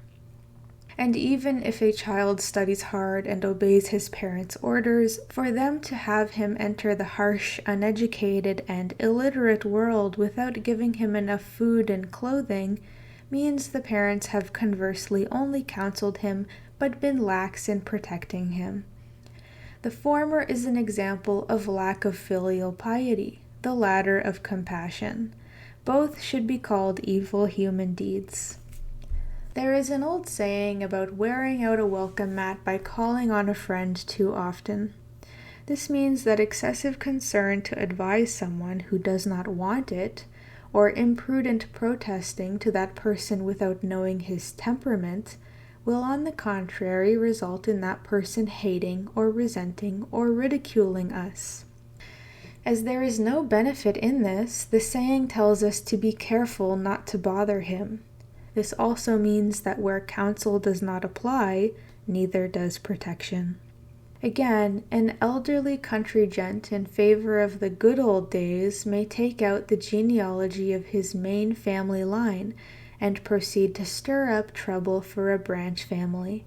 Or an uncle without money may summon his niece and give instruction to her about managing her own household, or may reproach her heartlessness and carelessness. Or even worse, he may try to take away her family's property, saying that it was in her grandfather's secret will. This would be a case of excessive counsel, without the slightest regard for protection. It is what a proverb calls unsolicited meddling. Take also the instance of what is called relief for the poor, which looks only to the outward appearance of poverty and gives rice and money to the poor, regardless of whether they are good or not, and without inquiring about the causes of their poverty. It is reasonable to relieve those who are alone in the world without anyone to rely upon. But there are others who convert over half of their relief rice into sake. If they are indiscriminately given rice without anyone being able to counsel them to give up sake, it means that the protection far exceeds the counsel. Another proverb calls this excessive sympathy. It is said that England has the same trouble with her own relief laws. Broadening this principle and applying it to the national level, we find that people pay taxes and supply the needs of the government, thus supporting the household aspects of the government, but a despotic government disregards the suggestions of the people and blocks avenues of expression. Here, protection has been accepted, but counsel has been blocked. From the point of view of the people, we can say that the government is also giving unsolicited protection.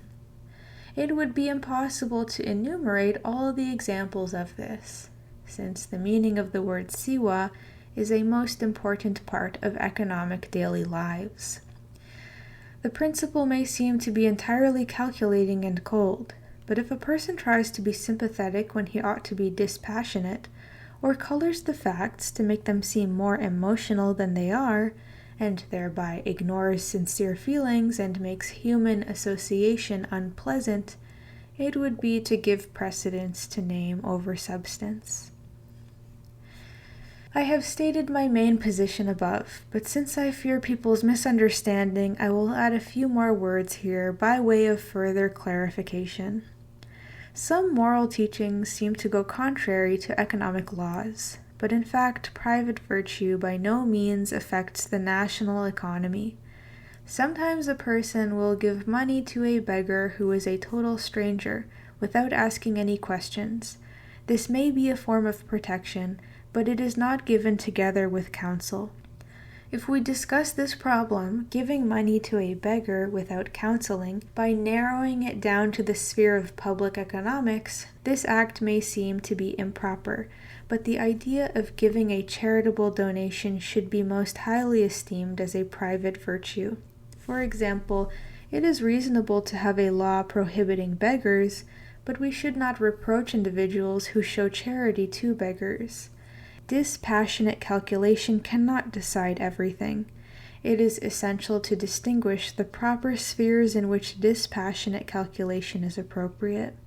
Scholars who are intoxicated with rational economic arguments should not forget that there is also room for the private virtues of love and kindness. Section 15. Methodic doubt and selective judgment. There is much that is false in the realm of belief, and much that is true in the realm of doubt. We need only consider how stupid people believe in other people's words, books, novels, rumors, the gods and Buddha, and fortune-tellers. On the advice of a masseur, they use grasses and herbs to cure a parent's mortal illness. At the time of the marriage negotiations over their daughter, they believe a fortune-teller's analysis of the physiognomy of a suitor's house, and thus lose a good husband. Their faith in Amida prompts them to intone the nenbutsu instead of calling a doctor when they have a high fever. Because of their faith in Fudo Myō, they die after a 21-day fast. In these cases, the quantity of truth is small indeed. But where truth is sparse, falsity cannot help being disproportionately great. For even though these people believe in something or other, they are believing in false facts. Hence I say that there is much that is false in the realm of belief. The progress of civilization lies in seeking the true facts both in the physical and the spiritual affairs of mankind. The reason for the West's present high level of civilization is that in every instance they proceeded from some irritation of doubt. Galileo discovered that the Earth is a planet by doubting the old theories of astronomy. Galvani discovered electricity in animals when he doubted the causes of convulsions in frogs' legs.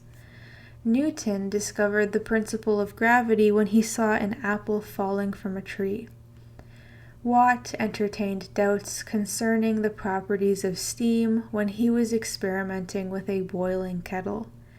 In all these cases, they attained to the truth by following the road of doubt.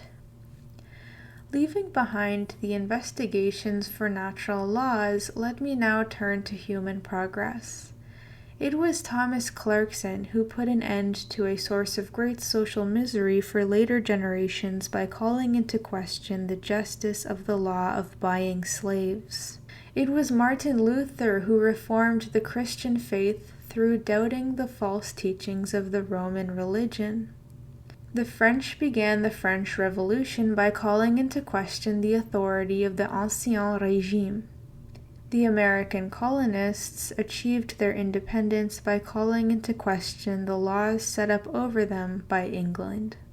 Even today, the reason that the great persons of the West lead people along the path to higher civilization with ever-advancing theories is that their purpose is entirely to refute the once firm and irrefutable theories of the ancients, and to entertain doubts concerning practices about which common sense had never doubted before. For example, although it seems to be an almost natural human division of labor that the man should work outside the house and the woman keep order within it, John Stuart Mill wrote a book on women which attempted to destroy this custom, which had been fixed and immovable since time immemorial. Many English economists advocated the doctrine of laissez-faire, and its adherents believe it to be a universal law of economics. But American scholars proposed protective tariff laws. In fact, each country proposes its own economic theory. For every theory gives rise to a counter-theory, and disputes between rival theories never cease. In contrast to this ferment of ideas, the peoples of Asia have uncritically believed in foolish teachings, have been credulous of the gods and Buddhas, or have listened to the sayings of the so-called sages. They have not come under their influence only temporarily. They have been unable to escape from these ideas after thousands of generations. The quality of their deeds, the depths of their courage of mind and will, are incomparably less than the peoples of the West. Pursuit of the truth when there is a conflict of different opinions is like sailing a boat against the wind. The boat's course must tack to the right and to the left. The high waves and strong winds may force it to sail through several hundred ri of water, while its straight-line course would come to no more than 3 to 5 ri. It is also possible to sail with a following breeze, but this is never so in human affairs. The course of the truth lies only in a zigzag course through the disputations of rival theories, and these theories all arise from doubt. Hence, I have said that there is much truth in the realm of doubt. Yet, if it is true that we should not lightly believe things, we should also not uncritically doubt things either. We must have insight into when to believe and when to remain skeptical. The essence of learning lies in clarifying this kind of discernment. Even in Japan, the sudden change in men's minds since the opening of our ports, the reforms in government, the overthrow of the nobility, the development of the school system, opening of newspapers, the new railroads, telegraph, military conscription, industries, etc., the reform of 100 old practices in a very short period of time, can all be said to have been the accomplishment of those who endeavored to effect these changes after calling into doubt customs which have been observed since time immemorial. But still, such ancient customs have been called into question only since Japan has been opened to intercourse with the West. The reformers saw the superiority of Western civilization and tried to imitate it. Therefore, they were not motivated by self-originated doubt. They only believed in the new through the same faith with which they once believed in the old. The focus of men's minds that used to prevail in the East has only been redirected toward the modern West, but we have no guarantee that a truly critical choice has been made concerning present beliefs and doubts.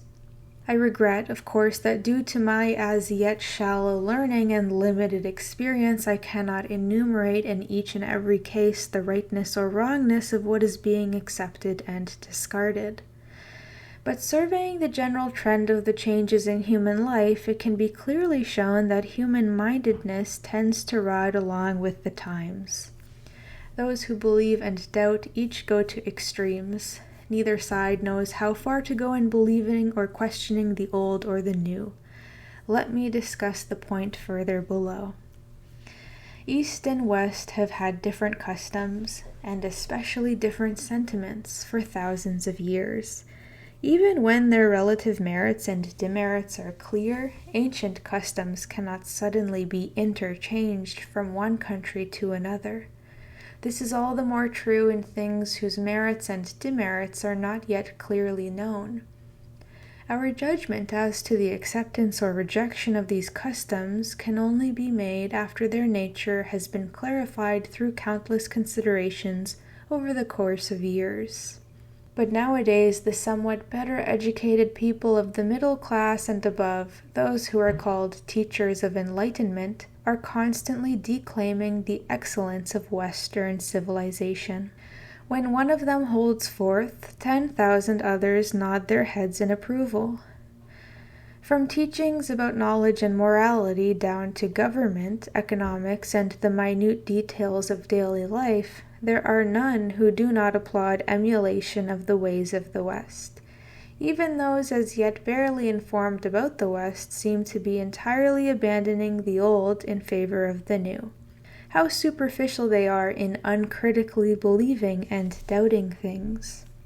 Now, the superiority of Western over Japanese civilization is certainly very great, but Western civilization is hardly perfect. I could never begin to enumerate all its defects. Its ways and customs are not all beautiful and credible. Our customs are not all ugly and open to question. Let us consider the analogy of a young man who becomes a great admirer of his teacher. Wanting to emulate his teacher's manners, he quickly reforms his own mind, buys books and writing materials, and works hard day and night at his desk. This is, of course, commendable. But if he excessively imitates his teacher's ways, even the latter's bad habit of talking late into the night and rising late in the morning, thus ruining his own health in the bargain, shall we still call him intelligent? This youth regards his teacher as the complete scholar, regardless of his good and bad points. He imitates them all, and thereby brings himself to grief. There is an ancient Chinese proverb about imitating the eyebrows of Sei-shi. The knitted brows of Sei-shi were attractive in themselves. Therefore, it may still not be blameworthy to imitate her. But what good can there be in the old scholar's late rising? Late rising is what it is, the vice of laziness and the neglect of health. To imitate another even to the point of his vices is surely the height of folly. Yet not a few of the proponents of enlightenment nowadays are like this young scholar. Let us further probe on the hypothesis that the customs and practices of East and West were reversed. What comment these teachers of enlightenment would give to each of the following cases. Imagine that Westerners bathed every day while the Japanese barely once or twice a month. The teachers of enlightenment would exclaim that the people who are civilized and enlightened are always clean, stimulate their skin, maintain the laws of hygiene, etc., but the uncivilized Japanese do not understand these principles. If the Japanese kept a small chamber pot in their bedrooms at night or did not wash after going to the bathroom, while the Westerners rose even in the middle of the night to go to the toilet and each time washed their hands, the proponents of enlightenment would declare that the enlightened Westerners place a high value on cleanliness, while the unenlightened Japanese do not know the meaning of the word, that they are like infants who are still too immature to distinguish cleanliness from filth. They would declare that the Japanese must imitate the beautiful customs of the West by advancing to the level of modern Western civilization, or suppose that it was the Westerners who had the practice of using disposable paper handkerchiefs, while the Japanese used cloth ones which they used again after washing them. The proponents of enlightenment would exercise their wits and contrive clever sophistries about the great principles of economics, saying that in a country whose capital is low, the people naturally and unconsciously follow the principle of frugality. They would say that if the Japanese imitated the Western practice of using paper handkerchiefs to blow their nose, it would be wasting the country's resources. Therefore, they endure this uncleanliness of using cloth handkerchiefs to be frugal, since they are pressed for lack of capital. Or if Japanese women hung gold rings from their ears, wore girdles, and pinned jewels on their dresses, the proponents of enlightenment would cite a bit of biological theory and raise serious objections about the terrible unenlightenment of the Japanese. They would say that not only do Japanese women not discern principles and follow nature, they are even damaging their health by hanging luggage from their ears. They would say that Japanese women are torturing their waists, which is the most important part of a woman's body, by making it like the waist of a wasp. They would further say that this prevents the chance of pregnancy and increases the dangers of childbirth, the calamity of which would bring sorrow to a family on a small scale, and damage the breeding of the nation's population on a large scale. And although Westerners barely use locks within and without the house, and although when they go on trips they hire porters to carry their luggage, which, while never locked, is never robbed, or although they order carpenters and plasterers to repair their homes without need of detailed contracts, but rarely go to court concerning breach of contract on a later day, if the Japanese, on the other hand, locked every room within the house and put locks even on small chests by their side, and if they disputed and recorded every word on a contract, and yet things were still robbed and there were many cases of broken contracts brought to trial, the proponents of enlightenment would again sigh, saying how wonderful the holy teaching of Jesus Christ and how pitiable the pagans outside of the Christian faith. It would look as if we Japanese lived in a den of thieves. Certainly, Japan cannot hold a candle in comparison with the customs of freedom and honesty in the West. Indeed, the countries in which the Holy Bible is preached would be exactly like the proverb says, so honest that people do not even pick things up off the roads. If the Japanese rolled and smoked cigarettes while the Westerners used long pipes, they would declare that the Japanese lacked skill in making instruments, and that was why they had not yet invented such pipes. If the Japanese wore shoes and Westerners wore gita, they would say that the Japanese did not know how to use their toes in wearing gita. If miso soup was brought on foreign vessels, it would not be thought of so lightly as it is now. If tofu, bean curd, was also brought on the tables of the Westerners, its reputation would increase tenfold. Such dishes as baked eel or chawanmushi, thick custard-like soup made with egg, would be praised as among the world's superlative dishes. I could enumerate these things endlessly, but let me go on to the more elegant matter of religious teachings. If 400 years ago a Saint Shinran was born in the West and a Martin Luther in Japan, and if Shinran had reformed the Buddhism practiced in the West and spread the Pure Land Buddhism teaching, while Luther had opposed the Roman religion of Japan and founded Protestantism, the proponents of enlightenment would certainly make the following evaluation. They would say that the great purpose of religion lies not in killing, but in the salvation of all sentient beings. If this purpose was misconceived to any degree, the rest of its teachings are not worthy of consideration. In the West, Shinran embodies this principle. He slept in the fields with a stone for his pillow. At great cost and suffering, he devoted the labors of his lifetime to reform his country's religion, so that today it is the religious faith of the majority of the people of the nation. So wide has his evangelism reached. And after Shinran's death, the fact that his disciples neither murdered men of other faiths, nor were murdered for religious reasons, can be said to have been entirely due to the merit of his teaching. But reflect, they would say, on how Luther came forward to challenge the old teachings of Rome. The Catholics did not easily succumb to his attack. The old and new teachings fought each other like a tiger and wolf, tooth and nail. After Luther's death, there occurred so many killings of Japanese citizens and so much waste of the nation's resources because of religious wars destructive of the nation that they can neither be recorded with the pen nor spoken in words. The barbarous Japanese, given to such slaughter, visited such great sufferings on the souls of men because of the teachings of universal salvation and of love thy enemy. As for the fruits of their accomplishments, Luther's Protestantism cannot be said to have been able yet to convert half of the people of Japan. Such are the differences of the religions of East and West, as would be told by the proponents of enlightenment. I myself have entertained doubts about these things for a long time, but I still am not sure I have grasped the real causes of the great differences between the religions of East and West.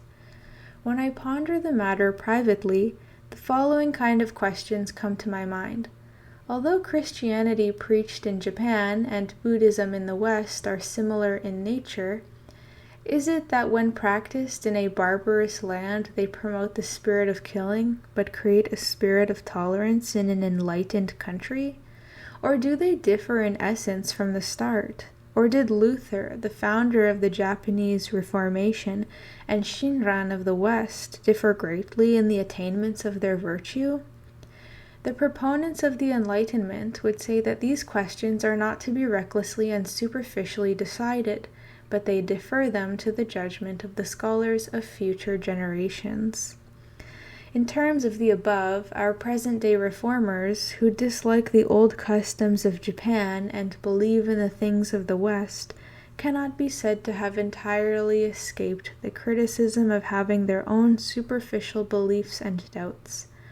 They believe in the new with the same blind faith with which they once believed in the old. In their excessive admiration of Western civilization, they emulate the vices of the West as well, like the women who imitated the knitted eyebrows of Seishi, or the student who imitated his master's late rising. Even worse, they reject the old even before they have been able to discover the new to believe in.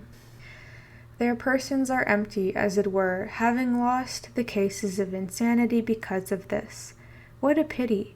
According to doctors' reports, incidents of nervous illness or insanity are on the rise in recent times. The civilization of the West is of course to be admired, but it is only recently that we have begun to do so. It would be better not to believe at all than to do so superficially. The West's wealth and power must truly be envied, but we must not go so far as to imitate the unequal distribution of wealth among her peoples as well. The taxes of Japan are not light, but if we consider the suffering of the poor people of England because of oppression by the landlord class, we should rather celebrate the happy condition of Japan's farmers. The custom of honoring women in the West is among the finest in the world, but if a wicked wife dominates and plagues her husband, or a disobedient daughter scorns her parents and gives free rein to disgraceful conduct, let us not be intoxicated over those customs. Therefore, we can ask, are the things being practiced in present-day Japan achieving their purposes as they are? Are Japanese business methods good as they now stand? Are the forms of government effective as they are now administered? Is the present system of education good as it is? Is the quality of books published now good as it is? Furthermore, are my present methods of research following the modern way good as they are? As I ponder these questions, 100 doubts well up in me. It is as if I were now groping for something in the dark. Living in the very midst of these complex, intertwining problems, is it not difficult to compare things Eastern and Western, to believe and to doubt what should be and accept and reject what should be with proper discernment? The responsibility of doing so falls today on no others than scholars such as ourselves. We must make every effort. To consider these problems, there is nothing better than to study them. If, in pursuit of the truth, we read many books, touch upon many of these questions, and take a keen interest in them without anxiety or prejudice, we shall in due course be able to distinguish the areas of belief and doubt with clarity. Yesterday's beliefs may become tomorrow's doubts, and today's doubts may melt away in tomorrow's sun. Let us, therefore, make every effort as scholars. Section 16. The Spirit of Independence in Everyday Affairs. People talk these days about freedom and independence, fuki dokoritsu. But since there is apt to be much misunderstanding about what this really means, each of us should mark the point. There are two forms of independence, material and spiritual. Simply stated, one refers to things, and the other to the mind. The former means that each person in society may possess his own property and conduct his own business affairs, thereby providing for himself and his family without being a burden to others. In a word, it means not being dependent on others. Such material independence is something tangible. Spiritual independence of mind has a profounder meaning and wider implications. It sometimes involves matters which appear to be unrelated to it, and so people are apt to misunderstand its meaning. Let me give an example, even though it is a trivial one. A proverb says, "A man drinks the first cup of sake, but the third cup drinks the man." This means that desire for sake can end up controlling a man's mind, thus taking away his independence of mind. Nowadays, not only sake, but any number of things can hinder the independent judgment of a person's mind. A man's haori coat does not match his clothes, and so he feels compelled to have another haori coat made. Or someone's tobacco pouch does not match his clothes, so he buys a second. Or if his clothes are well provided, his small house cramps his style of living. But when his new house is just finished, he feels constrained to celebrate with an extravagant dinner party. The dishes of rice and eel will further lead him to more extravagant Western dishes. Next, he must buy a gold watch, and from this he progresses on to the next form of conspicuous consumption, and on endlessly. Considering these compulsions, we can compare him with a house without a master, a body without a mind. Things make people desire things, so the master has become the slave of his own desires. I can give worse examples than these. In the former instance, the persons were only slaves controlled by their own material desires. In other words, they were slaves only within the sphere of their own households. But consider the case of a person controlled by other people's possessions. Such is the person who is always aping someone else's tastes. He must have a new suit of Western clothes made because his neighbor has one. He must build a 3-story house because his neighbor has built a 2-story one. His friends' possessions become models for his purchases. his friends' conversations turn into a plan for his own order sheet. Or even though he knows full well that it is somewhat unbecoming for him, a tall and dark person, to wear a gold ring on his strong-jointed finger, he still feels compelled to come up with the money for one, thinking it is the Western custom. Or knowing quite well that it is best to wear a yukata and fan himself after a bath in the hot summer, he suffers under tight-sleeved Western shirts and suits, sitting there in his own sweat. His sole concern is to ape someone else's tastes. As for his aping other people's likings, let's pass that over. But the most laughable kind of person is the one who misconceives what others actually have. Take, for example, the housewife who turns green with envy over the fact that her neighbor has bought a silk crepe and an ornamental hairpin of pure gold. She too has to order the same things, but later on she finds out that her neighbor's dress was made of cotton crepe and the hairpin was only gold-plated. In all these cases, the compulsion came not so much from one's own possessions or those of others, but from one's own anxieties and delusions, which take complete control of the person's household. This frame of mind is far indeed from true independence of mind. Each person should take the measure of himself or herself. A person's annual income of 1,000 yen or his monthly salary of 100 yen will all go down the drain as he exerts himself to live in this kind of dream world. As he unfortunately ruins his family fortune and annual or monthly income, the person then becomes despondent, and all he will have to show for it are useless household furnishings and a habit of luxury. What folly beyond pity! He may expend his energies to build up wealth as the basis of personal independence, but only to lose that independence altogether as he falls victim to his own fortune. This is to lose independence by the same means used to seek independence. I am not praising the attitude of a skinflint, but I do hope that people would use their money in such a way that they, and not their money, are the masters of their minds. The compatibility of intention and activity. People usually say that arguments should become deeds, but few ever get beyond the stage of just talking. Now, an argument is in a sense a written or verbal expression of one's views. When as yet unuttered or written down, it is called a person's motive or intention. It may be said that such an argument has nothing to do with things outside of oneself. In short, it is something within, something free and undetermined. Actual deeds express one's views outwardly, and, in contact with external things, engage them. Therefore, deeds must necessarily be limited and, given the effect of external conditions, cannot be unbounded. In the past, people distinguished the ideas of word and deeds, or intentions and accomplishments.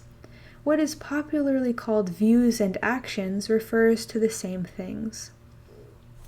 A discrepancy between words and deeds means that what one argues for and what one actually does do not tally.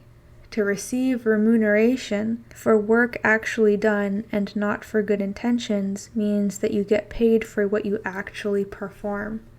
Mere intentions are insubstantial and not worthy of particular praise. Thus, people sometimes say that a person may have various ideas, but he is essentially a good-for-nothing. This is another way of blaming the discrepancy between his claims and his actual deeds. Therefore, claims and deeds must properly balance and coincide. For the convenience of my young readers, I shall use the words thought and work, and try to make the point that when they do balance, mankind can be benefited. And when they do not, the opposite will be true. First, there are different kinds of human works, of relative importance and magnitude. Acting in a dramatic play, doing scholarship, pulling a rickshaw, piloting a steamboat, farming with a hoe, writing books, these are all equally employments of man, but some men prefer not to become actors, and become scholars instead, or learn navigation rather than becoming rickshaw drivers, or prefer writing books to farming. Such people have passed over the relatively simpler tasks for more important jobs. We should praise such an attitude as the merit of a human being. What is it that has made them so discerning? It is their own minds, their own intentions, which were more refined and elevated. Therefore, I am saying that men's minds must be elevated, and if not, their work cannot be so as well. Secondly, some persons' works are of great and others of little use, regardless of their relative difficulty. Studying and making use of the arts of Go and Shogi are no less difficult than studying astronomy, geography, mechanics, and mathematics, but they are far less useful. Those who can discern the relative usefulness of things and take the useful side are people of true original insight. If your mind is not insightful, you will exert yourself to no purpose. Thirdly, there must be principles in a person's activities. There is a right time and place for our actions. For example, a sermon on morals is desirable, but if one starts to preach suddenly in the midst of merrymaking, he will only be laughed at. The stormy discussions of students are sometimes not uninteresting, but if they take place in a family gathering of women and children, it will be sheer insanity. The mind of a person who can discern the right time and place for them has clear insight. A person who acts without insight is like steam without an engine, or a boat without a rudder. Not only will he accomplish nothing, he will often do positive harm. Fourthly, the above are examples of harms in which men have practical abilities but are careless in thought. There is also the contrary case, where their thoughts are lofty but they have no practical ability. This too is quite out of balance. A person whose lofty ideas run out ahead of his actual abilities will be frustrated. He does not like to do work of which he is capable because it does not measure up to his ideals. But he is too deficient in practical ability to give his mind full play, and so he does not do anything at all. Thereupon, instead of blaming himself, he reproaches others, or says his proper opportunity never came, or he had no luck. It seems as if he is possessed by the idea that there was no work for him to do anywhere.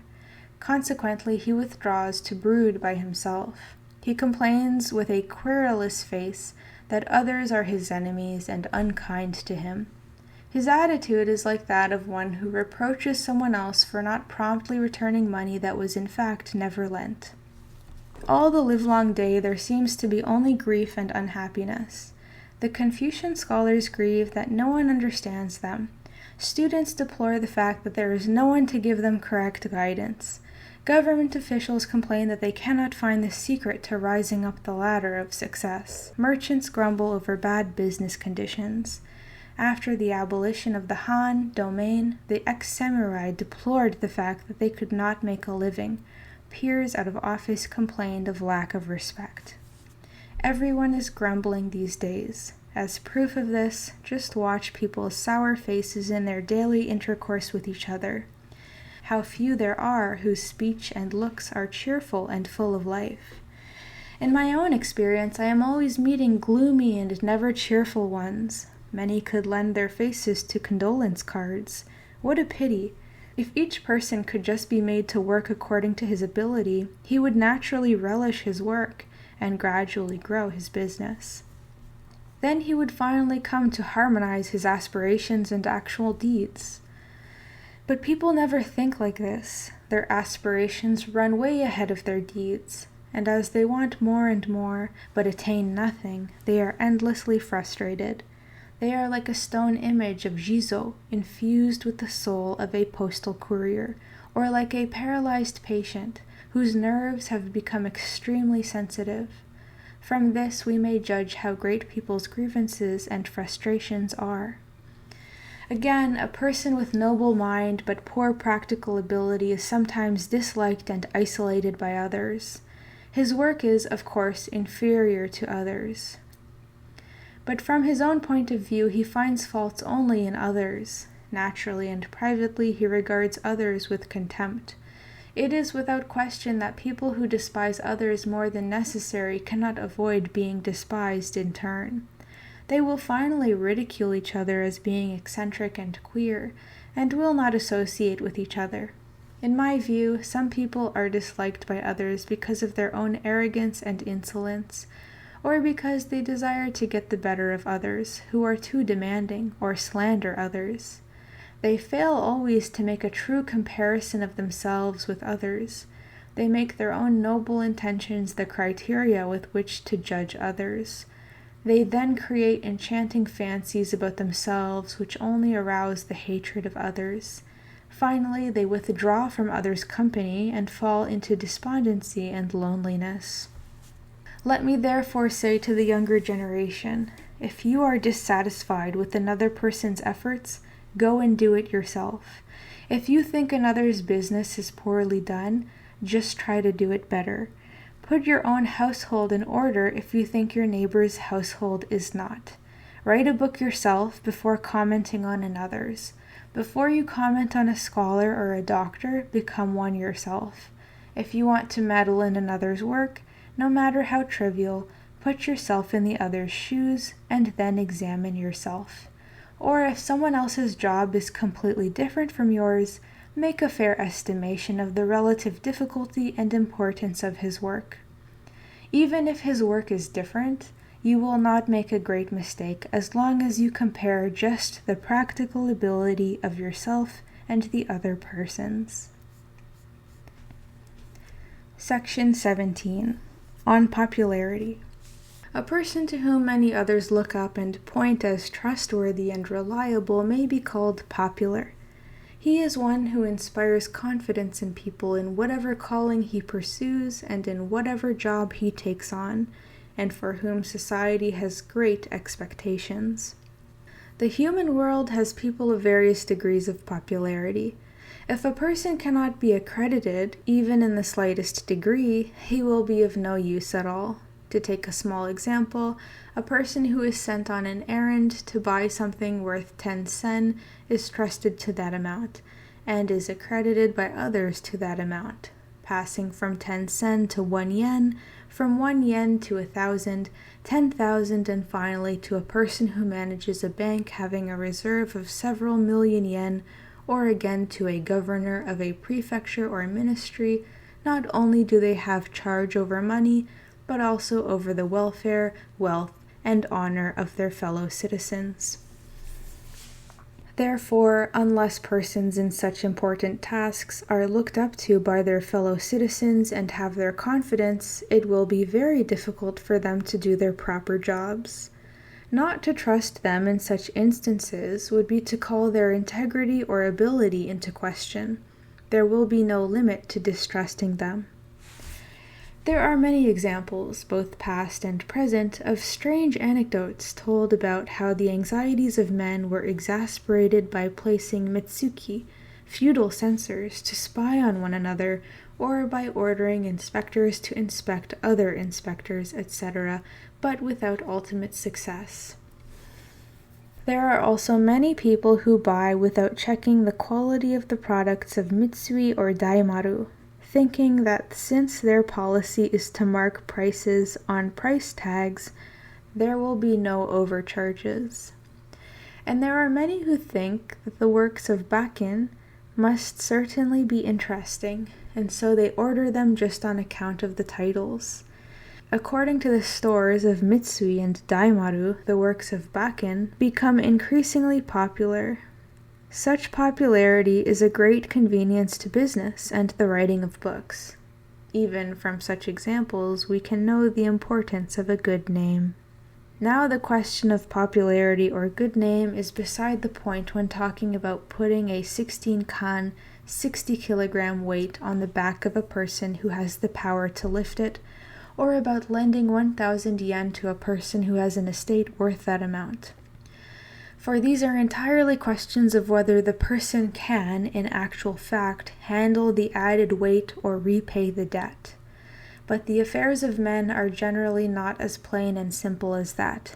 Even a person who cannot lift 10 can sit down and move several hundred kan. Or a person whose estate is not worth 1,000 yen can put several tens of thousands of yen in circulation. If we suddenly broke into the accounting rooms of merchants who have the reputation of being financial barons and made a precise calculation of their books, there would be some that were short several hundred or several thousand yen in their accounts, even though such shortages amounted to more than the property owned, so that these men were several hundred or thousand times worse off than a penniless beggar. Society nonetheless would not compare them to beggars. Why is this? This is because the merchants have credit. Accordingly, public reputation does not essentially lie in having great competence or properties. It is something gradually acquired through an alert and clever mind, and by the virtue of an honest character.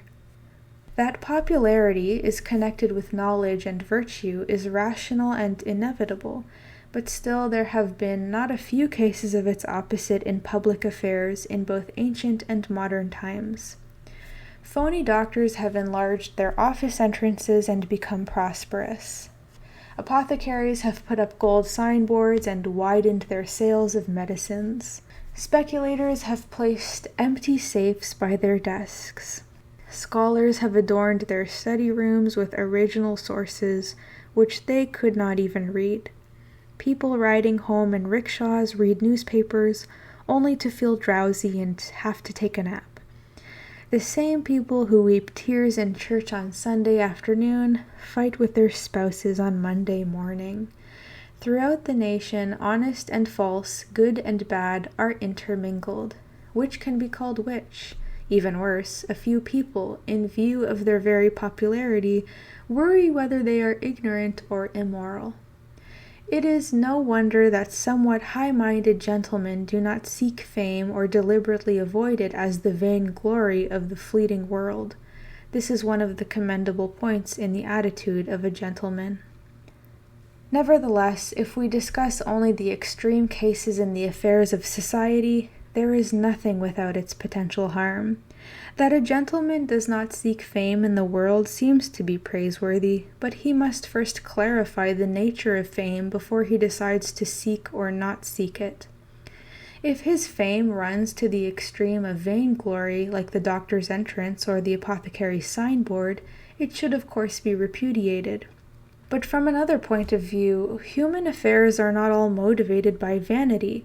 The knowledge and virtue of men are like flowering trees. Fame and popularity are their blossoms. When cultivating trees to bear flowers, there is no reason purposely to suppress their blooming. Not carefully understanding the nature of fame and trying to cast it away is like clearing off the blossoms and ending up losing its charms. There would be no particular merit in doing so. It would be no different from treating living things as dead. This would be very harmful to the public good. Yet, should we seek fame and reputation? I say yes, we should, but it is imperative that we do so according to our station and abilities. Winning popularity through mental and physical activities should be like measuring out rice to give to others. Those who are skilled at measuring out 1 toe of rice with a masu may sometimes undermeasure it to the extent that there will be as much as 3 go left over, and those who are not skillful may overmeasure it so that there will be a shortage of about the same amount. When I advocate seeking popularity according to one's station and abilities, I mean to measure the 1 toe of rice exactly as 1 toe, neither more nor less. While there is relative skill in measuring rice, the difference caused by it is only 2 or 3%. But in the case of marking the measure of one's own talent and virtue, the tendency is to overestimate or underestimate oneself by far more than 3%. The skillful person will inflate himself 2 or 3 times over, and the unskillful person will underestimate himself by as much as half his real worth. The excessive degree of the former will be a source of great harm to others, and of course is to be despised. But passing over that for a while, let me here say a few words concerning the person who underestimates himself. Confucius teaches that the gentleman does not grieve over not being known by others, but grieves that he does not know others. This teaching was meant to correct abuses which were current in his own time. But spiritless and unprincipled Confucians of later times have taken these words at face value. By interpreting this as withdrawal from the world, their harm has gradually increased, and finally they have become eccentric, speechless, and emotionless men, like pieces of wood, which neither laugh nor cry. It is a curious fact that people look up to these men, and that they are even called elegant teachers. It is necessary to divest ourselves of these base customs and enter into the spheres of energetic life. That is, we must have broad experience in the world of things and men, both to be known and to know men, and to give full play to our inherent abilities. In order to be able to accomplish this for personal and social good, the following qualities are necessary. 1. A person should study the art of speaking. To make one's ideas known through the written word is of course a powerful means, and naturally one should not neglect this path or give up his intention of writing correspondences and books. But there is no more effective means than direct speaking to get one's thought across to others at first hand. Therefore, one must strive to be as eloquent and vigorous as possible in speech. In recent times, meetings featuring public speaking have been held, and it has of course been beneficial to hear useful discussions at those meetings. Both speakers and listeners have been able to share in the benefit to be obtained from fluent and eloquent discourses. But as I listen to the poor speakers of today, I find that their vocabulary is quite limited. They somehow seem to be at a loss for words and expressions. Take, for example, the case of a school teacher lecturing on some translation. If the subject is that of round crystal jewels, the teacher makes no explanation of what the phrase means, taking it for granted that the students already know it. He only glares at them, saying that it means a round crystal jewel. But if this teacher had a rich vocabulary and mastery of expression, he could say that round means something like a rice ball with its corners smoothed off, and crystal is something like glass mined from the mountains, much of which is produced in Koshu, and that this crystal has been shaped into a jewel like a rolling ball. If he explained it in these terms, even women and children could perfectly understand him. That he has a hard time due to his not employing words that are pertinent indicates he has not learned the art of public speech. Or take the case of some students who utter meaningless nonsense to the effect that they have to use English because Japanese is so inadequate that they can neither write nor make speeches properly in it. It seems to me that these students, though born in Japan, are still not proficient in their own mother tongue. Every national language increases in sophistication in proportion to the complexity of the country's affairs, and therefore people should not suffer any inconvenience in using it. More than anything else, present-day Japanese must strive for fluency and eloquence in their own language. 2. It is necessary to have a cheerful demeanor, and not give a first impression which turns people off. To perk up one's shoulders and smile fawningly, to be a smooth talker, a drum beater, or a flatterer are of course detestable manners, but it is just as detestable to have a grumpy and gloomy face, to have the look of one praised for being taciturn but reproved for smiling, to have the look of one suffering from chest pains all his life, or to have a constant look of one in mourning for his dead parents. A cheerful and lively countenance is one mark of a man of true virtue. In social intercourse it is quite essential. A person's countenance is like the door to his home. To have a wide circle of friends and callers who feel welcome, he must first open his gate, scrub clean the entrance, and show pleasure in their arrival. But people nowadays go to the opposite extreme. They greet others with sour looks, in imitation of the pseudo-gentleman, and are like people who put skeletons before their entrances and coffins before their gates. Who would want to call on them? France is said to be the source of civilization and the center of knowledge in the world. The reason for this is, among other things, that the French people's activities are always lively and cheerful, and they have a spirit of warmth in their speech and appearance. Now, it may be said that speech habits and appearance are inborn, it being impossible to change them. It is useless to argue about them. While this seems true, it turns out to be incorrect when we consider the natural law of human intelligence and its development. Generally speaking, the power of human intellect will advance as much as it is made to advance. It is exactly like strengthening one's muscles through physical exercise. Our habits of speech and appearance, which are also movements of the body and mind, cannot be improved through neglect. So has it not been a great mistake from ancient times that in Japan men have not cultivated these important functions and have not cared about them? I am not saying that the Japanese must make a study of speech and appearance, but I hope that from the present on, they will at least begin to take proper notice of these efficacious ethical precepts. Someone may still object that to make one's appearance presentable only means to adorn one's looks on the outside, and if such is made the essence of human association, people will not only adorn their looks in their clothes and foods, and the like, they will even invite guests whom they normally would not think of inviting and entertain them in a style inappropriate to their social standing. Thus, there will be vices in human association motivated by affectation. Yes, such an objection also seems to contain some truth, but as we can see in the saying, too much is as bad as too little. Affectation is an abuse, not the essence of human association. Thus, for example, the purpose of food is to nourish the body, but overeating will injure one's health. Nutrition is the purpose of taking food, overeating its abuse.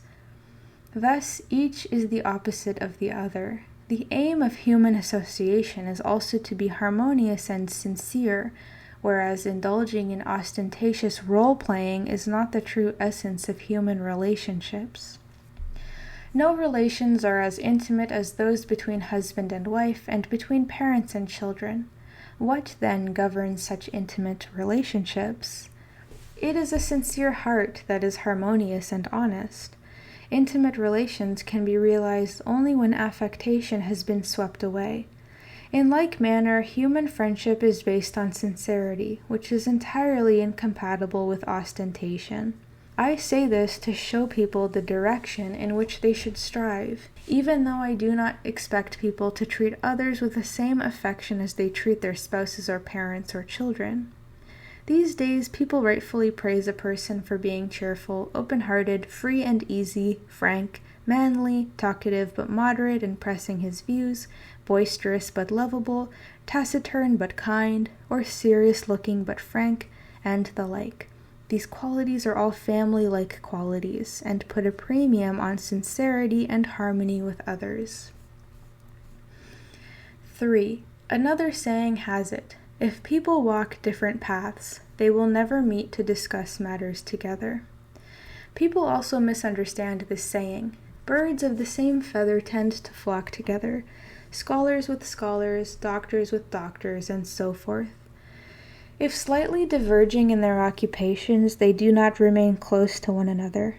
When they were schoolmates, they were friends, but after graduation, each goes his own way, becoming a merchant or a government official, etc., and drifting miles apart, even becoming enemies in some cases. What a tragic result. If we wish to interact with others, we should not only remember our old friends, but also make new ones. We should meet with one another in order to communicate with each other. If we do not, there is no way to know each other. Are there not many gentlemen who have met someone by chance and have become his friend for life? When we meet people, there is 1 chance in 10 of making a real friend, and 2 chances in 20. And it is mainly in such a way that we get to know one another. Therefore, over and above the question of popularity and fame, it is a good thing to have many acquaintances and friends. You may meet someone on the Ginza who was in the same ferry boat with you years back, and the two of you may now unexpectedly have something to offer each other. A greengrocer who delivers at your house may someday be there to take care of you when you fall ill at some inn along the highway in Oshu. Men are neither devils nor serpents. They are not enemies out to harm you. Let us welcome people into our lives in a natural way, with true and open minds. In addition, if we want to widen our circle of friends, it is essential to have as broad a range of interests as possible. We have to be able to play more than one note ourselves, and this means we should associate with people of all sorts of interests: intellectual interests, business interests, calligraphy and art, the games of Go and Shogi. Except for dissipation, everything can become an avenue to friendship. People of no accomplishments whatever can still enjoy a meal or tea together. On an even lower level, people with strong builds may find they can acquire new friends in such games as arm wrestling, pillow tug-of-war, and leg wrestling. It may seem that arm wrestling and intellectual activities do not belong in the same categories, but the world is large, and human associations multifarious. Our lives should be different from that of a few crucian carp passing their days in the bottom of a well. People should not dislike one another.